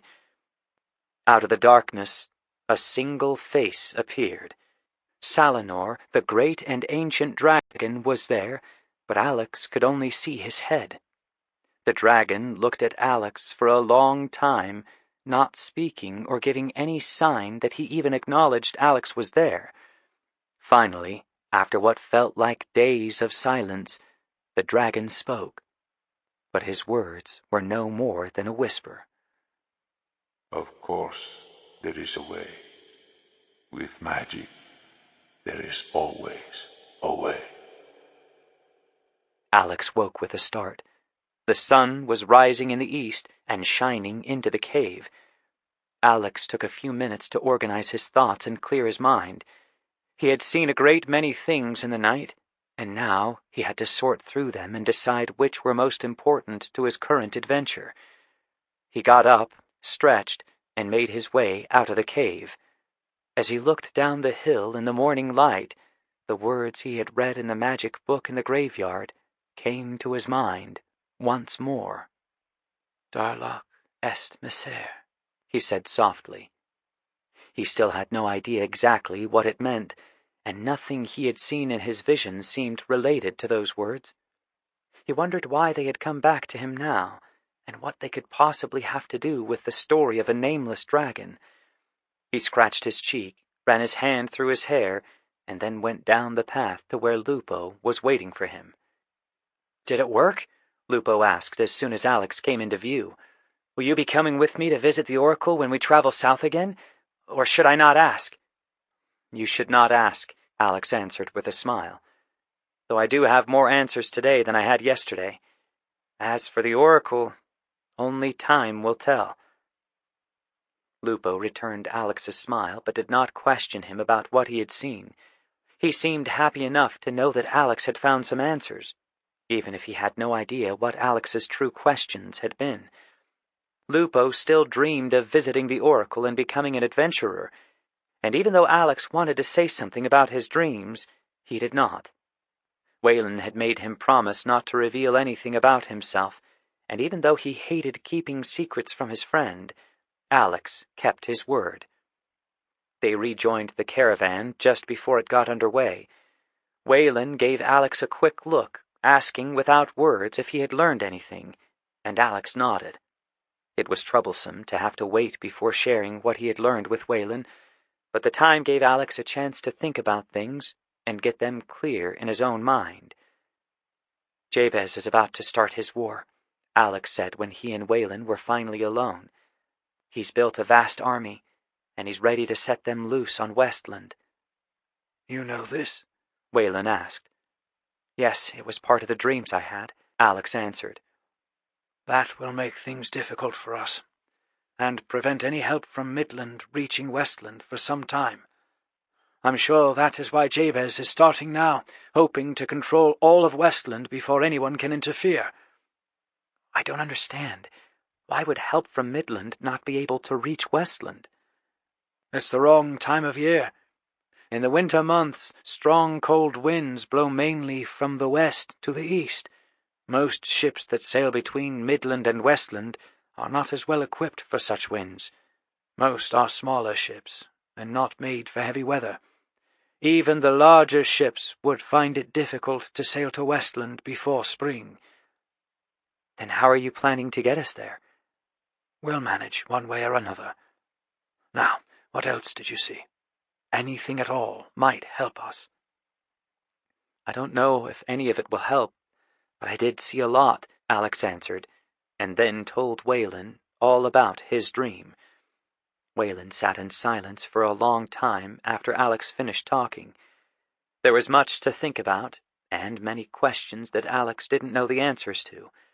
When Whalen finally spoke, his questions were not what Alex expected. "The stones you saw in the iron chest, did you get any feeling that they were magical?" Whalen asked. "No, I don't think so," Alex answered. "You say they were like pearls, but more grey and brown," Whalen went on. "Was there perhaps a hint of green? Just a hint of green, like pale jade?" Alex thought for a moment, trying to recall in his mind exactly what the stones had looked like. He had no idea why Whalen was so interested, but he realized the stones must be important if they had been in his dreams and Whalen was asking about them. "Yes," Alex said after a pause. "There was just a hint of green in them, now that I think about it." Whalen frowned. "And you say you saw 2 of them in the iron box?" he asked softly. "Yes, there were 2. "What are they?" Alex asked, confused. "Do you know what Orion Stones are?" Whalen finally asked. "No, I've never heard of them before." "I'm not surprised. For many years I've believed, or at least hoped, that they were all destroyed. It appears that they were not." "What are Orion Stones? Why do they concern you so much?" "Orion Stones are ancient weapons used by magical people. They were created and used by evil people and their servants." "What do they do?" Whalen rubbed his forehead. "Let me see how best to explain. Do you remember what I told you about magic? How it can be thought of as a bowl collecting raindrops?" "And every time I use magic, it's like pouring some of the gathered water out of the bowl," Alex said. "Yes, exactly," Whalen said, nodding. "Well, Orion Stones are like magical sponges, or perhaps leeches would be a better way to describe them. When you use magic against someone who is carrying one of the stones, the stone absorbs your magic until your bowl is left dry." "But that's not possible," Alex said, shaken by the idea. "Oh, it is," Whalen said. "What's more, after your magic is gone and you are dead, the holder of the stone can break it and steal your power for himself." "What if your magic is gone, but you aren't dead?" Alex asked, thinking over Whalen's words. "Then, if you can break the stone, I believe the magic would return to the rightful owner." "I don't know. I might believe the stones could drain someone's power, but I don't think you could really give that power to someone else. I don't think it would work." "I hope you are right. Personally, I think it probably refreshes the stone holder's own power, refills their magical bowl, as it were." "Yes, I think that is more likely." "Well, let's make sure we don't find out what will happen if the stones are used against us. Whether they will or will not steal a person's magic, I don't think either of us wants to find out firsthand how they work." "At least we know Jabez has these stones." "Yes, and if we get the chance, we should take them away from him." "You mean if I get the chance? So after I sneak into the castle and find the Axe of Sundering, then I should also steal these stones?" Alex said, half smiling. "Well, if the opportunity comes up," Whalen said, returning the smile. "And if you do get the chance to take them, you should keep one for yourself. It would only be fitting if Jabez's own weapon was used against him." "What if Jabez is carrying the stones when we turn up?" Alex asked. "If that happens," Whalen said, "then I think the both of us will be in a great deal of trouble." "Well, as long as we know," Alex said. Chapter 11. Fear in the Dark. Now that Alex and Whalen knew Jabez was starting his war, the caravan seemed to move at a snail's pace. It was as if extra hours had been added to the daytime, and the nights were filled with waiting and restless sleep. It felt to Alex like the caravan hardly moved at all, even though he knew that the wagons were moving at the same speed they always had. Everything seemed dull and gray. Alex knew that a great many things were in motion, and that the fate of Jarro hung in the balance. None of that had any effect on the caravan. The days went on, the routines remained the same, the towns and cities they visited looked like towns and cities they had already seen. 2 weeks after Alex's visit to the Cave of Dreams, something changed, though Alex was slow to notice it. The caravan was settling in for the night, circling the wagons, lighting watchfires and preparing the evening meal. Alex felt tired after a long day of travel, and then a shiver of fear ran down his back. Sitting up straight, Alex looked around slowly. He looked at the caravan that he knew so well, and then at the green valley where they were spending the night. Nothing looked out of place. Nothing looked threatening or dangerous in any way. He tried to focus his mind on what might have caused him to shiver on this warm evening. He could find nothing, no cause, and for some reason that scared him more than the strange moment of fear had. For a moment, Alex wasn't sure what to do. Something was wrong, he was sure of it, but he had no idea what it was. He considered using his magic for the first time in a long time. Just a little magic to search the land around the caravan for danger. Just a little magic that no one would ever notice. He was about to turn his magic loose when Whalen suddenly appeared. The look on the old wizard's face was enough to stop Alex cold. "Do nothing," Whalen said quietly as he walked up to Alex. "Whatever you're thinking, no matter how right it might seem, do nothing." "You felt it as well, then," Alex said, matching Whalen's quiet tone. "Oh, yes, I felt it," Whalen said. "I've been around long enough to know it for what it is as well. We'll talk about this after the evening meal." Whalen walked away, leaving Alex with more questions than he'd had before. He watched his friend go, wanting more than anything to find out what Whalen knew, but instead he slowly turned and walked to the center of the caravan where the evening meal would be served. Alex forced himself to eat, though food was the last thing on his mind. He talked with his friends, laughed at their jokes, and acted as he was expected to act.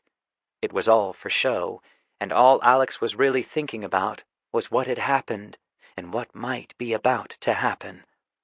He was sure something important was looming, and Whalen knew or at least guessed what it was. Again, the thought of using his magic came to him. Just a little magic to find out what was happening. Just a little magic that nobody would notice. It might be important. The lives of his friends in the caravan might depend on his knowing what was going on. People could die if he wasn't ready to act. "Do nothing," Alex's Ogash repeated. "Listen to Whalen and do nothing." Alex forced down the desire to use his magic. He tried to focus on his food, on the people around him, anything but the strange sense of fear he'd felt. Whalen said that he knew what it was. If anything dangerous was going to happen, Whalen would be ready to deal with it. Except Whalen has been distracted, Alex thought. Could this be some new attempt by Jabez to find Whalen? Some magical attack on Whalen's mind so Jabez can find out where he is? Looking down the long table at Whalen, Alex couldn't see any sign of worry or fear. In fact, he couldn't see any sign of anything on Whalen's face. He didn't look distracted. He didn't look as worn or tired as he had before. Somehow, Whalen looked at peace, rested, relaxed, without a care in the world, and certainly no sign that danger was close. A new thought came to Alex's mind, one that he tried to push away but could not. What if Jabez had broken through Whalen's defenses? What if Jabez had been able to overcome Whalen? What if Jabez was somehow controlling Whalen? "No," Alex's Ogash said firmly. "Whalen is not so easily defeated, and you would know if Jabez was in control. You would know if Whalen had lost this battle." "Yes," Alex whispered to the plate in front of him. "Yes, I would know." It seemed to Alex that the meal lasted for hours. Even after everyone had eaten all they could, nobody wanted to leave the tables. Eventually, people began moving away, gathering around the large campfires in groups, unwilling to leave the light and their companions for their beds. Alex stayed near the campfires for a short time as well, but soon slipped away, hoping to find Whalen and answers to his questions.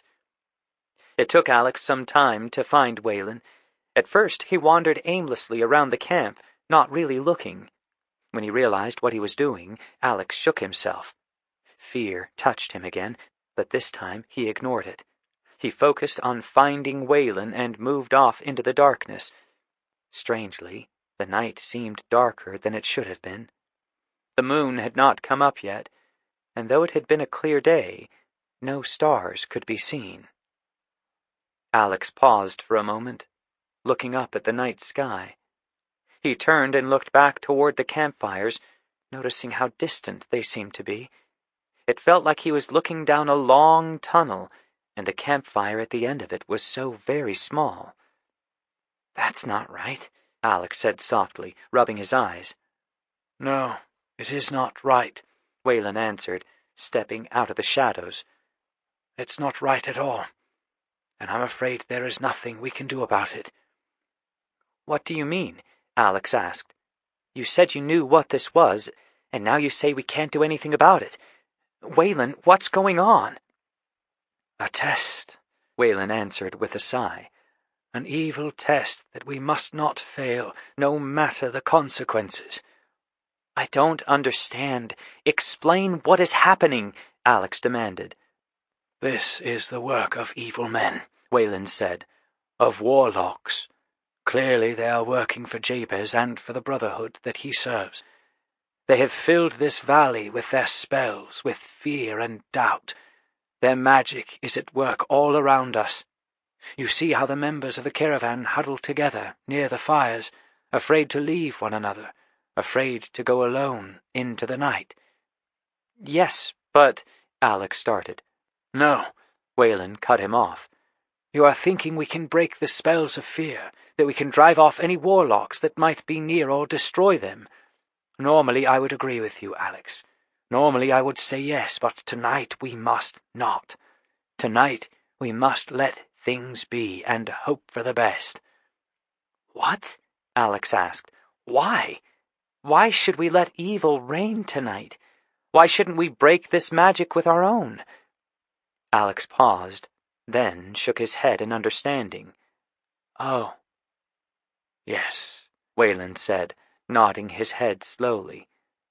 "You see the answer even as you speak. This evil is trying to draw us out, to find us. They want us to break their spells with our magic. They want us to protect those we travel with. But if we do, we will be revealed to them, and we cannot let that happen." "What do you think will happen?" Alex asked, knowing that Whalen was right, and they must do nothing. "I don't know," Whalen answered. "Perhaps nothing except for a fearful night with little or no sleep for our friends. If we are lucky, that's the only price we'll pay." "But you don't believe that?" Alex said. "No, I don't. I think we have more to fear than simple spells and darkness," said Whalen.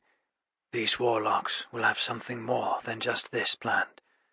Something they think will draw me out, force me to show my magic."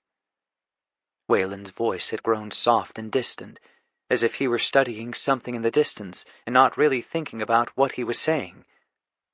"Whalen?" "Promise me, Alex," Whalen said urgently. "Promise me that you will only use magic to save yourself. No other reason, only to save yourself if you must." "Whalen, I don't think—" "Promise!" "I promise. Only to save myself if I must. No other reason," Alex said reluctantly. Whalen relaxed visibly. "You must think all of this is only the foolishness of a worried old man." "I don't think you are foolish," Alex said, trying to sound reassuring. "Well, we'll soon find out," Whalen said, his eyes searching the darkness around the camp. "As I said, maybe nothing will happen. Maybe it will just be a hard night for the caravan. and tomorrow we can move away from this evil place." After watching the darkness with Whalen for a time, Alex walked back to the campfire. Most of the members of the caravan had gone to bed, but a few remained, sitting up late with the assigned watchers. He could see that they were troubled, but they did not know why. As the moon finally began to rise, Alex left the fire and went to find his bed. Something was coming. Something was going to happen. He was sure of that. But sitting by the fire and waiting for it was difficult.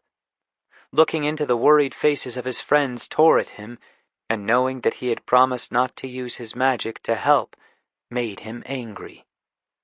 Alex had fallen into a half-sleep when the attack finally came. He could hear sudden shouts that were full of fear, but his body was slow to move. His mind was in some other place, but he didn't know where, and he didn't remember what he had been thinking.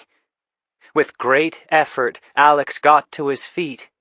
He shook his head to clear the darkness that had filled his mind. He looked around the camp, but what he saw only confused him. The watchfires that were kept burning all night had gone out. The only light came from the moon, and even that light seemed reluctant to fall on the camp. Alex could hear people running, shouting for fire and light, screaming in fear. He started forward, going in the direction where most of the yelling was coming from. He bumped into several people as he went, unable to see them in the darkness. It sounded like the entire camp was running around in the dark, afraid of something they could not see. "Get the fires going again!" Alex heard Lycan yell. "Whatever you need to do, do it! We need light!" "Attack us on the north side!" an unknown voice called. "Bows are useless in this darkness. We have wounded men on the north! Can anyone get some light?" Confusion was all around him. Shouting voices, screams of rage, cries for help. Alex spun around and around, unable to tell which direction was north, unable to help those who needed him. For an instant he considered letting loose his magic, relighting the fires, and breaking the magic that was being used against the caravan. Then the instant passed, and he did nothing. His promise to Whalen held him, bound him to do nothing. "It's what the enemy wants, you know," Alex's Ogash whispered. "They want you to use your magic to show your power, and then they will have you." "Magic is not my only weapon," Alex answered. He turned slowly, listening to every sound, and then moved in the direction where he thought he heard fighting. He may not be able to use his magic, but he still had a sword, and he was more than willing to use that. The darkness seemed to lift as he moved, or at least Alex could see more than he had before. He dodged running men and women, scanned the camp for trouble, and finally found what he was looking for. The attackers were in front of him, only a few dozen yards away, but Alex froze in his tracks when he saw them. They were as tall as a man, but their bodies were covered in long, dark hair. They had sharp, bloody claws instead of hands, and their eyes glowed red in wolf-like heads. Alex had never seen creatures like this before. One of the foul creatures had knocked someone to his knees and was lifting its clawed hand to finish him off. Through the darkness, Alex could see the man on his knees was Lupo. Blood flowed from a deep cut on his cheek. Alex ran. Forgetting to draw the sword at his side, he slammed into the creature at full speed. It felt to Alex as if he'd hit a tree. He tumbled through the dirt for several yards, scrambled to his knees, and looked up into the face of the wolf creature he'd hit. The creature was faster than Alex. It was still on its feet. Alex didn't know if he'd knocked it down or not. A low growl came from the creature, and the back of its hand slammed into Alex's jaw. Alex felt himself lift off the ground, spin head over heels in the air, and slam back into the dirt. For a moment, Alex was dizzy. He was afraid he might pass out, which would be the worst thing that could happen. He had to save his friend. He tried to get up, but his mind wasn't sure which direction was up. He tried to see where his enemy was, but everything was blurred. He knew he was in trouble. The creature was too fast and too strong. He'd been a fool to run at it the way he had, and now he was helpless. His foolishness might have just cost him his life, and Lupo's. No! A harsh and powerful voice echoed in Alex's mind. Suddenly, Alex found himself standing upright, facing the wolf creature in front of him. His skin seemed to ripple under his clothes, hardening into armor. The darkness around him melted away, and he could see as clearly as if it were midday. He looked down at his hands, but they were not hands. Now they were the miniature claws of a dragon. Alex looked back to the enemy in front of him, prepared for battle. The wolf creature was frozen, its nose lifted as if sniffing the air. Suddenly it let out a whine of both fear and pain. Its eyes dimmed and grew wide. Its muscles went stiff. Alex set his feet, expecting an attack. Then the creature dropped to all fours and ran away. Surprised, Alex looked around for more of the creatures, but they were all running away now. Somewhere in the distance he thought he heard a low whistle, but he couldn't be sure. He watched as the last of the creatures disappeared into the night, and then he looked back to the claws that were where his hands should be. Slowly, the claws turned back into hands as he watched. He felt his skin soften, and though he didn't know what had happened to him, he knew that he was his human self again. He looked at Lupo, who was still kneeling on the ground. His eyes were glazed over, and he looked confused. "Alex?" Lupo asked. "Where did you come from?" "I came to help you," Alex said, hoping Lupo had not seen his strange transformation. "I'm glad you're safe. Here, let's get you back to your wagon." Alex slipped his arm around Lupo's shoulders and helped him stand up. As they turned toward the caravan wagons, firelight suddenly broke the darkness as dozens of torches spread out around the camp. Alex looked up at the sky. The moon and stars shone brightly now, and he could tell it was only a few hours before dawn. He let his gaze fall to the ground, and his heart went cold inside of him. There were bloody, wounded people all around. Not just men who had been trying to defend the caravan, but women and even a few children were lying on the ground. Alex did what he could to help Lupo and the others without using his magic or giving himself away. Fortunately, the caravan had several healers and vendors of herbs and potions traveling with them. It was long after sunrise before all the wounded were taken care of, but Alex was sure they were all in good hands. What troubled him most was the fact that 7 people were missing. There was no sign of them anywhere in the camp. Remembering how quickly the wolf-like creatures had attacked, Alex was sure the people had not simply vanished. A fire of rage began to burn inside Alex. He felt hate, raw and hard. He hated the creatures that had attacked the caravan. He hated the warlocks that had used their magic to spread fear and darkness. He hated the brotherhood that was the root of all this evil. But more than anything, he hated Jabez. Jabez, the would-be ruler of Jarrow and powerful dark wizard of the Brotherhood. Alex walked away from the camp in the late morning. Lycan had decided they would remain where they were for another day, at least until the wounded, including Lupo, were a little stronger. Some of the caravan members looked doubtful when he said this, and it was clear they feared another attack. No one complained, however, and they went about the daily business as well as they could. For a time, Alex followed the tracks the wolf creatures had left, but he saw no sign of humans among them. He already knew in his heart that the 7 missing people were dead.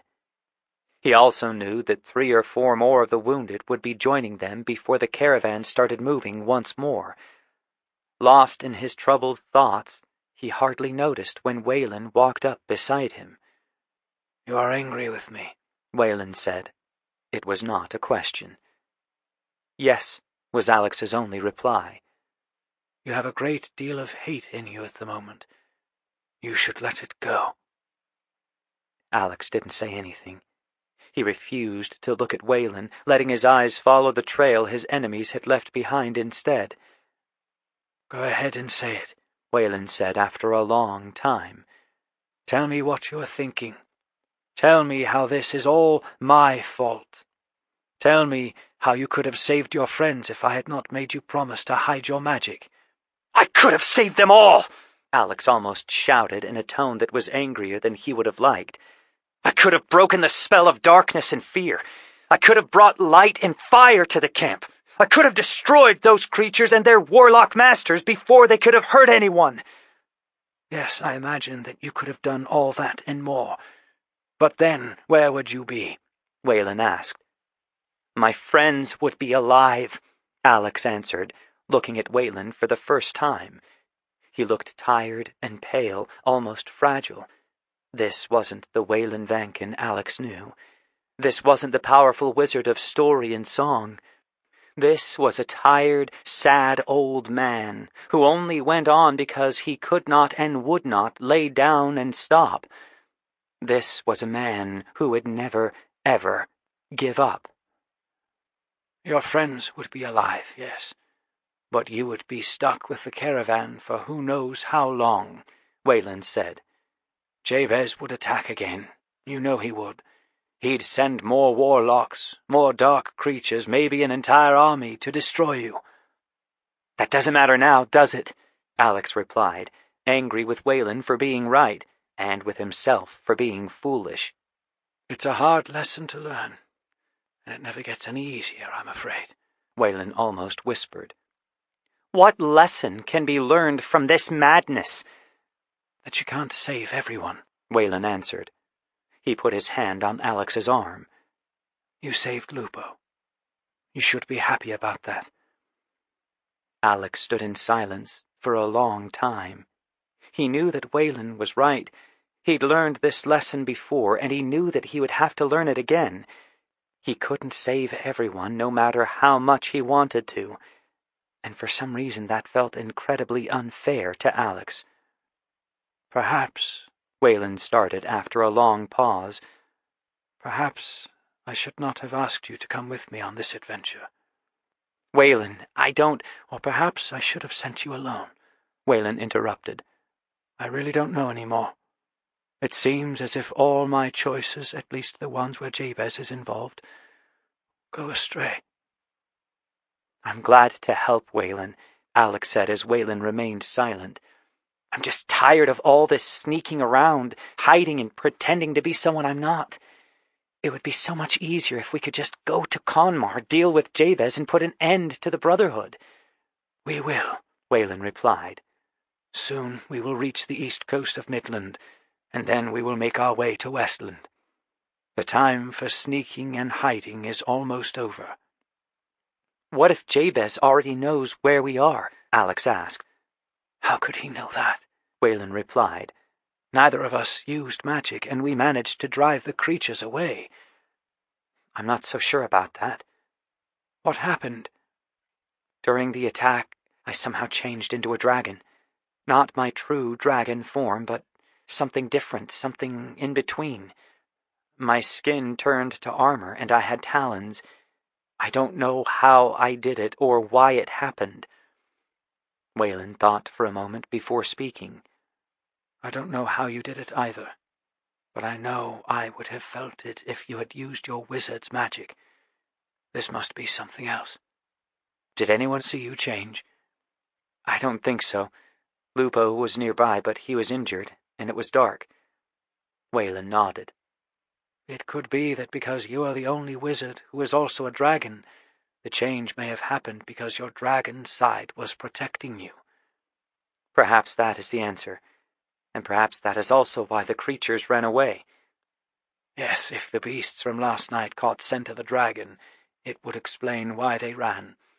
Almost all creatures fear dragons. Alex looked to the west, a grim smile on his face. Then let us hope Jabez fears dragons as much as his evil creatures do. Chapter 12. On to Westland. The caravan ended up staying in the valley for 3 days. There were no more attacks, but they did have to bury 5 members of the caravan who had been wounded by the wolf creatures. Lycan sent a large group with Alex to search for the missing people. They followed the wolf tracks for 10 or 12 miles, but then they simply vanished. Alex remembered hearing a whistle during the attack and suspected it came from one of the warlocks. If so, then perhaps that same warlock had opened a magical gateway for the creatures to escape through. He kept his thoughts to himself. If it had been a warlock, there wasn't anything anyone from the caravan could do about it. When the caravan finally began to move on the 4th day, spirits rose a little.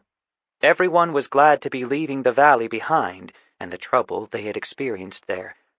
Whalen was clearly in better spirits, even though Alex could see he was still troubled.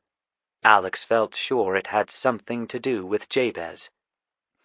As they moved from the lonely north of Midland to the more populated west, the caravan stopped more frequently. Alex grew more irritated with each delay, but there was nothing to be done. Jabez had started his war, and he was already moving and trying to take control of all of Jarrow. Alex felt a great need to hurry, to stop Jabez before his armies grew too strong, but he had to wait. Alex knew that he and Whalen could not simply race off to Westland now that they were so close, but the delays and waiting were almost too much. 10 days or maybe 2 weeks, and we'll be in sight of the sea, Whalen said one night. How long after that will we leave the caravan? Alex asked. Not long. We'll wait until we reach Denmark. About 3 weeks, I would guess. 3 weeks, Alex said, annoyed. It could be worse. I had planned to travel down the coast with the caravan for several more weeks. It is the wrong time of year to sail to Westland, at least from this far north. We'll need to go south before we can even think about finding a ship that will take us. Then why leave the caravan? Because, like you, I feel the need to hurry. Jabez is moving much sooner than I thought he would. He must think he will have the advantage because help from Midland cannot easily reach the north of Westland. We need to move faster, that much is clear. I think if we are lucky, we can find a boat to take us down the coast. If not, we will buy a small boat and sail it ourselves. Jabez will have spies watching the ports. I'm sure he will. Still, since it's the wrong time of year for easy sailing, they may not be as watchful as they should be. Somehow I think Jabez's servants are always watchful. You may be right, Whalen chuckled. Jabez would not be understanding if any of his servants made a mistake. I'm sure all of his servants have seen his anger, even if he didn't want them to. Alex didn't ask any questions. He had read both Whalen's journals and Jabez's journals multiple times, and felt he knew what kind of person Jabez was. Whalen may not have seen it when he was training his nephew, but he had written enough for Alex to understand. Jabez did not stand for other people making mistakes, and he was quick to point out those mistakes. He could never accept that he had made a mistake, so the blame always fell on someone else. As the days went by, Alex tried to spend as much time as he could with his friends in the caravan. He knew that he would miss his traveling companions and their simple ways. Life in the caravan had been a good experience for Alex, and a lot of fun as well. One evening, as he sat by the fire, Lupo sat down beside him. "Why so glum?" Lupo asked, breaking into Alex's thoughts. "What?" Alex asked, turning to look at his friend. "Just now you were staring into the distance with a vacant look on your face, and you sighed in a very sad way." "Did I? I was just thinking about the adventures I've had traveling with the caravan." Lupo nodded. "I still think you should come with me to visit the Oracle. If you thought traveling with the caravan was an adventure, Just imagine what could be waiting for us in another land." "Thank you for your offer, but my future is with my uncle, and I think our path will lead us a different way." Alex nodded to the scar on Lupo's cheek. "At least you have a good story to tell your friends. Lupo and the Battle of the Wolfmen." Lupo touched his cheek and laughed. "Honestly, I don't remember much of that night. Just that when you appeared, the creatures ran away. I think you were the real hero of the battle." Alex waved off the compliment. "A true friend is a true hero, and I count you as one of my truest friends." He slapped Lupo on the shoulder. "Now, tell me about Denmar. It's our next stop, isn't it?" "Ah, Denmar," Lupo said. "A city with a bit of everything, where rare goods from the West are common and the mysteries of the world are revealed. They say that Denmar is one of the few places in Midland where the sea elves will land, though I've never seen one."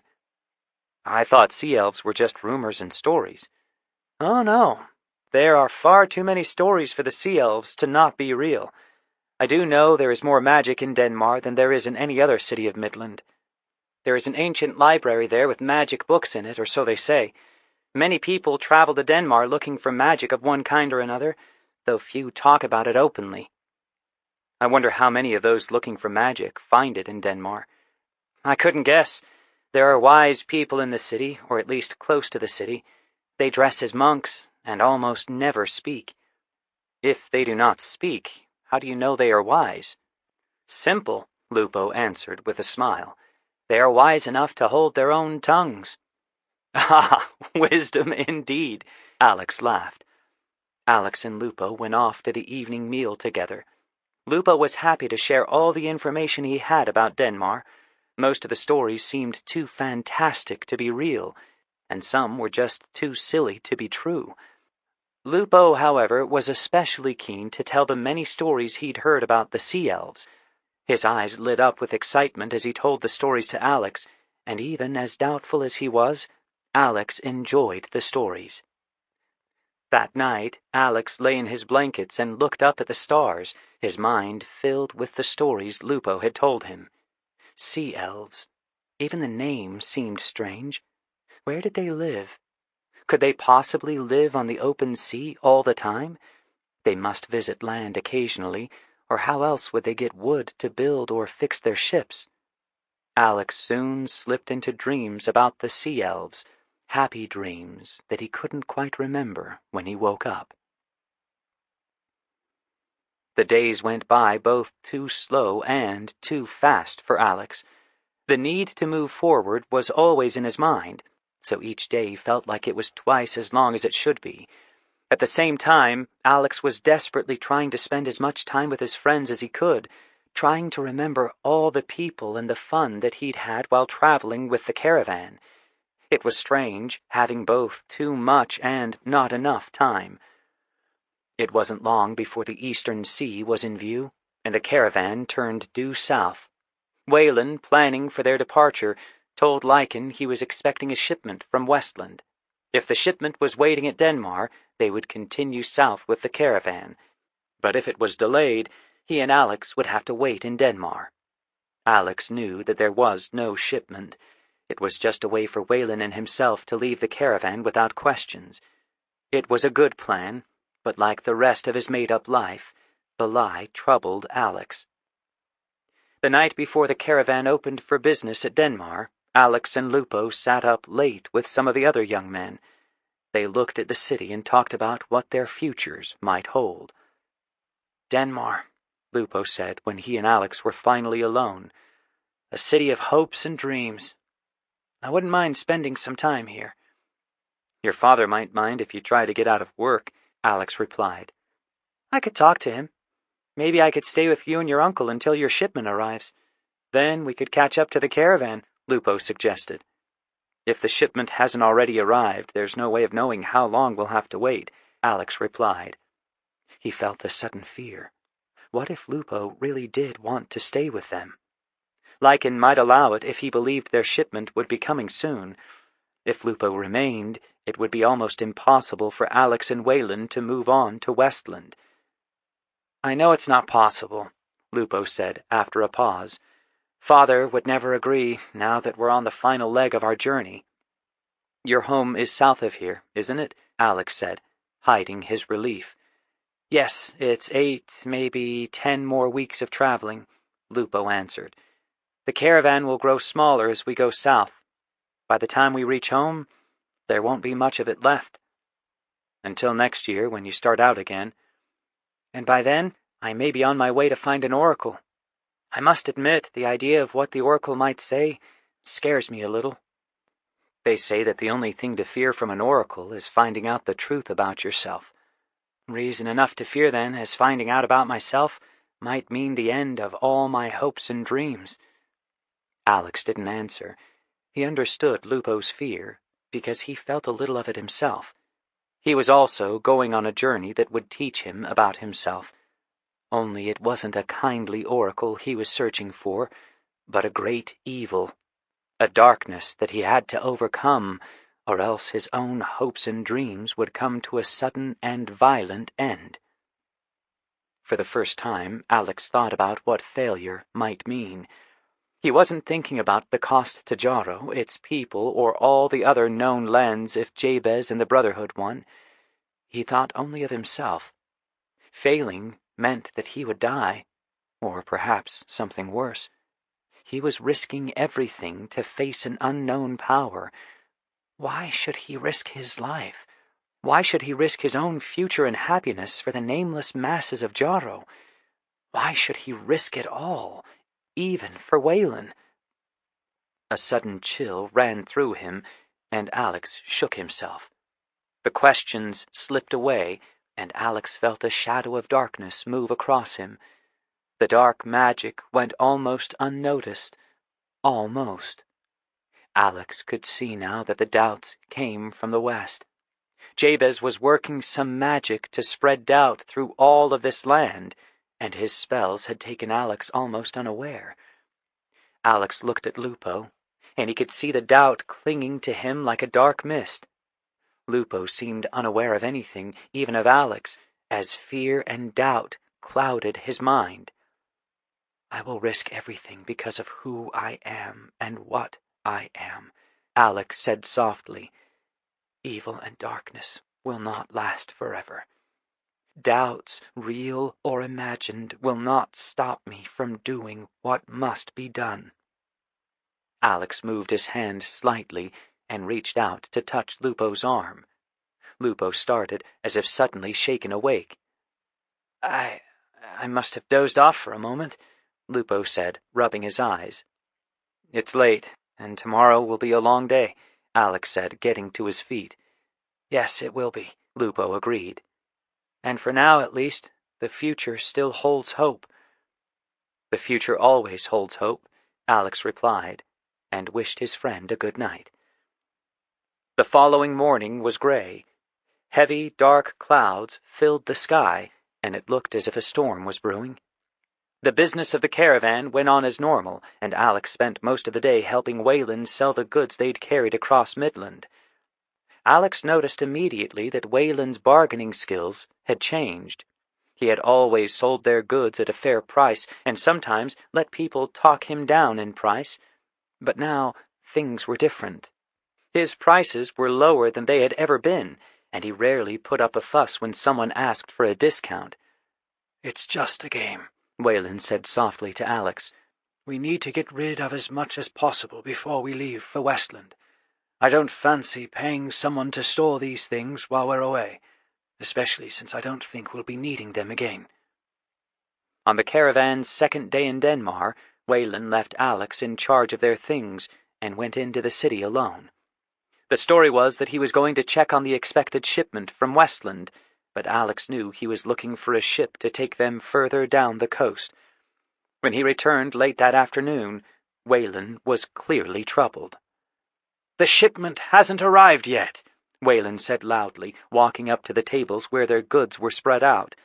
Once he was closer, though, he lowered his voice so only Alex could hear him. This isn't good. No ships have come in from Westland for weeks, which is odd considering the time of year. You've told me that delays are part of the business, Alex answered. We've got to get out of here, Whalen whispered to Alex as he pretended to check their goods. "Trouble?" "Jabez's men are in town, watching. At least one of them is a warlock." "Did he—" "No, he didn't recognize me. I didn't give him the chance. But it will be difficult to remain out of sight if we stay here much longer. At least the caravan only has one more day here. We'll leave after the caravan closes tomorrow night." As much as Alex didn't like lying about needing to wait for the shipment from Westland, he was glad Whalen had already established the story. They would be able to leave the caravan quickly and quietly now, without any questions. After the caravan closed the next night, Whalen spoke with Lycan and arranged to trade the few remaining goods they had in exchange for a pair of sturdy horses. Lycan was happy to make the trade, but sad to see Whalen and Alex go. The next morning, Alex and Whalen prepared to head to Denmar to wait for their shipment to arrive. Alex was about to mount his horse when Lupo came running up to them. "I thought I'd missed you," Lupo said, catching his breath. "You nearly have," Alex answered with a smile. "I just wanted to wish you luck," Lupo said. "I will remember you, my friend, and hope to travel with you again." "And I will remember you," Alex said. "May all your hopes come true when you visit the Oracle, my friend." Lupo smiled, bowed, and then returned to the caravan. Alex watched him go, and then climbed on his horse and followed Whalen toward the city. They didn't actually enter the city, however. They rode around it, as if heading for the southern gates. Once out of sight of the caravan, they turned due south. They rode for about 2 miles before Whalen reined his horse to a stop and climbed off. Alex stopped as well. "What are you doing?" he asked. "With Jabez's warlocks looking for us, we clearly can't go to Denmar. Besides, I doubt any new ships have arrived in the city in the past few days. We'll have to find a ship elsewhere." "But we don't dare go to another city looking for a ship," Alex said. "If Jabez has men watching in Denmar, he'll have men watching all the ports." "Yes, I'm sure he will. In fact, he'll probably have more men in the cities further south, as we can't sail west until we first move a good deal south. Still, I think we might find a small boat in one of the fishing villages along the coast." "Small boats aren't made for voyages on the open sea." "We'll be fine. It's not uncommon for fishermen to make the journey between Midland and Westland when the weather is fair." Alex looked up at the sky. "From the look of the clouds, I wouldn't count on fair weather." "We'll be fine," Whalen repeated. Alex climbed off his horse. "And what about the horses? We can't just leave them here." Whalen smiled. "Don't worry. I've been around long enough to learn a few tricks that don't even need magic to work. The horses will find their way back to Denmar once we have gone." Alex realized Whalen had thought of everything, or so it seemed. Whalen spoke to the horses in a strange language that Alex didn't understand, and then Whalen and Alex turned to the south. They made good time and were soon walking south along the beach. "We'll stick to the shore," said Whalen. "Less chance of meeting anyone than if we were on the road. Sooner or later we'll come to a village where we might find a boat." Alex nodded his agreement. While they walked, Alex would look back to the north often, just to make sure they weren't being followed. He couldn't help noticing the dark clouds that hung in the sky, and he worried about the storm he knew was coming. On the morning of their 3rd day on the coast, the storm arrived. At first it was only a light rain and a little wind, but by midday it had become something much worse. The rain fell hard and fast, and the wind stirred the sea into a frenzy. It was hard to see very far ahead because of the rain, but that wasn't their biggest problem. The beach they were on had grown narrow, and the landward side was blocked by high cliffs. Waves came crashing onto the narrow strip of land, bowling Alex and Whalen over as they tried to walk, and then trying to drag them back into the sea before the next wave arrived. "We need to get off this beach!" Alex yelled over the wind. "If we stay here, we'll be battered to death against the cliff wall or dragged out to sea with the waves. Maybe both." "We'll be lucky not to drown first," Whalen shouted back. "I can see a rocky point. Maybe half a mile ahead. If we can get there, we'll see what our options are." They pressed on, helping each other to stand when the waves hit, and pulling each other back to the land when the waves tried to drag them into the sea. It was hard work, and it felt like hours had passed before they even got close to the rocky point Whalen had seen. It was too high to climb, and the rock was too broken to get a good hold. A large mound of broken rocks had fallen from the cliff, forming a barrier that ran into the sea. Alex and Whalen looked at each other, neither of them willing to say what they both knew had to be done. After resting for a few minutes, they went forward carefully, trying to stay as close to the rocks and as far from the sea as possible.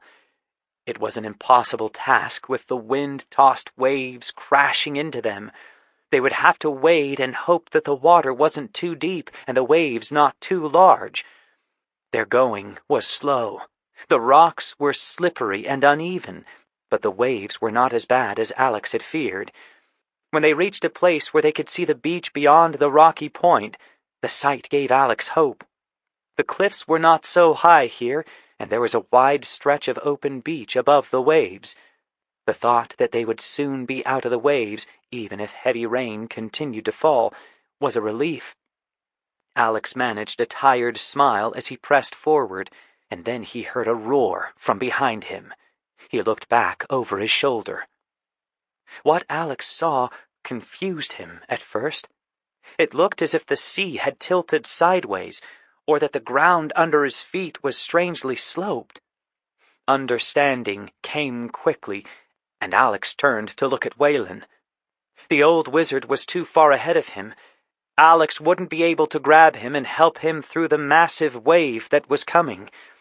Alex sucked in his breath, hoping that he could yell loud enough for Whalen to hear him over the wind. He tried to shout, but the wave crashed down on him before he could make a sound. Alex felt himself lifted off the submerged rocks and tumbled until he didn't know which way was up. The icy water clawed at him, pulling him deeper into the sea. He tried to swim, to fight his way to the surface, but it was no good. "Don't panic. Relax," Alex's Ogash whispered. "Save the air you have.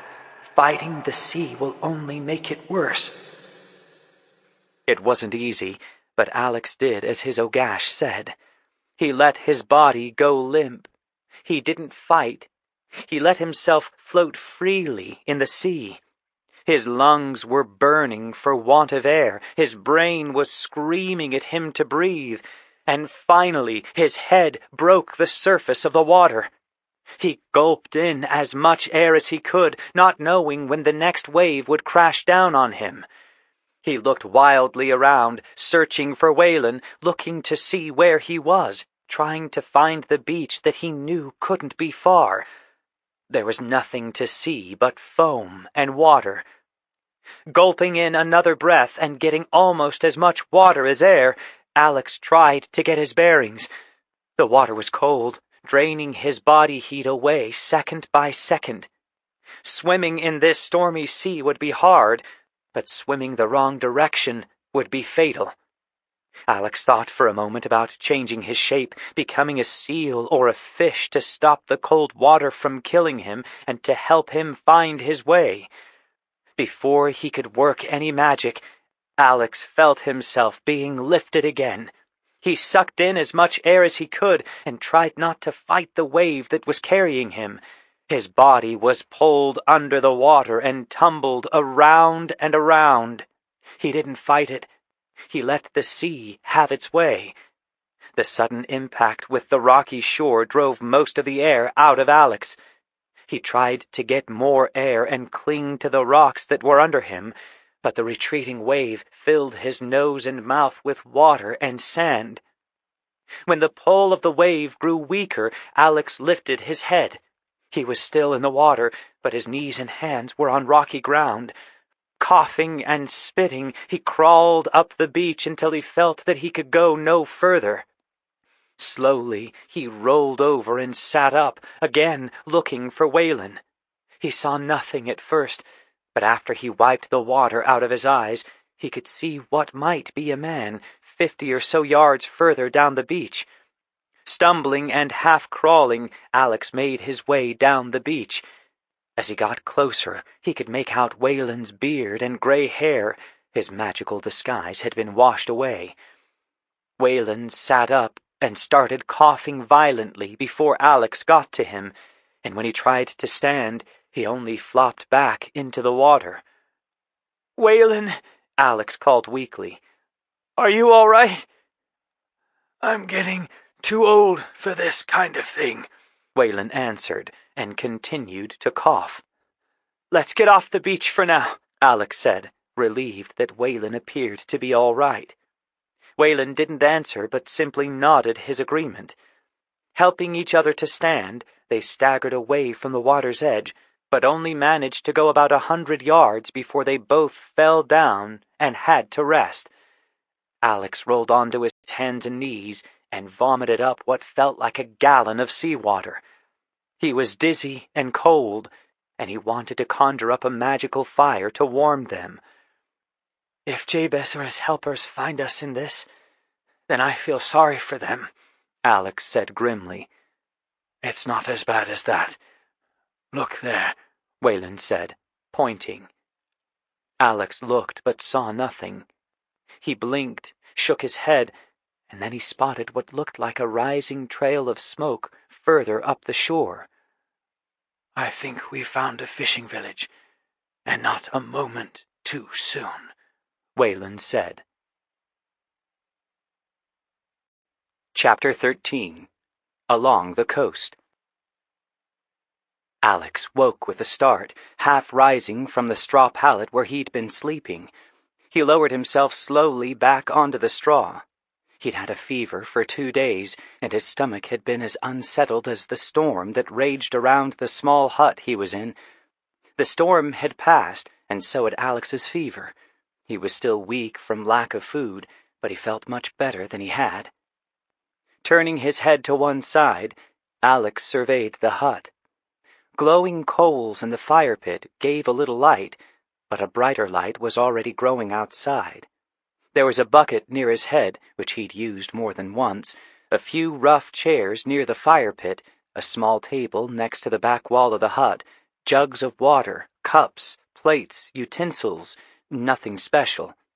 A second straw pallet was on the opposite side of the room, and as he focused his eyes on it, Alex saw that it was empty. "Whalen," Alex said in a weak, hoarse voice. There was no answer, and no movement in the hut. Alex wasn't worried. Whalen would be close. He'd hardly left Alex's side since the two of them had arrived here, and he'd been very concerned about Alex's condition after he'd swallowed so much seawater. Now it seemed the danger had passed, and Whalen was out and about, preparing for the two of them to continue their journey. Slowly, Alex got up. He was hungry after his long fast, but more than anything, he was thirsty. He knew that drinking salt water was never a good idea, but he hadn't had much choice when the waves had dragged him into the sea. He tried to stretch the soreness out of his body as he moved to the water jugs for a drink. "Ah, good, you're up," Whalen's voice said from the doorway. "I was just coming to check on you. I'll need your help today, as I've found us a boat." "If you've already found a boat, why do you need my help?" "Well, it's an older boat, and it hasn't been used for some time. We'll need to make some repairs to her before she'll be seaworthy. Some of the locals are willing to give us a hand, so it shouldn't be too much trouble." Her? "Boats and ships are always called her or she," Whalen said. "Well, almost always." Alex didn't reply. He took another long drink of water and then looked around the hut for something to eat. Whalen seemed to read his mind and started to laugh. "Good, your appetite has returned. The villagers have already had their morning meal, but I'm sure they'll get you something when they see you're up. They've all been worried about you since we arrived." "Really? Why?" "Mostly because they're good people," Whalen answered, waving toward the door. "Also because they believe it would be a bad omen if a stranger in need died in their village." "Well, I'll try not to die," Alex said with a slight smile. "That would be very rude of me." Whalen led Alex to the far side of the village, where the boat he had found for them was waiting. A half-dozen men were already there, checking the sides for gaps and warped boards. Whalen made some quick introductions, but before Alex was allowed to do any work or even to look at the boat more closely, he was being served his morning meal. It was not anything like a normal breakfast, as it consisted of fish stew and bread. Alex was happy just to have something in his stomach, but he paused in his hurried eating to thank the villagers and mention how good the food was. The day's work was not that hard, but it was tedious, hour after hour of pressing tar-soaked rags into every crack and crevice of the boat, letting them dry, and then brushing a layer of tar on top of the rags. The tar had a strong smell that Alex did not like. Some of the villagers, seeing Alex's wrinkled nose, laughed and told him he would get used to the smell soon enough. Late in the afternoon, as the final coat of tar was drying, Alex took a walk around the village. He wanted to see how these people lived, but he also wanted to try something he'd been thinking about. He didn't say anything to Whalen because he was sure Whalen would object to it. He would let Whalen know later, once they were on the move again. With the sun setting behind them and the boat declared seaworthy, the entire village turned out to help Alex and Whalen push her into the sea. When the small craft slid gracefully into the water, the villagers cheered happily. Whalen tied the boat to one of many large rocks along the shore and left her for the night. The villagers had planned a feast to celebrate the boat's return to the sea and to honor their new friends and wish them luck in their travels. The feast was not the grandest Alex had ever been to, but the food was good and there was plenty for everyone. Everyone was happy, and the party went well into the night. When Alex and Whalen finally returned to the small hut they'd been using, Alex realized how tired he was after the long day. "It would have been faster and easier to repair the boat with magic," Alex commented as he dropped onto his pallet. "Perhaps," Whalen said, turning to look into the darkness outside the door. "Faster and easier for Jabez to find us as well." "If he's still looking," Alex said, closing his eyes. "You know he's still looking," Whalen answered without moving. "He's watching and waiting, and we have no choice but to go forward with our plan." "Don't worry so much, Whalen. It will make you old before your time," Alex said and yawned. If Whalen answered, Alex didn't hear him, as he was already fast asleep. As he slept, a feeling of peace filled him, and he dreamed of happy places and friends. Some of the faces in his dreams he did not recognize, but he knew they were his friends just the same. For some unnamed reason that he could not even think of when he woke up, Alex was sure that their mission here in Jarrow would be a success. Alex and Whalen were up early the next morning. With many thanks and calls of good luck and fortune, the two of them sailed out with the other fishing boats from the village. Alex had sailed before, but never in so small a boat. Whalen, however, knew what he was doing and quickly taught Alex what he needed to know.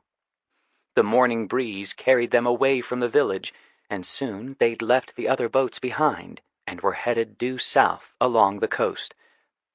Whalen seemed happy to remain silent and sail south, and Alex didn't bother him with questions. He was busy thinking his own thoughts and trying to form a plan for the future. They were getting closer to their goal now, but if Whalen had a plan, he had not shared it with Alex. At midday, Whalen took out some of the provisions he had bought in the fishing village and divided them between Alex and himself. "We may want to change course," Alex commented as he accepted the food. "Change course?" Whalen asked. "To where?" "I think we should sail farther west than we are now. If we remain in sight of land, we could be spotted."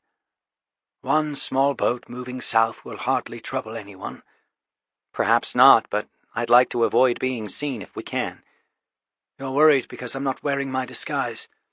After the storm washed it away, I couldn't really conjure it up until we were alone." "Maybe you shouldn't put it back on at all." "What? And travel as myself? I may not have spent much time in Jarrow, Alex, but I'm still too well known here. I'd be spotted by Jabez's men at any port we come to, and that would mean trouble. And that is why I think we should sail farther to the west. If we stay away from Midland, we won't be seen, and you won't need your disguise. Do you think Jabez might use this little bit of magic to track us down? No, not exactly. It has been your rule, however, that we not use magic at all here in Jarrow. Well, yes, but I had to have a disguise, and— I understand. I'm not saying it was wrong to use a little magic, maybe even more than we have been. I don't know all there is to know about magic, and I don't know how Jabez could find us if we used magic, unless it was something extraordinary or one of his people caught us in the act. There are ways. Yes, I'm sure there are, but that's not my point. What I'm saying is that you shouldn't use magic, and I'll tell you why. You have a magical connection to Jabez. Yes, we've talked about that, Whalen said, looking puzzled. And Jabez has been using that connection to try and pry his way into your mind. I've seen how hard you've been working to block his attacks. It is not the easiest of tasks, defending your own mind. I'm sure it's not, Alex agreed. However, I have no connection to Jabez, so I can use magic more freely than you. Perhaps you can, but I wouldn't count on my magical connection to Jabez being the only way he can find our magic, or us. No, I'm sure it's not the only way he can find us, but this is what I'm thinking. I don't believe Jabez can find my magic at all, so long as I don't do anything out of the ordinary, and no one sees me doing it. I don't know, Whalen protested. Even you have a hard time seeing my magic, and you know who and what I am, Alex said quickly. If no one sees me doing magic, I don't believe Jabez will even know I'm here. Maybe not, but I don't like the idea. Let me ask you a question, Alex said before Whalen could continue. Did you notice anything odd or magical when we were in the fishing village? I'm not sure what you mean. Magical? No, I saw no trace of magic at all while we were there. Why do you ask? Well, don't be angry. I had to test my idea to be sure. Test what idea? What have you done, Alex?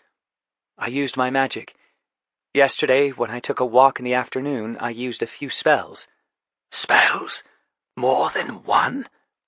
Well, the villagers were so kind and generous to us, and I saw how they wouldn't accept payment from you, so I did a bit of magic. What exactly did you do? This is important, Alex. Tell me everything. I put spells of increase on their fields and herds.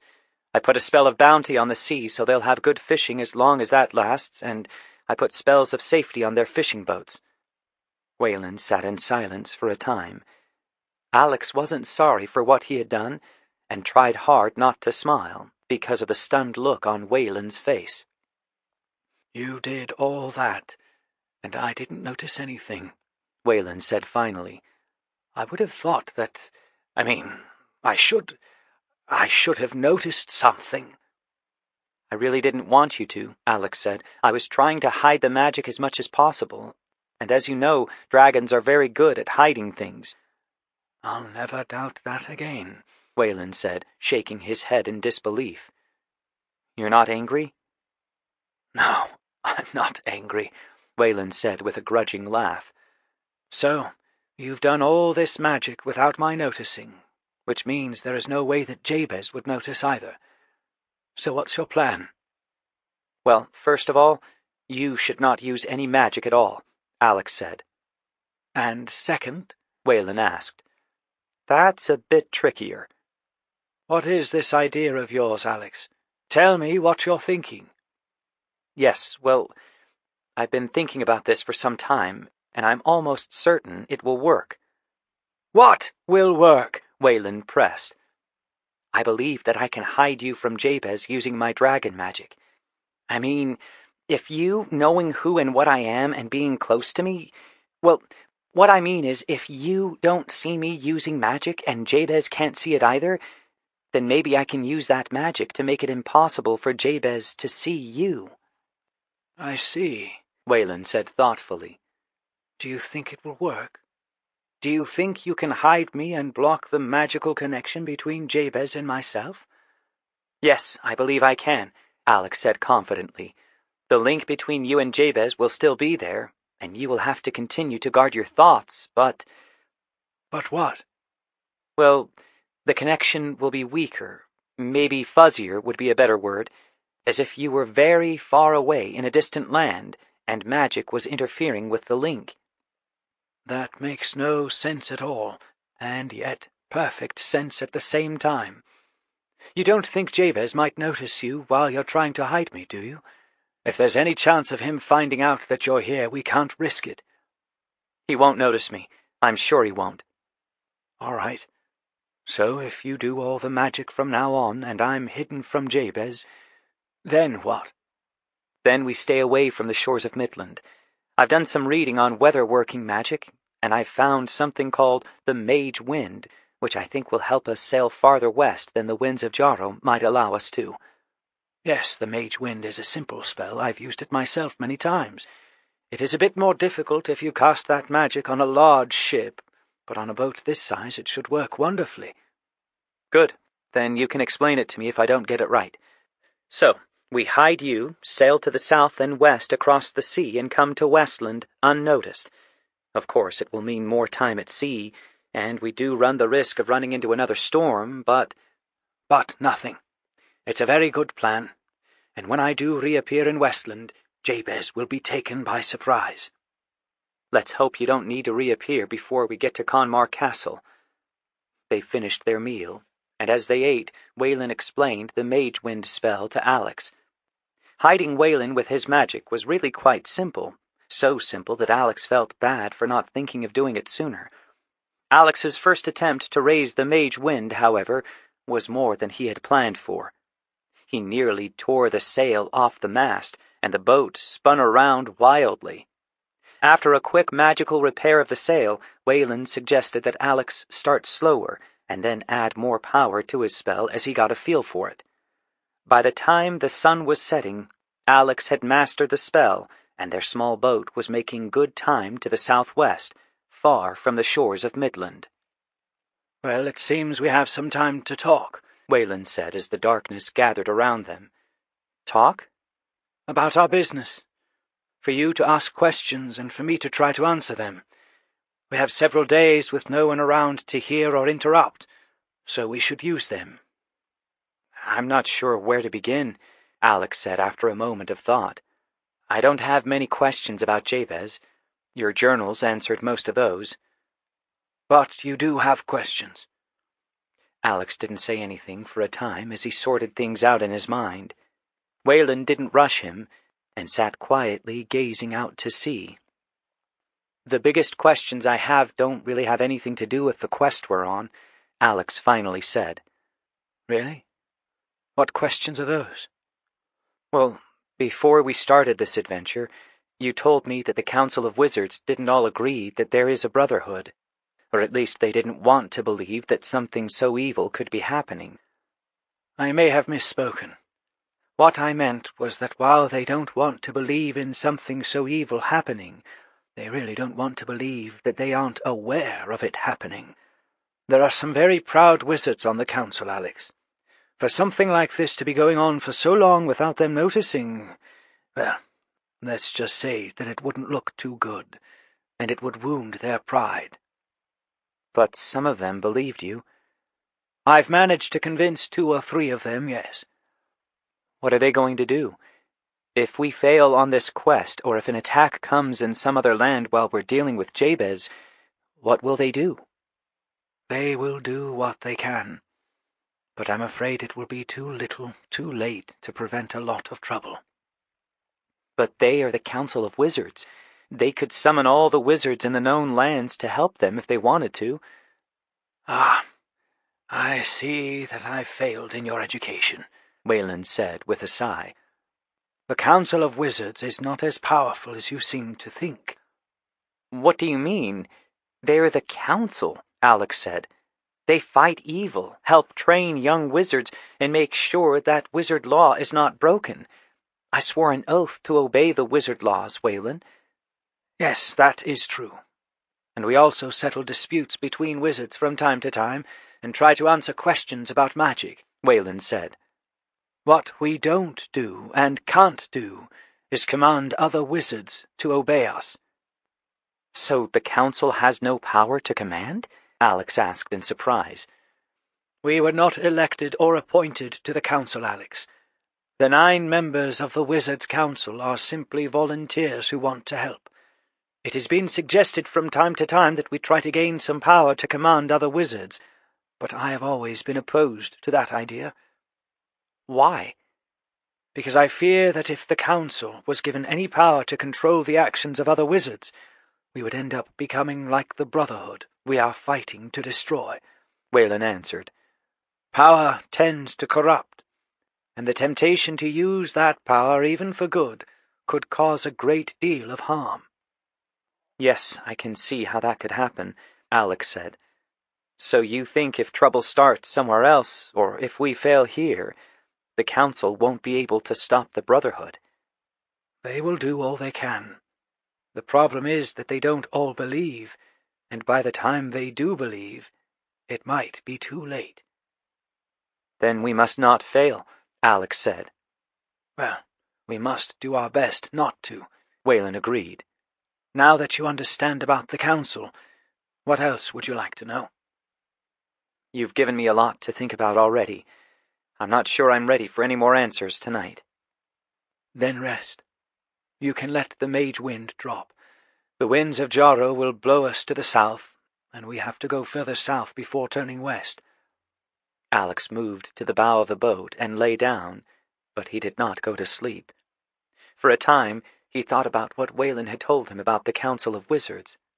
He was worried about how little real power they had to fight the Brotherhood.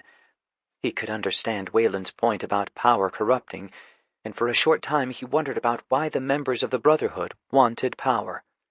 Some of them might believe that they were working for a greater good, but the power they desired turned all their good to evil. As the moon rose in the east, Alex's thoughts turned to Jabez.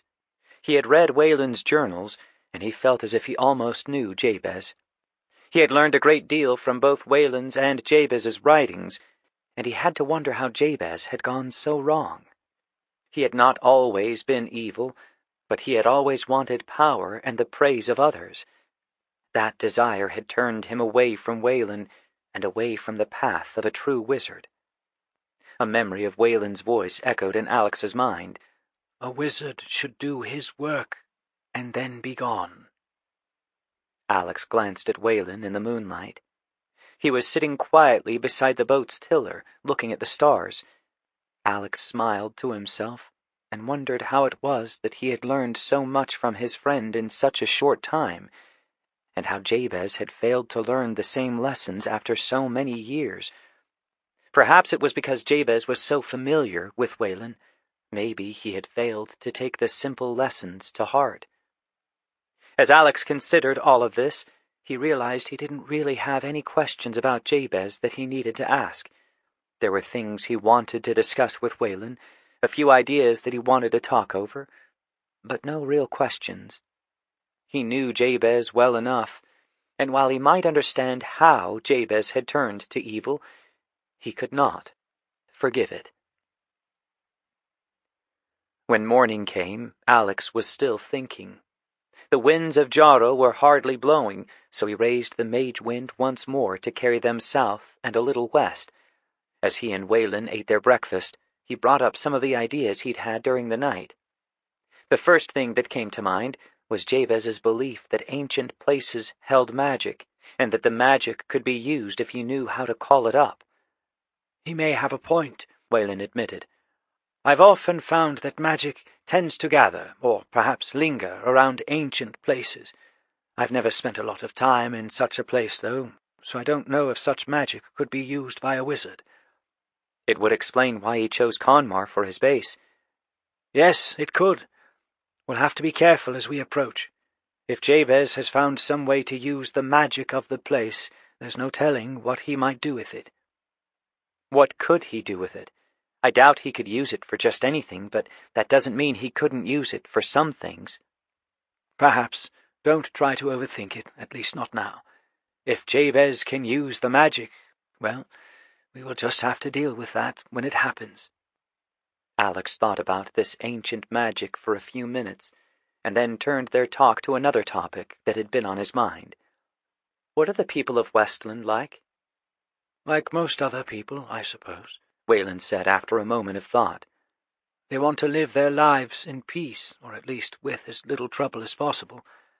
They are more like warriors than the people of Midland, and they will not give in to Jabez just because he claims to be Lord of Conmar, or even because he's a wizard. They go their own way, and they don't like to be told what to do, like most people. Joshua told me that Jabez was taking hostages. How do you think that will affect what the people of Westland do? It will keep them from attacking Jabez for a time, though I think that at some point they will realize that Jabez will never return the hostages he has taken, and when that happens, things could go very bad for Jabez. By the time they see what he is doing, it may be too late for them to fight. He's holding the hostages to buy himself time. I suppose the real question is, will the people of Westland help us? Or will they at least stand aside and let us pass through their lands to Conmar? Perhaps, Whalen said, and fell silent. Alex let the silence grow as he thought about what was coming. Jabez was already powerful in Westland, and he had started his war of conquest. He was strong enough to send warlocks and monsters into Midland and soldiers into Eastland. He was growing strong quickly, and Alex and Whalen had been slow, perhaps too slow. "How far south do you plan on going?" Alex finally asked. "We need to hurry, Whalen. Time is running out." "Time is running out, but then it is always running out," said Whalen. "I'm not sure how far south we will have to go. To reach Conmar from the west, we will have to cross the mountains of Westland. The passes over the mountains are high, and if the winter snows have started to fall, we may need to go a long way south before we can go west." "Then we should sail more to the west now," said Alex. "Once we have Westland in sight, we can judge the mountain passes. If there's too much snow, we can sail south quickly enough with the mage wind in our sail." For the next 3 days, Alex pressed the mage wind into their sail. The small boat almost skipped across the sea, but when they came in sight of Westland, things did not look good.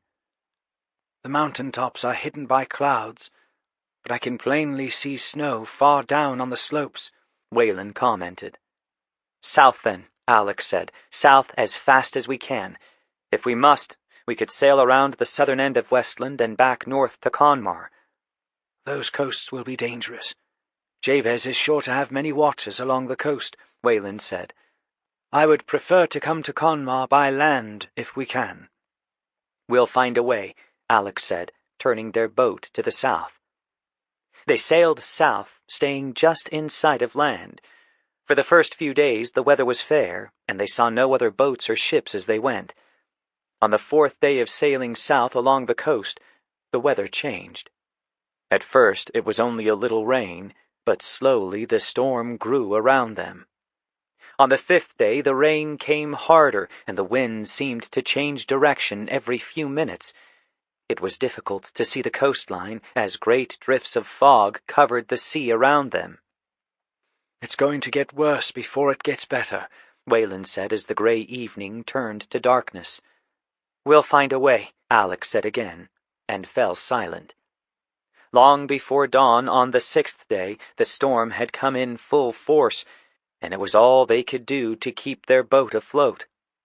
Whalen held the rudder while Alex bailed water and tried to use the mage wind to keep them going south. There was no time for rest as waves crashed over them from what seemed like every direction. "We need to find a harbor!" Whalen yelled over the shrieking wind. "This boat wasn't made for such high seas!" "She'll hold together!" Alex shouted back. They sailed in the storm for what felt like hours. Alex added some magic to strengthen the small boat as the winds and waves seemed determined to break it to pieces. Whalen was right. This boat was not made to sail in high seas.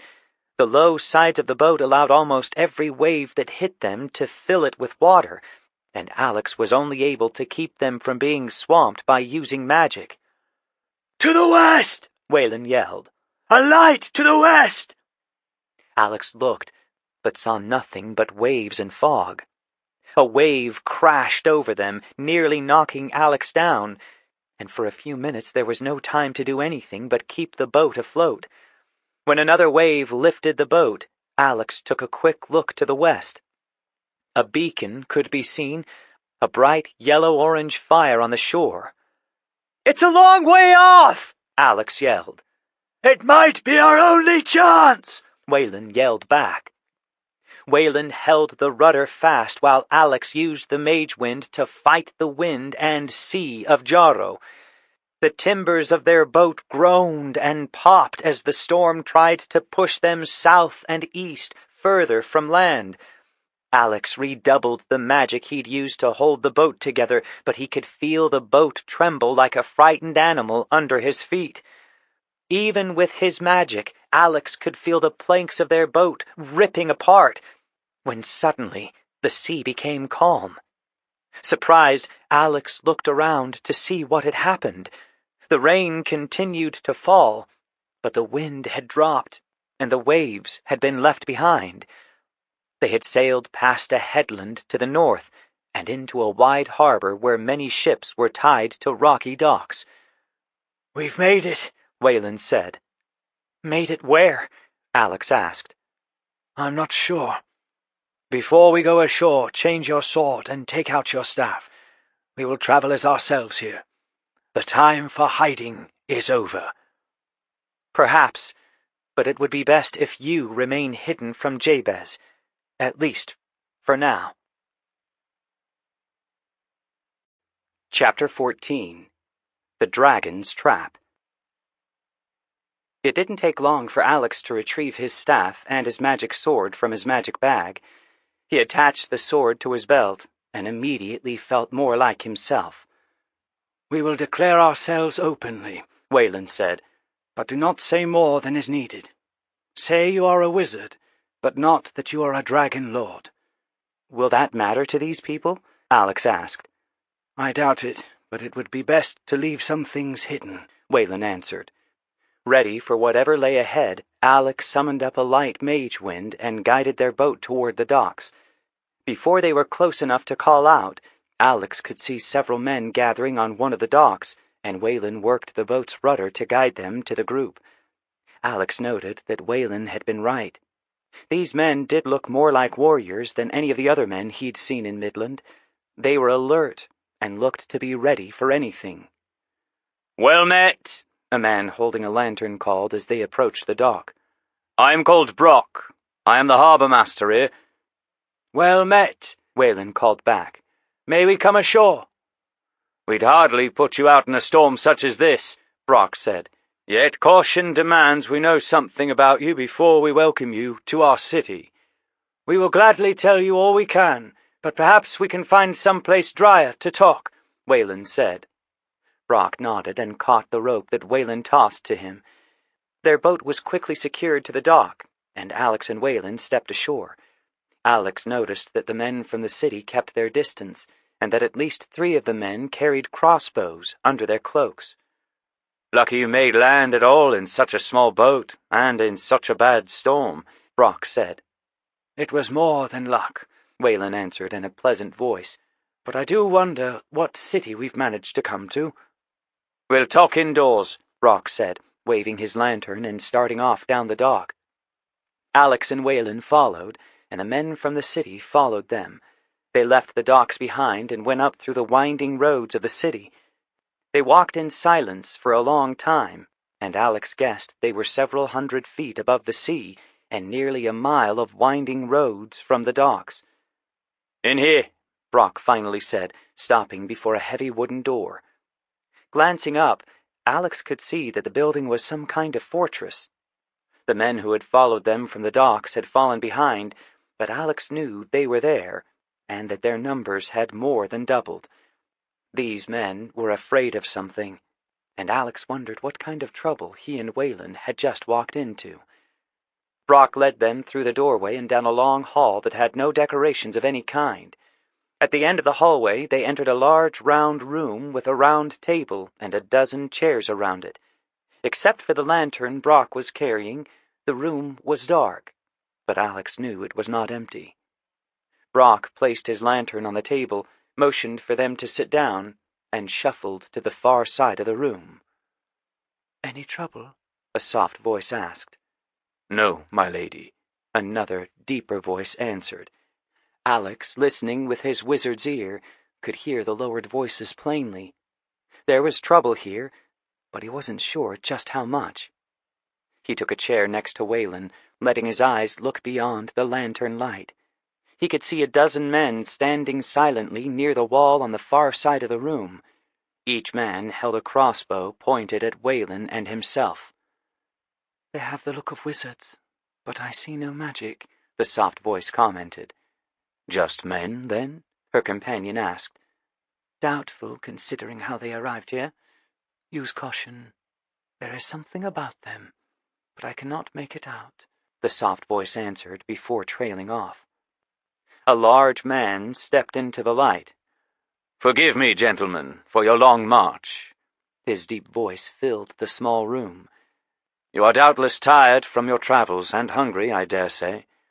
Food and drink is on the way, and then we will find you a place to rest." "I think some talk would be more welcome than food or rest," Whalen said. "When we arrived, I asked what city we had come to, and I've been waiting for an answer for some time now." "You don't know where you are?" the large man asked. "It is not so easy to keep track of where you are in the middle of a storm at sea," Whalen said with a slight smile. "True enough," the man replied, running his hand over his face. "First, however, I will ask who you are, and what your business in Westland might be." "You reveal nothing," Whalen said thoughtfully. "Very well. I am Whalen Vankin, wizard and member of the Council of Wizards." "And you?" the man asked, looking at Alex. "I don't enjoy speaking while under threat," Alex said, looking past the speaker to the armed men behind him. "However, as you appear to be set on this course, I am Alexander Taylor, wizard and adventurer." "Threat?" the man asked, looking from side to side as if no one was there.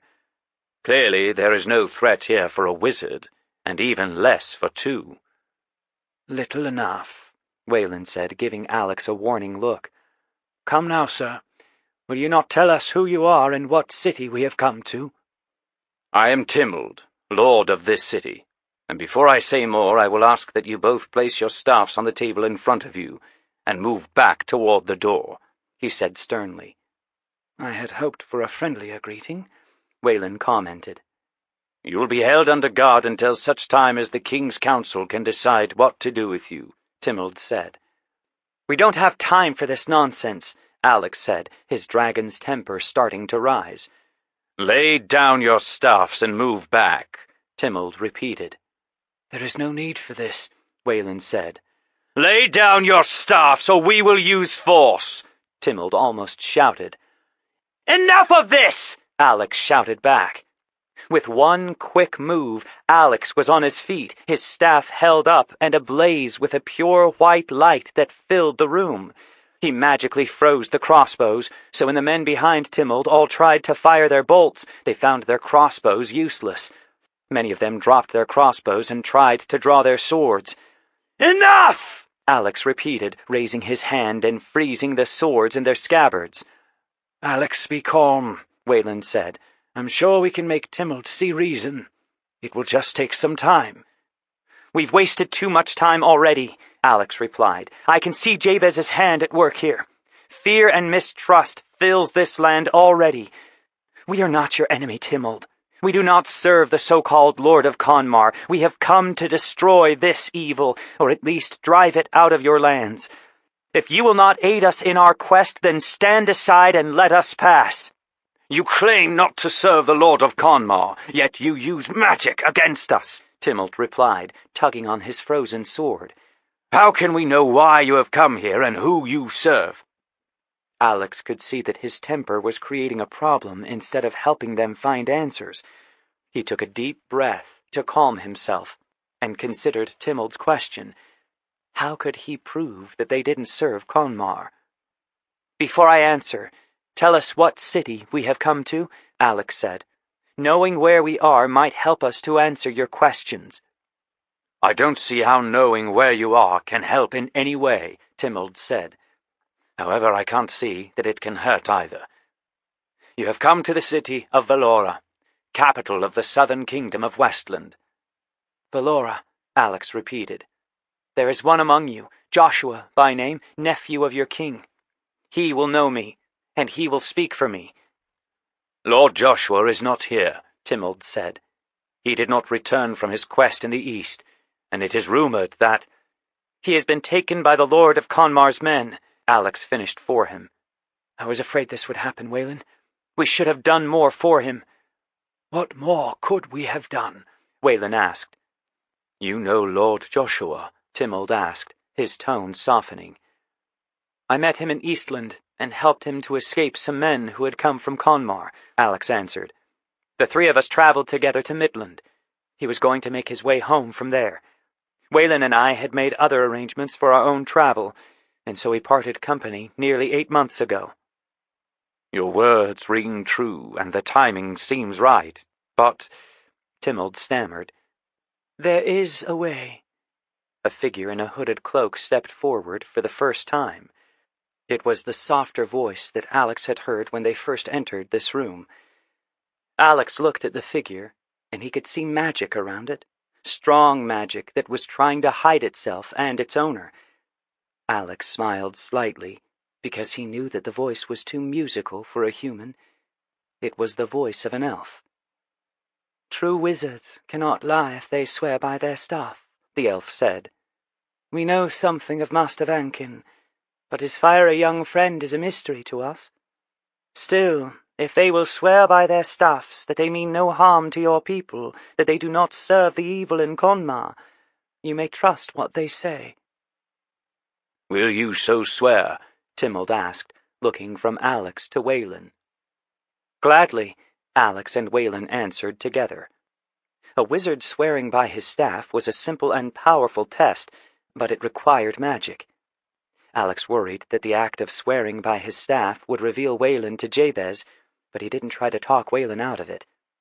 So, after swearing by his own staff, Alex turned all his thoughts on Whalen, working to hide him and his magic from Jabez. He hoped that Jabez was not actively looking for Whalen, but then Alex felt a small flicker of Whalen's magic escape from his hiding spell.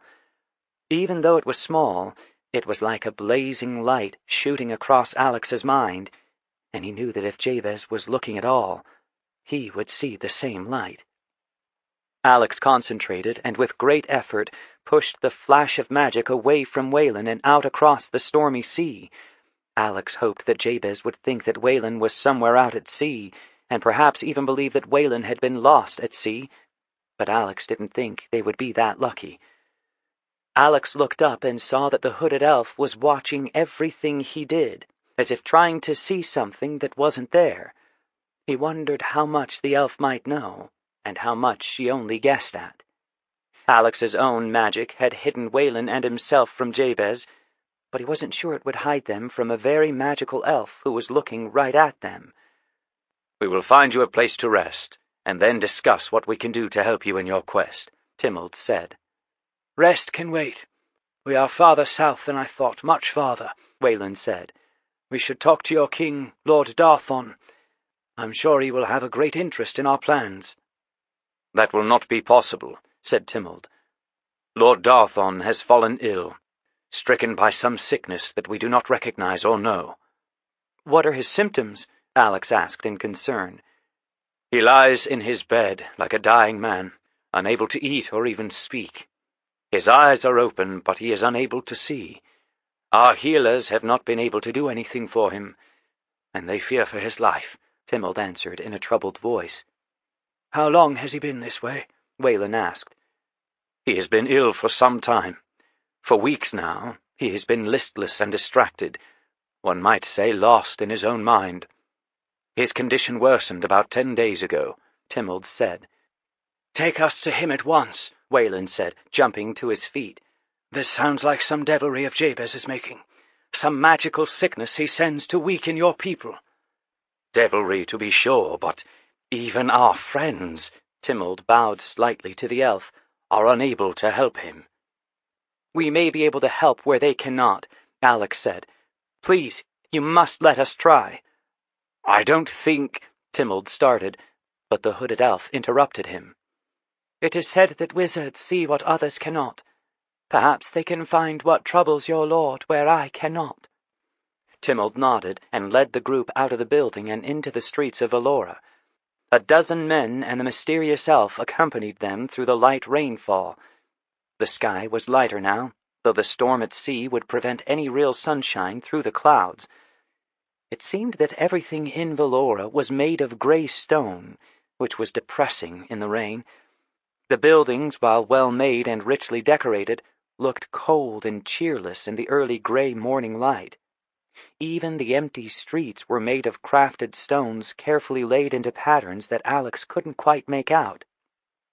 Alex noticed that their path led up the side of a mountain, with switchbacks that wove back and forth several times. At each turning they passed through a wide gate. After passing through 5 gates, they came to a level path that led them into a massive open square. On the far side of the square was a castle that might have been white in proper sunlight, but under the storm clouds was as gray as all the other buildings. They paused at the castle gate, where the 12 men who had accompanied Timold fell back, and 4 men in gold and silver armor assumed the role of guards. Timold said a few quick words to the gatekeeper, and then he and the elf led Alex and Whalen into the castle. Alex could see very little of the inside of the castle, as most of its lamps were not lit. His mind was filled with thoughts about Darthon's mystery sickness. Would he and Whalen be able to help? Could they detect whatever dark magic Jabez was using when a magical elf could not? Finally, they entered a chamber high within the castle's main building. The 4 guards who had followed them from the gate remained outside with 2 others who were already stationed there. The lamps were burning low, and Alex felt strangely unsettled. "Wait here a moment," Timold said. Then he and the elf entered another nearby room. "What do you think it is?" Alex asked Whalen. "I don't know," Whalen answered. "There are many dark spells that can make men sick, but they don't last this long usually. Dark magic does its work quickly. It may cause great pain for the sufferer, but it is almost always quick, or at least quicker than this." "Something Jabez learned from the Brotherhood, no doubt." "I fear so." Timold returned to the room alone. "Come this way, if you will. The healers fear that Darthon does not have much time left in this world. If you can do anything at all, now would be a good time." Alex and Whalen followed Timold down a short hallway and toward another dimly lit room.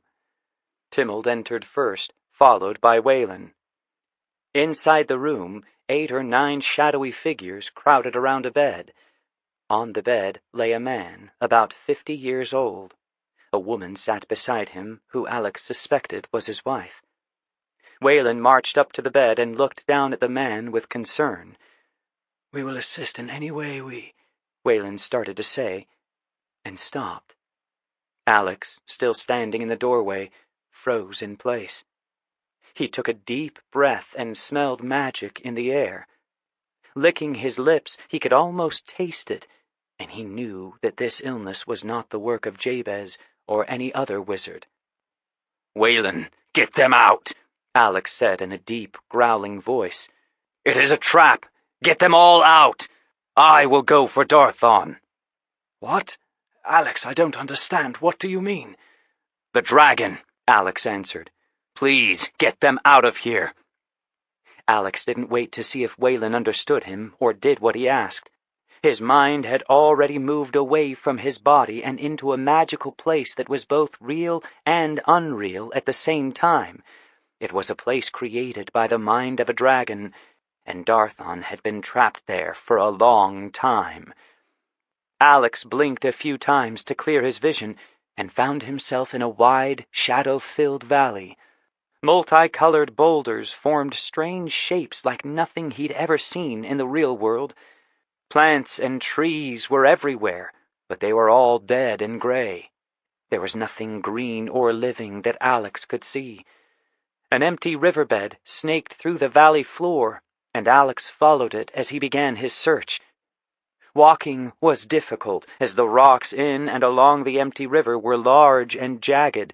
Clearly no water had ever flowed past them to smooth their edges. Where there were no rocks, there was sand, so deep and soft it was difficult to walk through. It was hot in the valley, but there was no sun above him, and the sky was just another shade of gray. Alex pressed forward, his own will driving him on.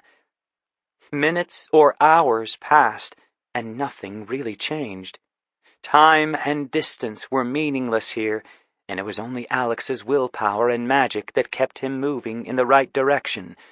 Obstacles appeared in his path, and Alex made his way around them or over them. He would not be stopped. It was a kind of maze, a winding path that always looked the same no matter where you looked or how far you walked. Finally, Alex found what he'd been looking for, but what he saw did not make him feel any better. A golden dragon stood to one side of the dry riverbed, its eyes fixed on the small figure of a man. Alex knew that the figure was Darthon, or at least his mind and spirit, trapped inside the dragon's spell. The figure of Darthon tried to escape, but the beast toyed with him as a cat would a mouse. Every time Darthon darted one way, the dragon blocked his escape. Every time Darthon tried to rest, the dragon would close in and force him to move. "Hold!" Alex yelled, his voice booming through the valley like thunder. It was a command that no mortal, not even a wizard, could give to a dragon. But Alex was more than a man, more than a wizard. He was a dragon lord. The dragon turned to look at Alex. Then it rose up on its hind legs and beat the air with its wings. Fire flared from the dragon's mouth, filling the air but touching nothing else. Alex took a few steps closer and leaned on his staff, watching the dragon. After a time, the dragon settled down, resting on its haunches, ready to spring, but Alex's command held it where it sat. Alex focused his mind on the dragon in front of him. When he was certain it could not attack him in any way, he turned his attention to Darthon. He moved slowly forward, gently speaking Darthon's name. Darthon stood as still as stone, his eyes looking into emptiness, seeing nothing. When Alex was close enough, he reached out and touched Darthon's shoulder, speaking his name once more. I am lost, Darthon mumbled. I have wandered too far, and I can't find my way back again. Your people need you, Alex said, watching Darthon's face. You must return to them and lead them in these troubled times. My people, I must return, but I don't know the way, Darthon answered in a voice that was too tired for words. Remember Valora, Alex said. Remember your family and friends. They are waiting for you. You must go. Must go, Darthon repeated. And you? Will you come to my kingdom? Will you aid us in our time of need? I am already here, waiting for you, Alex answered.